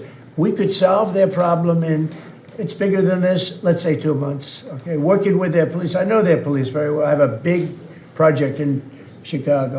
I was so proud of it. It's the best site in Chicago. I got it. Nobody else got it. I was happy as hell. That was when I was a real estate guy, and I got it. The Sun Times site, they call it. And I built the building. It's a great building. And I'm so embarrassed when I see the kind of crime stats coming out. They're so embarrassed. And if I were a governor, a Democrat governor, or mayor, or anybody having to do, I'd call up President Trump. I'd say, President Trump, we need your help. We saw what you've done in D.C. in a period of 12 days. This is 12 days. We haven't even started. This is going to be so safe. It's going to be the safest place on earth. And we'll do the same thing in Chicago. But I'd like to be asked, as opposed to just going in and doing it. Because, you know, when you go in and do it, then they start screaming, oh, he shouldn't be here. We don't need him. We're doing so well. And then the better we do, they take credit for it. So it's really pretty unfair. Mr. President, yes, go on ahead. crime, for a lot of victims like myself, a big concern is long-term sustainability. Can you share with the American public about your plan in ensuring that DC is safe in the long term? Longer term, yeah. Well, it's a great question. Number one, we want to stay there for longer than 30 days, as you know. We have an absolute mandate, and I can extend it, but I'd rather not have to declare a national emergency, because by that time, I mean, right now there's not an emergency. We've done, as you sort of said yourself, it feels like a different world. We've got under arrest and prosecution, and we've thrown out taken some, and we're in the process of taking hundreds out of our country that shouldn't be here. And these are hardcore professional criminals. They were born to be criminals, in my opinion, but they're seriously bad people. Murderers, drug dealers, you know them all. You see them all as you walk beautifully to work, and every once in a while somebody puts a gun to your head, because that's what happened in your case. We're getting a lot of them out of the country. We're putting a lot of them in prison because we're afraid to bring them out of the country. They could come back. You know, as good as we're doing, they could come back. We don't want them back. And that's going to solve a lot of it. We also think there should be a presence here for long enough. We should also work with our police department, because you have very good police here. Very good. We're working very well with them, by the way.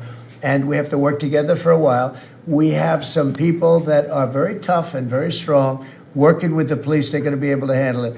And you know what? If it gets a little bit bad, a little bit, just a little bit, I'll bring them back in and we'll straighten it out and we'll make it perfect. You're going to be so safe in the city. And you're going to have the city beautified. We're going to be giving out, we're working with Clark, as you know, construction. They're the biggest. They're working with me also. We're building a beautiful ballroom for the White House. They've been after it for 150 years, employs a lot of people. It's going to be as beautiful a ballroom as has ever been built. And Clark is the big builder in this city. They've done, I guess, a majority of the good work, the big work. And we're working with them on the beautification, the fixing up of the roads, the fixing up of the medians, between the roads, so cars don't wrap into each other. They wrap into, I have one piece sitting on the ground for weeks. This was a year ago when I had to come in, unfortunately, for fake court cases. And I looked at the condition. We have it fixed up a lot right now. You know, the tents are removed and a lot of things have taken place. But I'd come into this city and I'd say, boy, does it look bad. The filth on the roads, the medians were broken and always laying down and nobody would fix them. And all of that, well, we're going to have new medians. We're going to have a nice topping put on the road. We're not going to rip the roads apart and start a construction project that lasts for 2.5 years as they rebuild the road, which they don't have to do. And we're going to have this place so beautiful. That's going to be a part of it. Now, the biggest part is crime, but it's also a part, you know, when you see a dirty city, it's like I told, I don't know, it became the #1 thing viral. I said my father, he's a smart guy, he's a great guy, he's a loving, wonderful father, but he could be a little on the tough side. He told me that, son, when you walk into a restaurant and you see a dirty, filthy door going into the restaurant, don't go there because the kitchen's dirty also. When they see a dirty Capitol, the rest of the world, they lose a lot of respect for our country. This Capitol is going to be so beautiful. We're going to have new poles, new lights, new fences. It's stuff that, when you add it up, it's money, but it's peanuts compared to what we're talking about. And we're also going to have great safety. Mr. President, I wanted to ask you on crime and also a question on foreign policy that maybe other officials can weigh into. And on crime, Iris shared her story, and you mentioned, you know, people going. That was a terrible story. Because I'm just amazed she's here. When the gun is Pam, when the gun is put to the head. Did they ever capture these people, by the way? I kept calling, but I haven't heard back about this guy. It'd be really great if you could maybe give the information. She's very good at capturing people, you know? She's very good. If you could give that information to Pam, would be great. Would you do that? Yes, will do. Wouldn't, you'd love to see them. I would assume you'd like to see them captured. For sure. You can't, you just can't. For years.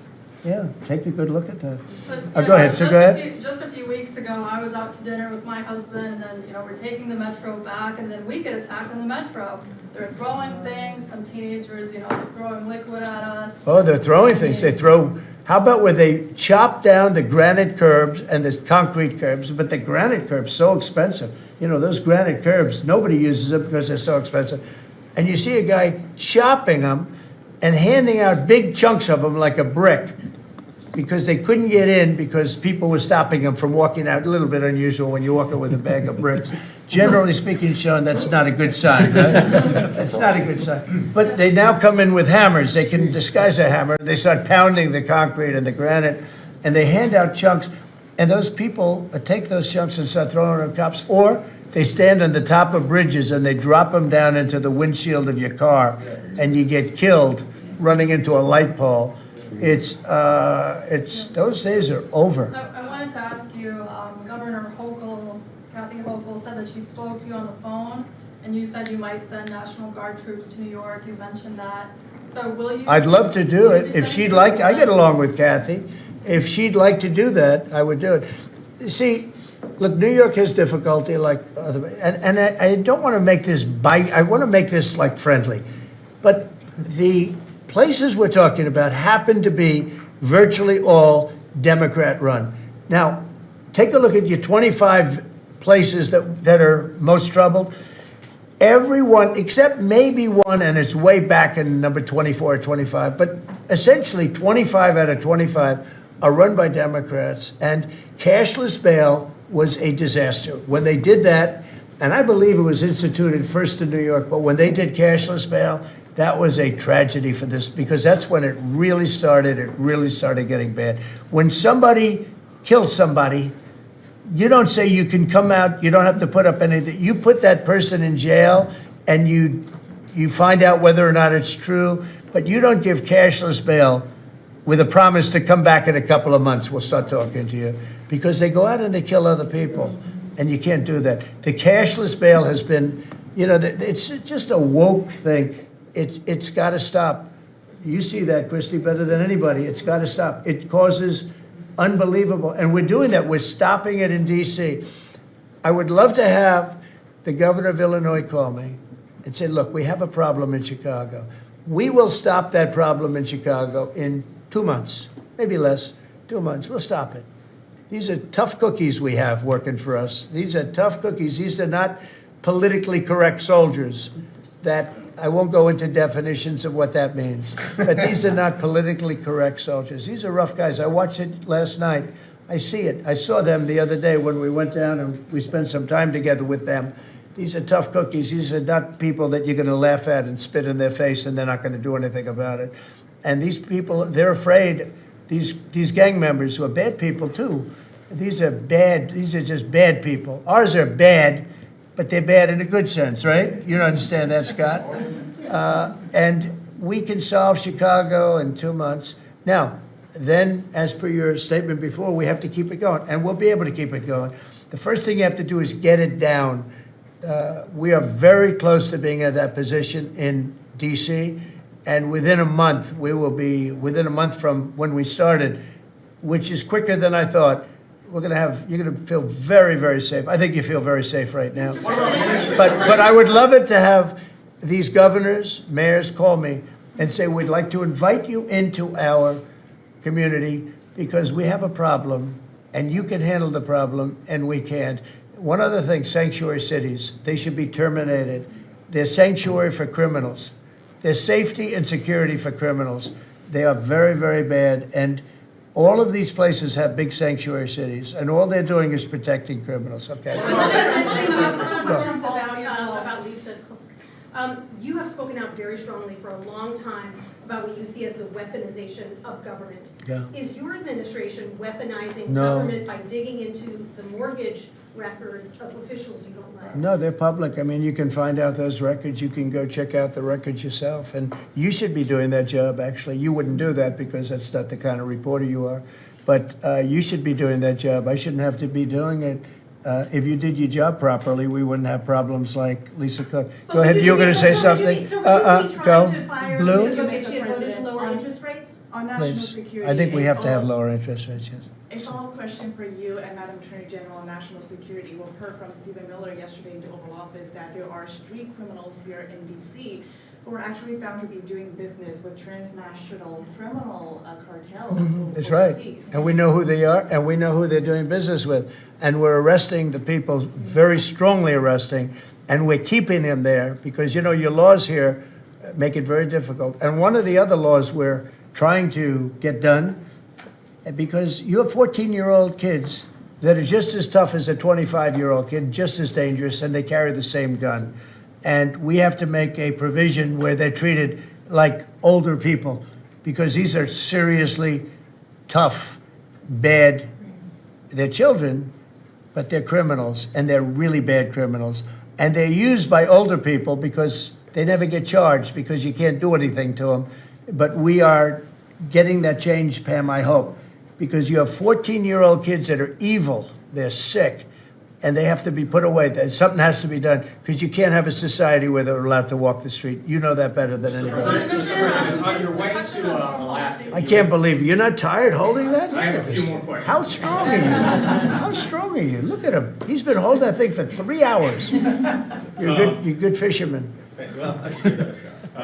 Go ahead. On the way to Alaska, you had mentioned that there would be severe consequences if Vladimir Putin did not agree to a ceasefire. After that summit that was rolled back, given the negotiations, is he back on the clock now?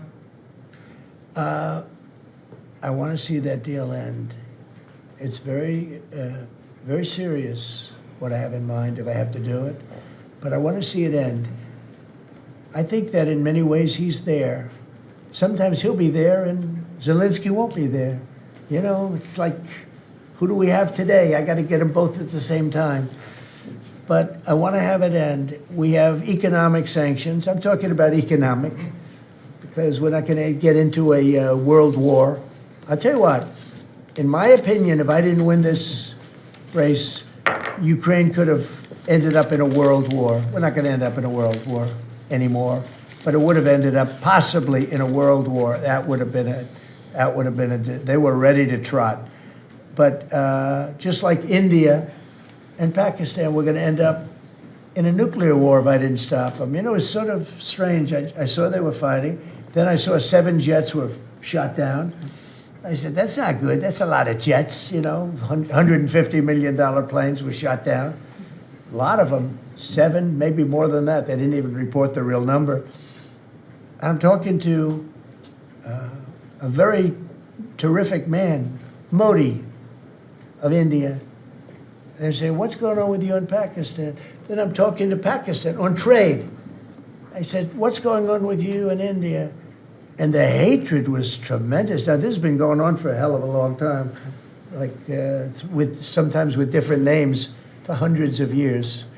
But I said, what's going on? I said, I don't want to make a trade deal. No, we want to make a trade deal. I said, no, I don't want to make a trade deal with you. You're going to have a nuclear war. You guys are going to end up in a nuclear war. And that was very important to them. I said, call me back tomorrow, but we're not going to do any deals with you, or we're going to put tariffs on you that are so high. You were there, Howard, right? Yeah. You're going to put tariffs on you that was so high, I don't give a damn, your head's going to spin. You're not going to end up in a war. Within about 5 hours, it was done. It was done. Now, maybe it starts again. I don't know. I don't think so, but I'll stop it if it does. We can't let these things happen. The Russia-Ukraine situation, last week, 7,012 soldiers, 7,012 soldiers died. They were Russian, they were Ukrainian, they weren't American, so a lot of people would say, what do you care? They're not American. I care. They're 12,000, over the last couple of weeks, over 12,000 people died in like in 2 weeks. You know, we're talking about crime where somebody's killed here or somebody. Think of it, you have your son leaving Russia, leaving Ukraine, their little house, wherever they live with their parents, they're waving goodbye, just like our parents would wave goodbye. And they're waving goodbye, son. And then a week later, his head's blown off in a stupid war by a drone, a whole new form of military problem. So, no, I'd like it to stop. I want to get it to stop. And it will not be a world war, but it will be an economic war. And an economic war is going to be bad. And it's going to be bad for Russia, and I don't want that. Now, I have to also see, because not everybody, you know, Zelensky's not exactly innocent either, okay? You know, it takes 2 people to tango. And I say it all the time. You got to get them together. I get along with Zelensky now, but we have a much different relationship, because now we're not paying any money to Ukraine. You know, stop that. We're paying money to ourselves. What's happening is NATO is buying all of the equipment and paying in full. But even with that, forget about that. I want to get it stopped, because it's a lot of lives that are being lost. Every week it's 7,000, 5,000, 6,000. I get the reports, and I see battlefields. I'd rather not see them. And you know, you read about Gettysburg. You read about Gettysburg, and you see, you know, those 600,000 people. But in that war in particular was really bad, like 150,000 or something, just dead body. I'm seeing the same. I see pictures. I see satellite pictures of heads over here, arms over here, legs over here. And this is like a modern age. It's no different than the worst wars that I've ever seen. And if I can stop it because I have a certain power or a certain relationship, I had a very good relationship with President Putin. Very, very good. That's a positive thing again. And I think I'm probably the only, Steve Witkoff would tell you I'm the only one that can solve it. I don't know, he's told me that a few times, unless he was saying that just to build up my ego, but it's not really. I have no ego when it comes to this stuff. I just want to see it stop. Thousands of young people, mostly young people, are dying every single week. If I can save that by doing sanctions or by just being me, or by using a very strong tariff system that's very costly to Russia or Ukraine or whoever we have, But I stopped 7 wars, and 3 of those wars were going on for more than 30 years. If you look at Congo, if you look at, just look at any of them, almost all of them were going on for an extended period of time. Now, interestingly, one had just started, it was 2 days old, and you know that one. And we did that one when we were in Scotland negotiating. It was 2 days up, but there were 2,000 dead bodies laying on the border, and I got that one stopped too. And I'm very honored by that, but the one that I thought would be the easiest is turning out to be the hardest. That's President Putin and President Zelensky, but I think I'll get it done. Why do you think it is? Why is it harder than you thought it would be? You never know. It's war. Can you stop the family? With war, you never know, right? War's very tricky, very horrible. But with war, you never know. Things change. People go into war, think they're going to win the war, and then they get their asses kicked. And they lose their country, and they lose millions of lives. Nobody goes into a war thinking they're going to lose. They go in. I'm sure that Ukraine thought they were going to win. It's going to be, we're going to win. You're going to beat somebody that's 15 times your size. Biden shouldn't have let that happen. Biden shouldn't have. I mean, the man was grossly incompetent. He should have never been there. That would have never happened. But you don't go into a war that's 15 times your size. The Fed just put out a statement saying that Lisa Cook has indicated through a personal attorney that she'll promptly challenge this action in court, seek a judicial decision that would confirm her ability to continue. That's all right, whatever it it says is. the Fed will abide by any court decision. Thank you very much for reading You abide that. by a court decision. I abide by the court, yeah. I abide by the court. Yes, please. It's enough. It's enough. Mr. Go ahead. President, what other companies are you thinking about taking stake in? Well, we didn't take a stake in the sense that it was reported. Everyone said, I bought a stake in Intel. No, I got it for free. I said I was with is that correct statement? Howard was there. Absolutely correct. Scott knew all about it. They came in, a man was charged with something by a very good person, Senator Cotton, made some statements about the gentleman that was running Intel. When he came in, and I said some rough things about him, I said, I'm not happy with it, and they called, and he was very devastated at what I said. I said he should immediately resign.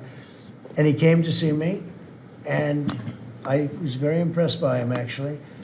And he made a mistake, or factors happened where something like this could have taken place. In the meantime, his board was staying by him.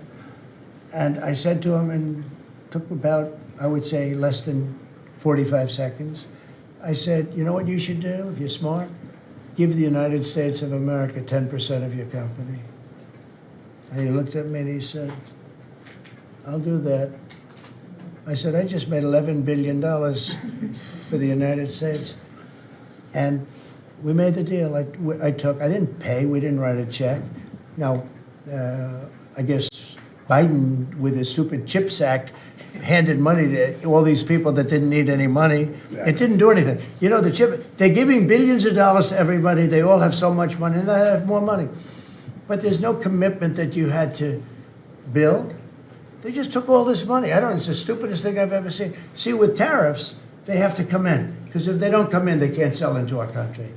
So it's power, and you don't have to give up any money. But I said to him very simply, I'm glad we're straightening this out, because everyone thinks I bought in. No.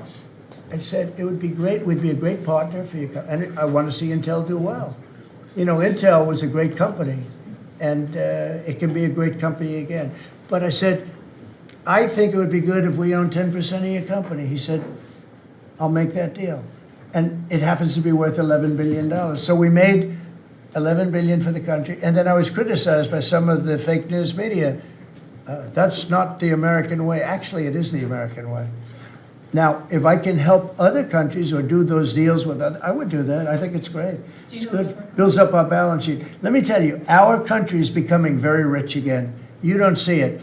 When the CBO came out on Friday and said, we just found $4 trillion, and that goes to reduce our deficit, $4 trillion, and it was from the tariffs. Our country is becoming very, very rich again. I hope you get used to it. You know, you're going to have to get used to it. In addition to reducing the deficit, any update on your previous talking about potentially giving Americans a tariff rebate check? Well, we have a lot of money coming in, rebate check for the Americans, and it's coming in at tremendous numbers. Don't forget, I would say, Scott, we probably are talking about right now 50%, maybe even less than that. With all the money you're hearing is coming in, you're talking about, a lot of it hasn't kicked in yet. And when it really kicks in is in 2 years when these plants are built and opened and the money starts pouring in, right? But, there's a concept of making you could call it a dividend, as we would say, making a dividend to the people in this country who have had to suffer through stupid leadership. And they paid a lot of taxes, and they got nothing for it. Or they got attacked like you were, okay, for it. No, there's a possibility. Primarily, we want to pay down debt, but there's a possibility that we take a piece of it and make a dividend to the people. Mr. President, I have a question for Steve Witkoff, if I may. Yeah. This past weekend, Sergei Lavrov was saying that Putin will not sign a peace deal with Zelensky because Russia views him as illegitimate. Just wondering if the Russians have been relaying this to your team, if they view Zelensky, as a leader worth signing a peace deal with, if they will. Doesn't matter what they say. Steve can answer, but I can answer too. Doesn't matter what they say. Everybody's posturing. It's all bullshit, okay? Everybody's posturing. Steve, do you have a different answer? I agree with you, sir.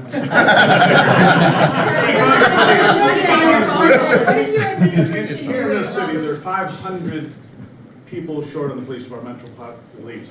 In New York City, it's 3,000. In Chicago, it's 1,300. Would they have had to bring in troops from the National Guard if the police departments in this country were fully staffed? Defund the police. How bad did that turn out for America? It's an interesting question. I was surprised when I heard how many police were here. It's not a really big area.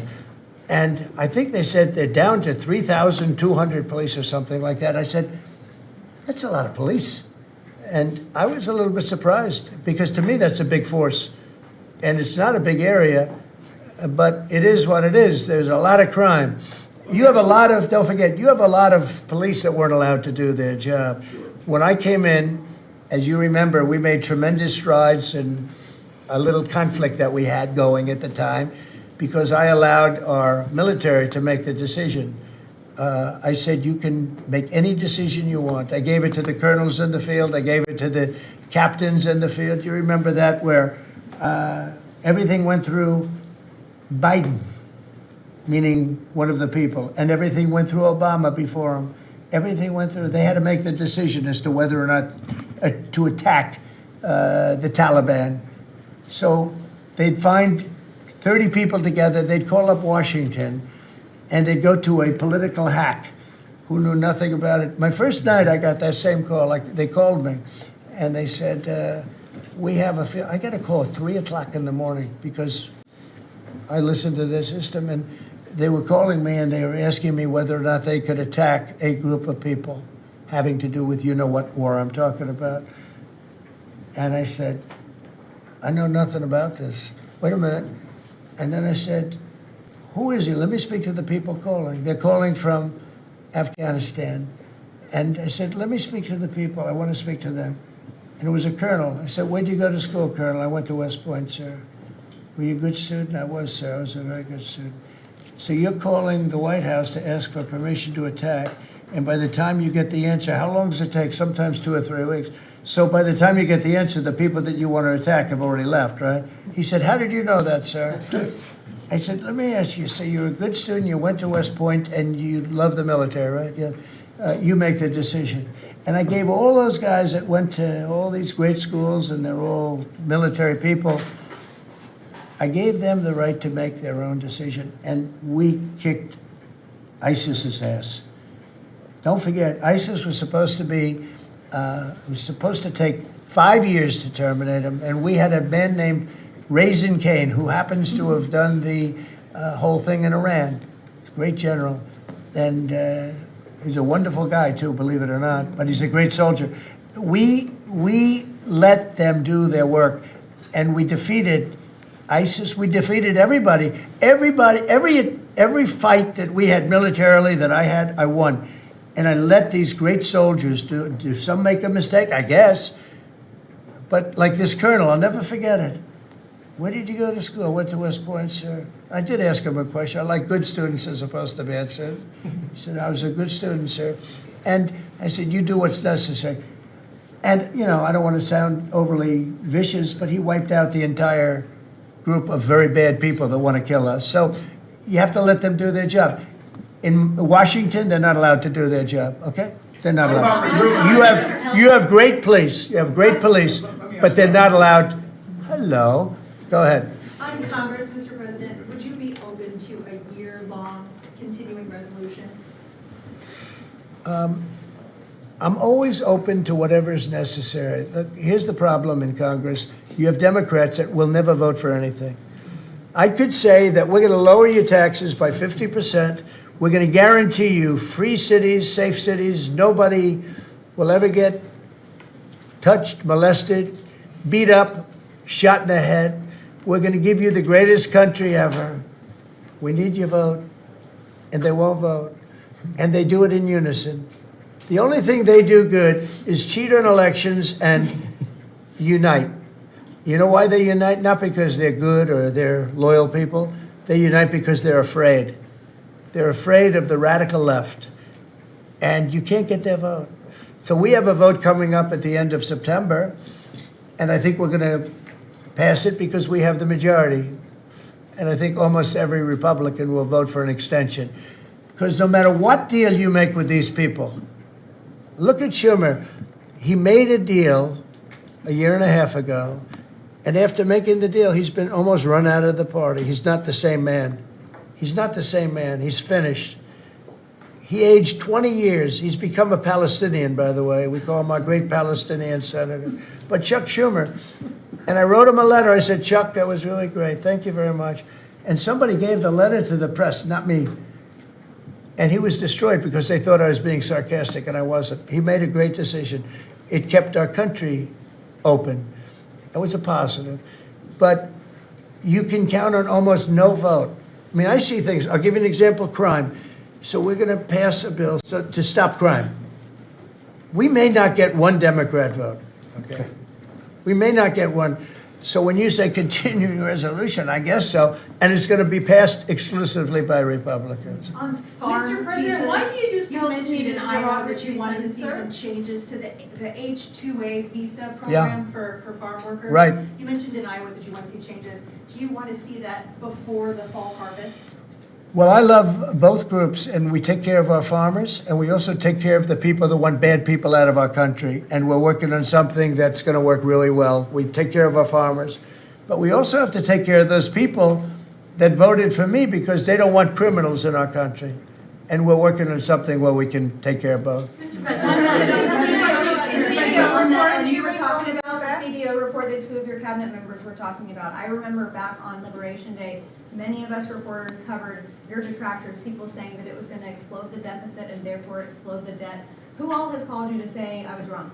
That's very good. You know the answer to that. Okay, yeah, please. Mr. President, Governor Pritzker said yesterday that he, at a press conference, that he would encourage nonviolent resistance to the National Guard if they were sent to Chicago. What's your response to that? He said what? That he would encourage nonviolent resistance if the National Guard is sent to Chicago. Look, this guy doesn't know what resistance is or nonviolent resistance is. He's a bad politician. It's amazing. I mean, if he didn't have the money, he wouldn't get any votes because there's no compelling reason to vote for him. The guy's a major loser. But it would be nice if he would call me. I would change my mind immediately. He said, you know, because everybody knows Chicago is a hellhole right now. Everybody knows it. It's not like he's saying Chicago has much better numbers, right? Well, what's much better? You mean 100 people are going to be murdered? It's going to be much more than that. So I would have much more respect for Pritzker if he'd call me up and say, I have a problem. Can you help me fix it? I would be so happy to do it. I don't love, not that I don't have the right to do anything I want to do. I'm the President of the United States. If I think our country's in danger, and it is in danger in these cities, I can do it. No problem going in and solving, his difficulties. But it would be nice if they'd call and they'd say, would you do it? And we do it in conjunction. Now, we work very well with the police because we naturally get along with the police. So the police and us work really well together, whether the mayor is opposed or whether, you have a really rotten mayor there too. He's got a 6% approval rating in Chicago. And I see black women wearing a red MAGA hat last night on television. Please let the president come in. My son was attacked. You have a force of black women. They're like only Trump. They want Trump to come in. And you see them, they're all over the place in Chicago because they're afraid to go out and they don't want their son or their daughter killed, just like your parents didn't want you killed.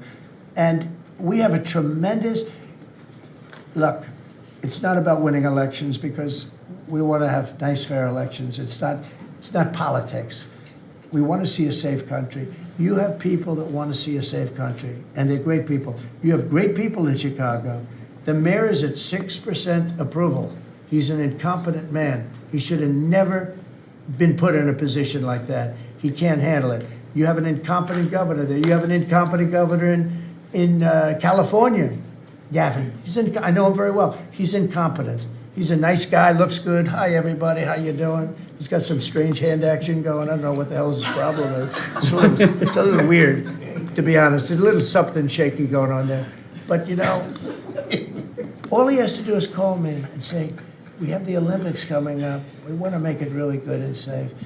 And I'll put some really good, great American patriots in there, and you won't have any problems. Don't forget, it's loaded up with some stone-cold killers, some really bad people, some people that were just born to be bad. They're criminals, bad criminals, dangerous. And we can solve the problem for them very quickly. What can you do?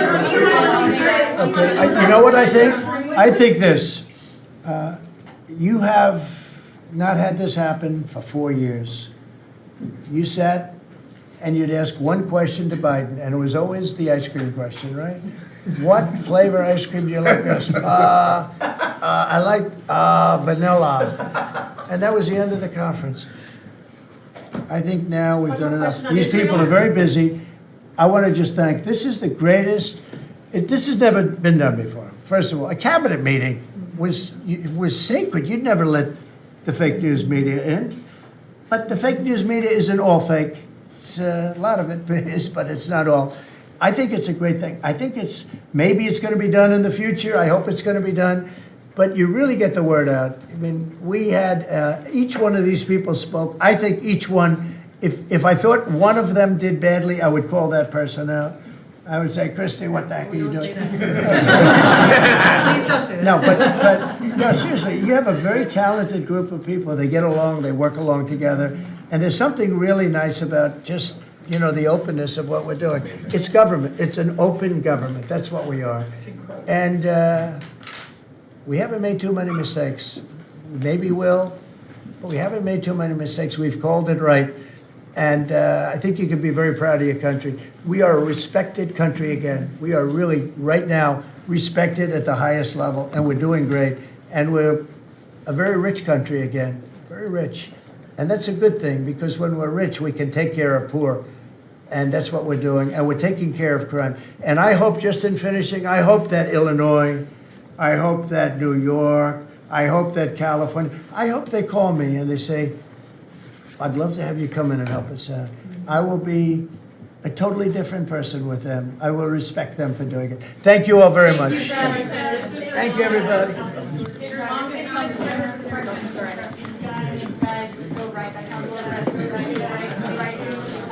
awesome.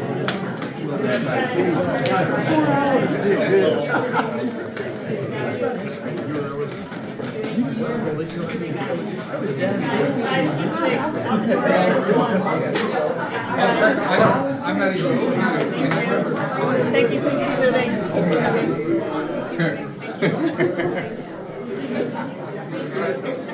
Thank you.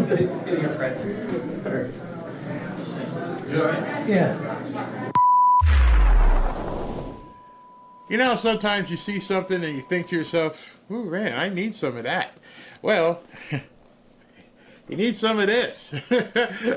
That was me when I first came across these Trump Never Surrender gold sneakers. They aren't just shoes, they're a full-on statement. Bold, fearless, and unapologetically patriotic. And this is my display demo pair. But the other pair, guess what I'll be sporting down at the Miami Dolphins Stadium this weekend, Saturday night. Oh yeah, I'm kicking it with the Trump Never Surrender sneakers. I mean, just look at these. The gold finish, the red, white, and blue accents. It's like wearing a piece of American pride right on your feet. I know some people think it's ugly because they're so audacious, but so is our president. He's very audacious. He loves his gold. Yeah, you might want to get some of this. And let me tell you, they don't just look good, they actually feel good. The quality is legit, comfortable, durable, and surprisingly lightweight. These kicks aren't going to sit in the back of your closet gathering dust. You'll actually want to wear them, if you're brave enough. Show them off, or even maybe start a few conversations, because people will talk about it. What I love most is the message they send. And that message is never surrender. It's not a slogan, it's a mindset. Whether you're out making moves or just walking into the weekend, these sneakers are a reminder to stand strong and to never back down. They've also become a favorite gift. I mean, we all know someone who would love these gold sneakers. A big Trump supporter, a collector, or just someone who rocks bold style. Now understand, other than the T right there, anybody could wear these. It just looks like Americana. So if someone's worried about it being a Trump sneaker, they're not going to know it. All it says is T right there. So, understand, the best part of this stuff is that this is a limited run. Not everybody's going to have them. You're not getting some mass-produced junk. These are exclusive, and there are other sites that you can get them from, but pretty much for the Fanfare family. So if this sounds like your kind of vibe, or if you're already picturing someone in your life who'd flip for these, go check them out. For the Fanfare audience, you get a special discount at themagaoffers.com/Barry. Again, MAGA offers.com/Barry. Go ahead and you can pick up yours now. And also, if you use that code Barry, you'll get 15% off your order. So don't wait too long. They're going fast. Okay. What's going on here? Here I am. Oof. Wow. All right, so 5 hours later, thank you guys for watching that. I've never seen anything like this in my entire life. Nothing. There's nothing that I started this show yesterday sometime, and I told you the Democrats are done. They're absolutely done. I mean, they're just done. They can't. Do you realize that today, as this was going on, the Democrats passed a motion, a stipulation, that they were going to condemn the first 6 months of the Trump administration. Talk about not having a clue. Not having a clue whatsoever. Now, I want to play something. Got a short little bit of a wrap up here, but something that happened today was very, very important. And even the other reporters in the room, they weren't ready for it. Which means MSNBC and CNN and the rest, one of their own colleagues came out and said this very early. Of course. So first of all, thank you, Mr. President. Do you want to listen to this? For having me here to share my story to the room and to the broader public. My name is Iris Tao. I'm a White House correspondent for NTD, the sister media of the Epoch Times. So more than 2 years ago, it was a Saturday morning in broad daylight. I was on my way to work, and a young man with a black ski mask pointed a gun in my face and threatened me to hand over my phone, my wallet, my laptop, and everything else. And when I refused, he used the butt of his handgun to strike me across the face, in the cheek, or what some people call pistol whip me, before running away.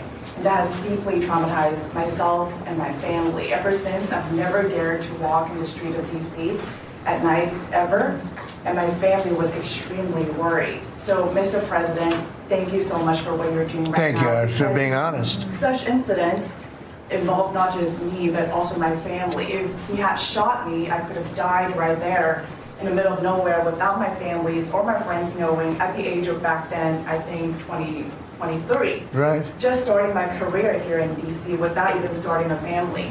Right now, I'm very blessed to have this opportunity. So you had a gun pointed at your head, and you probably figured that he's going to pull the trigger because these are animals that don't know what the hell, they couldn't care less. The pulling the trigger to him is a very minor event, and I'm sure he's done it before. So how did you, and you did refuse to give it, which would probably, maybe somebody would say that was not the right decision, right? But you refused, but I understand that. So, and then he hit you real hard. Yes. It's really amazing that you weren't shot, though, isn't it? I'm very blessed, and that's why having this opportunity to stand here to share my story today.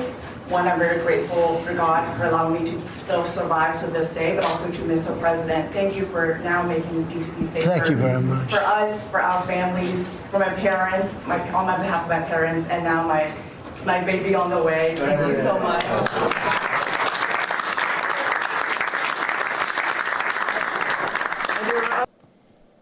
Wow.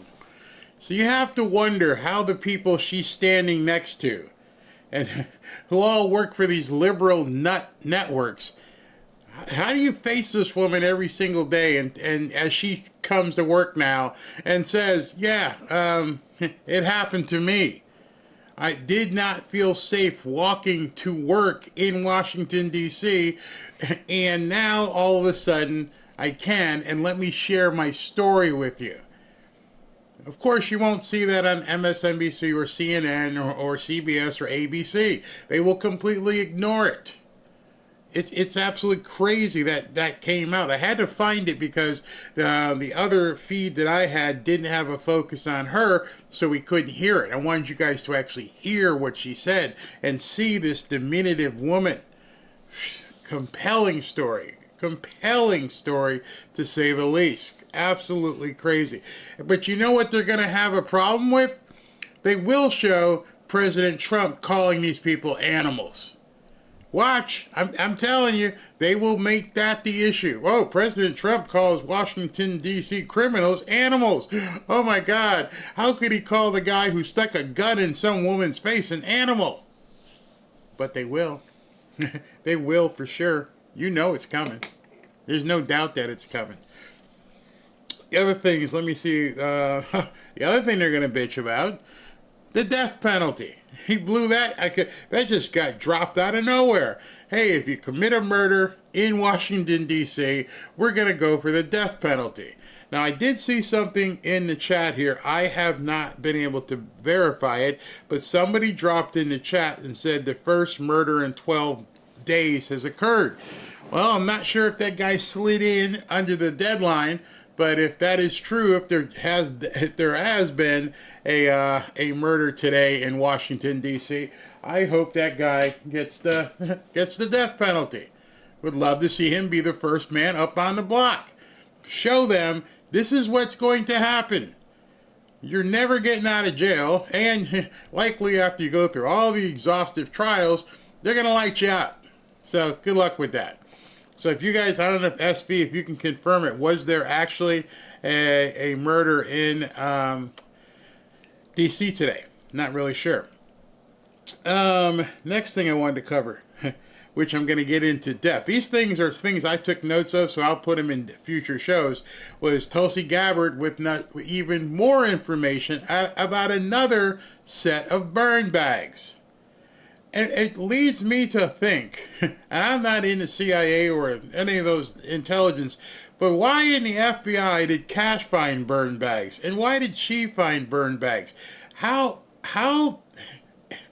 incompetent were these people in the Biden administration? Not just, the competency we could see out front, but you're telling me they left bags full of stuff that they were supposed to burn and never went back for them? Or did somebody give them to him? Not sure, but I'm just thinking, how do you guys keep finding these bags of stuff just laying around? We're gonna have to figure that out. Next thing I have on my list here. I'm gonna invert these two things, and I want you to focus on this. When they were talking about, hey, listen, the guy in Russia said there's never going to be a deal, blah, blah, blah. And what did he say? He goes, they're posturing. It's all bullfish. I saw somebody write that, and I went, yeah, I like that. Bullfish. I can use that word. It's all bullfish. It's all posturing, and it's all bullfish. Now, he said that. Yeah, you can't believe what people are saying in public. What about you? And so I've seen all over X people biting, going right after it and going, what about 600,000 Chinese kids? Are you going to bring in all these people that dude, it hasn't happened. It was a statement. Until you see an executive order or something of that nature, stop. Pump your brakes. For instance, the other stuff that you just heard today. He literally just said, I want to put a death penalty into D.C. And there are going to be people screaming about it, but nothing's happened. If he wanted to do it, he could have already wrote the executive order. He just says it. Let me see these people chase their tails. I didn't do anything. So when he came out and said, I want to put 600,000 kids here from China, he didn't have to say it. He could have just wrote the executive order and said, hey, we're going to let 600,000 people in. The answer before all of you is pump your brakes and wait. If you haven't learned in this last 7 months, pump your brakes, see what happens. Don't listen to me, don't listen to other people, but everyone has an idea, but he's the one who's going to pull the trigger, metaphorically speaking. So just wait. Watch the show. Enjoy the movie. Let these people go crazy on X about 600,000 Chinese students. Let them go crazy about the death penalty. Let them go crazy because the Russian guy said there's going to be no peace. This man just stood there for nearly 5 hours talking, looking jovial. After it was over, was high-fiving people. He's not worried. You can't act that. He's literally not worried. What are you worried about? Just watch the show.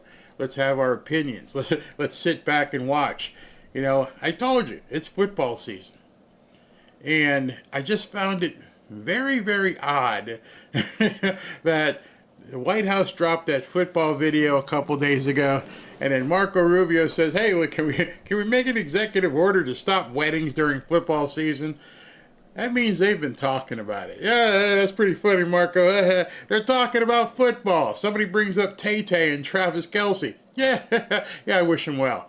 It's football season, people. When Marco said that about the marriages, that's telling you he's already got his schedule of every Florida Gator game, and he's going to know where he's going to be. He's already mapped it out. I need to be here, which means the boss has already told him, yeah, you can make this game or you can't make that game. And then you're going to see President Trump attending a lot of games. This is what he likes to do.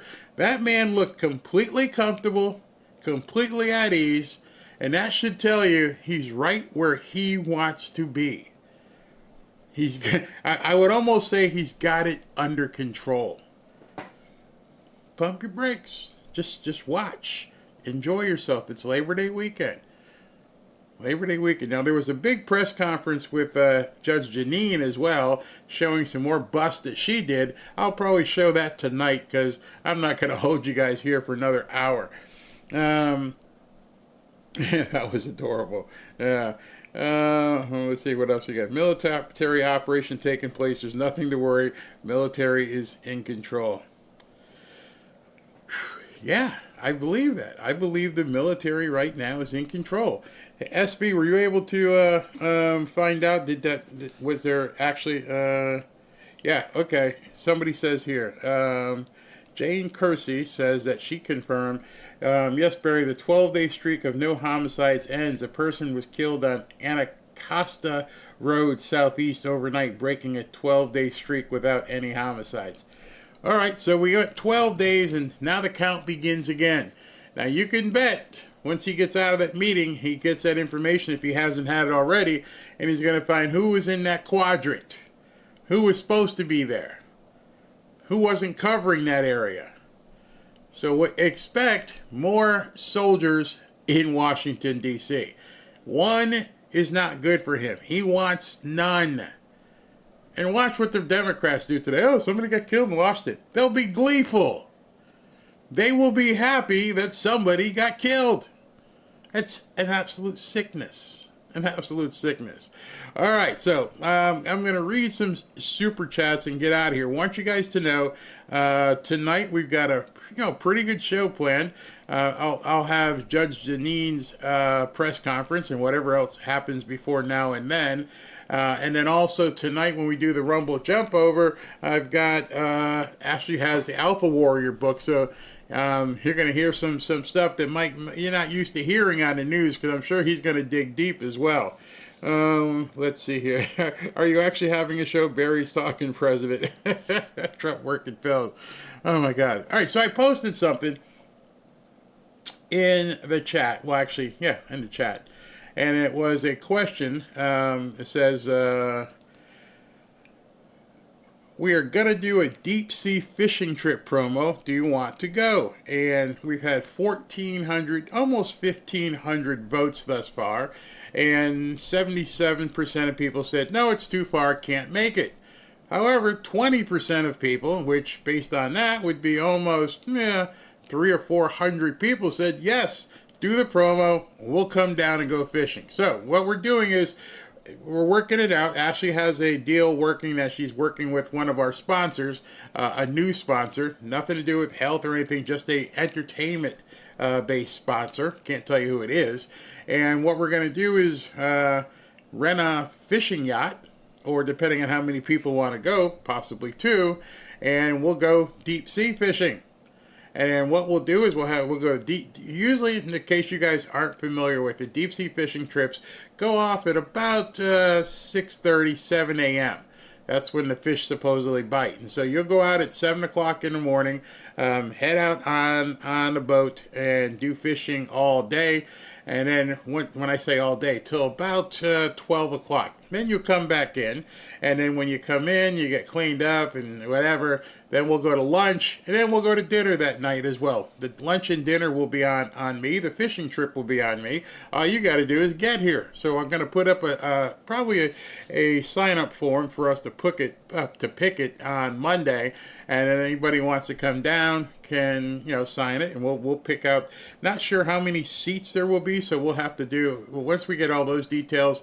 Once I put it up, it'll say, hey, we've got 8 slots, we got 16 slots, whatever. And then people can come down and go fishing, have lunch, and have dinner.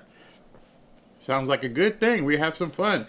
Obviously, it has to be on a non-football weekend. Okay? I mean, when the Dolphins aren't playing. So let's not get crazy, right?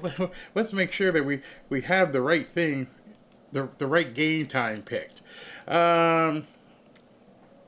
Let me tell you really quick, speaking of football, I've always been quite the college football type guy.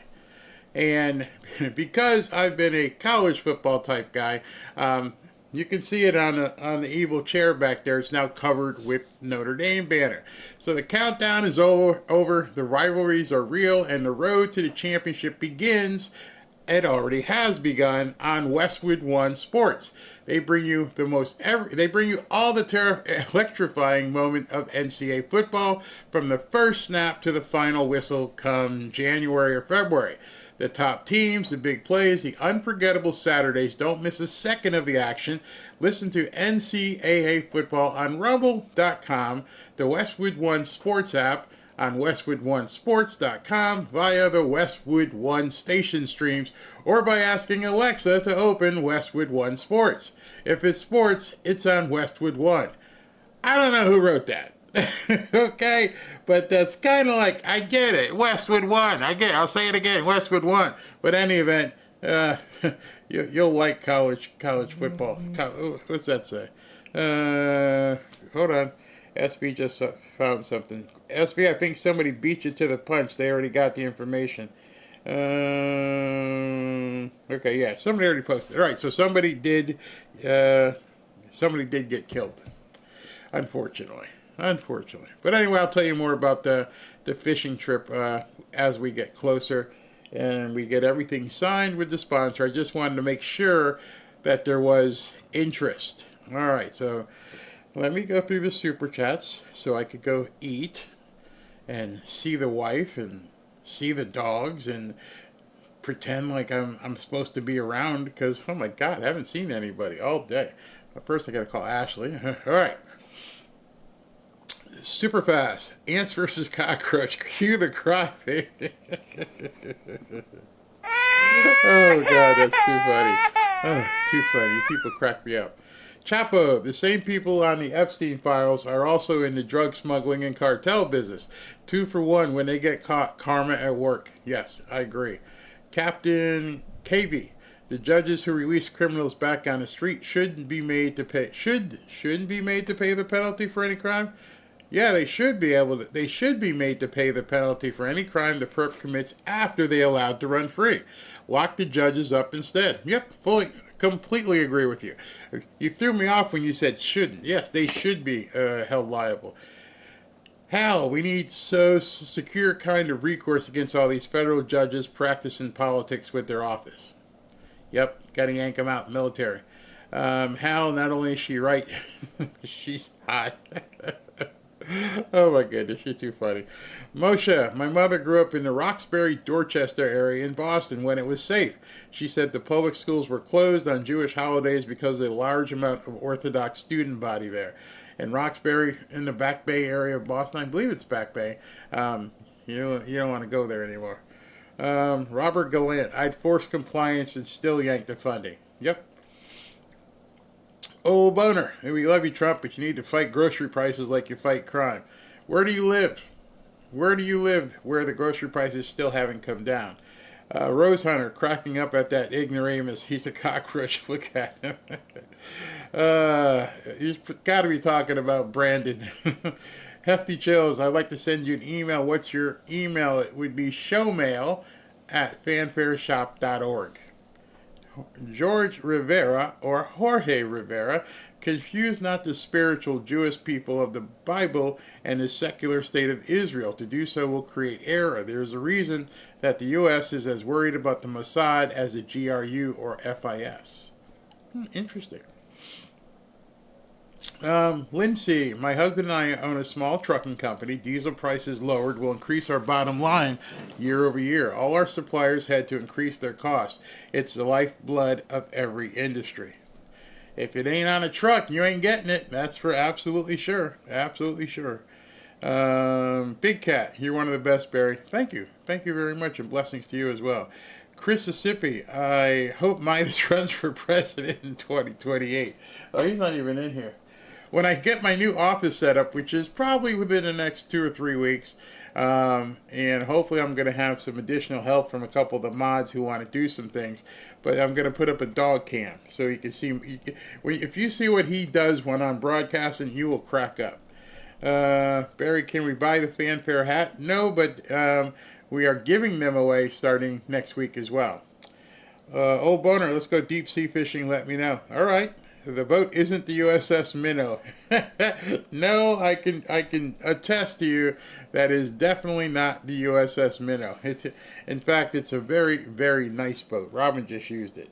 And it's crazy because everything we're seeing, the poor libs, we've got our fight song. We're going to win so much, you may even get tired of winning. And you'll say, please, please, it's too much winning. We can't take it anymore. Mr. President, it's too much. And I'll say, no, it isn't. We have to keep winning. We have to win more. We're going to win more. Little did we know that when he was saying that, he actually meant it. Because everything he's doing right now, a lot of us are like, oh my gosh, I can't take anymore. And little did we know that Ness and Dorma meant y'all ain't gonna sleep either. We've been up since, I started broadcasting at 10:30. I was up well before that, getting stuff ready. And I'm hoping tonight we're talking to Alpha Warrior that somebody doesn't text me and go, oh yeah, he decided to have another meeting tomorrow at 10 a.m. I want to sleep in. I want to sleep in. I got to go get a haircut and I can't go. But we've got that.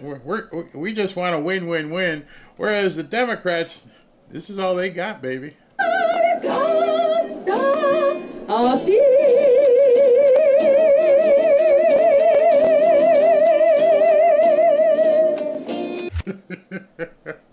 Y'all gotta hate me. I know y'all hate me for playing that. Oh, good gosh, that lady, she's just too much. All right, it's 4 o'clock. We've been here all day, and I will be back at 7 or 7:30 tonight. And again, when we do the jump over, we'll have Alpha Warrior with us. Man, what a day! What a day! What a day!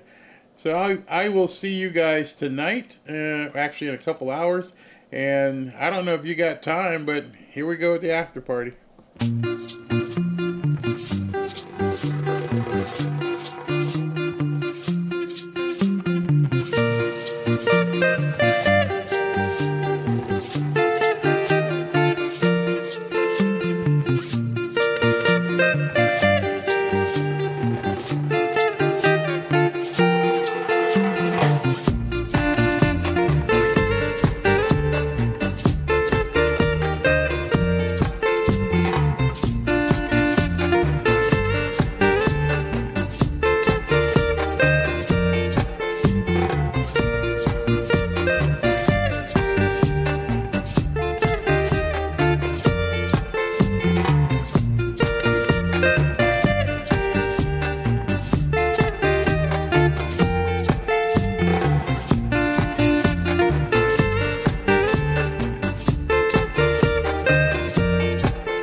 Bye.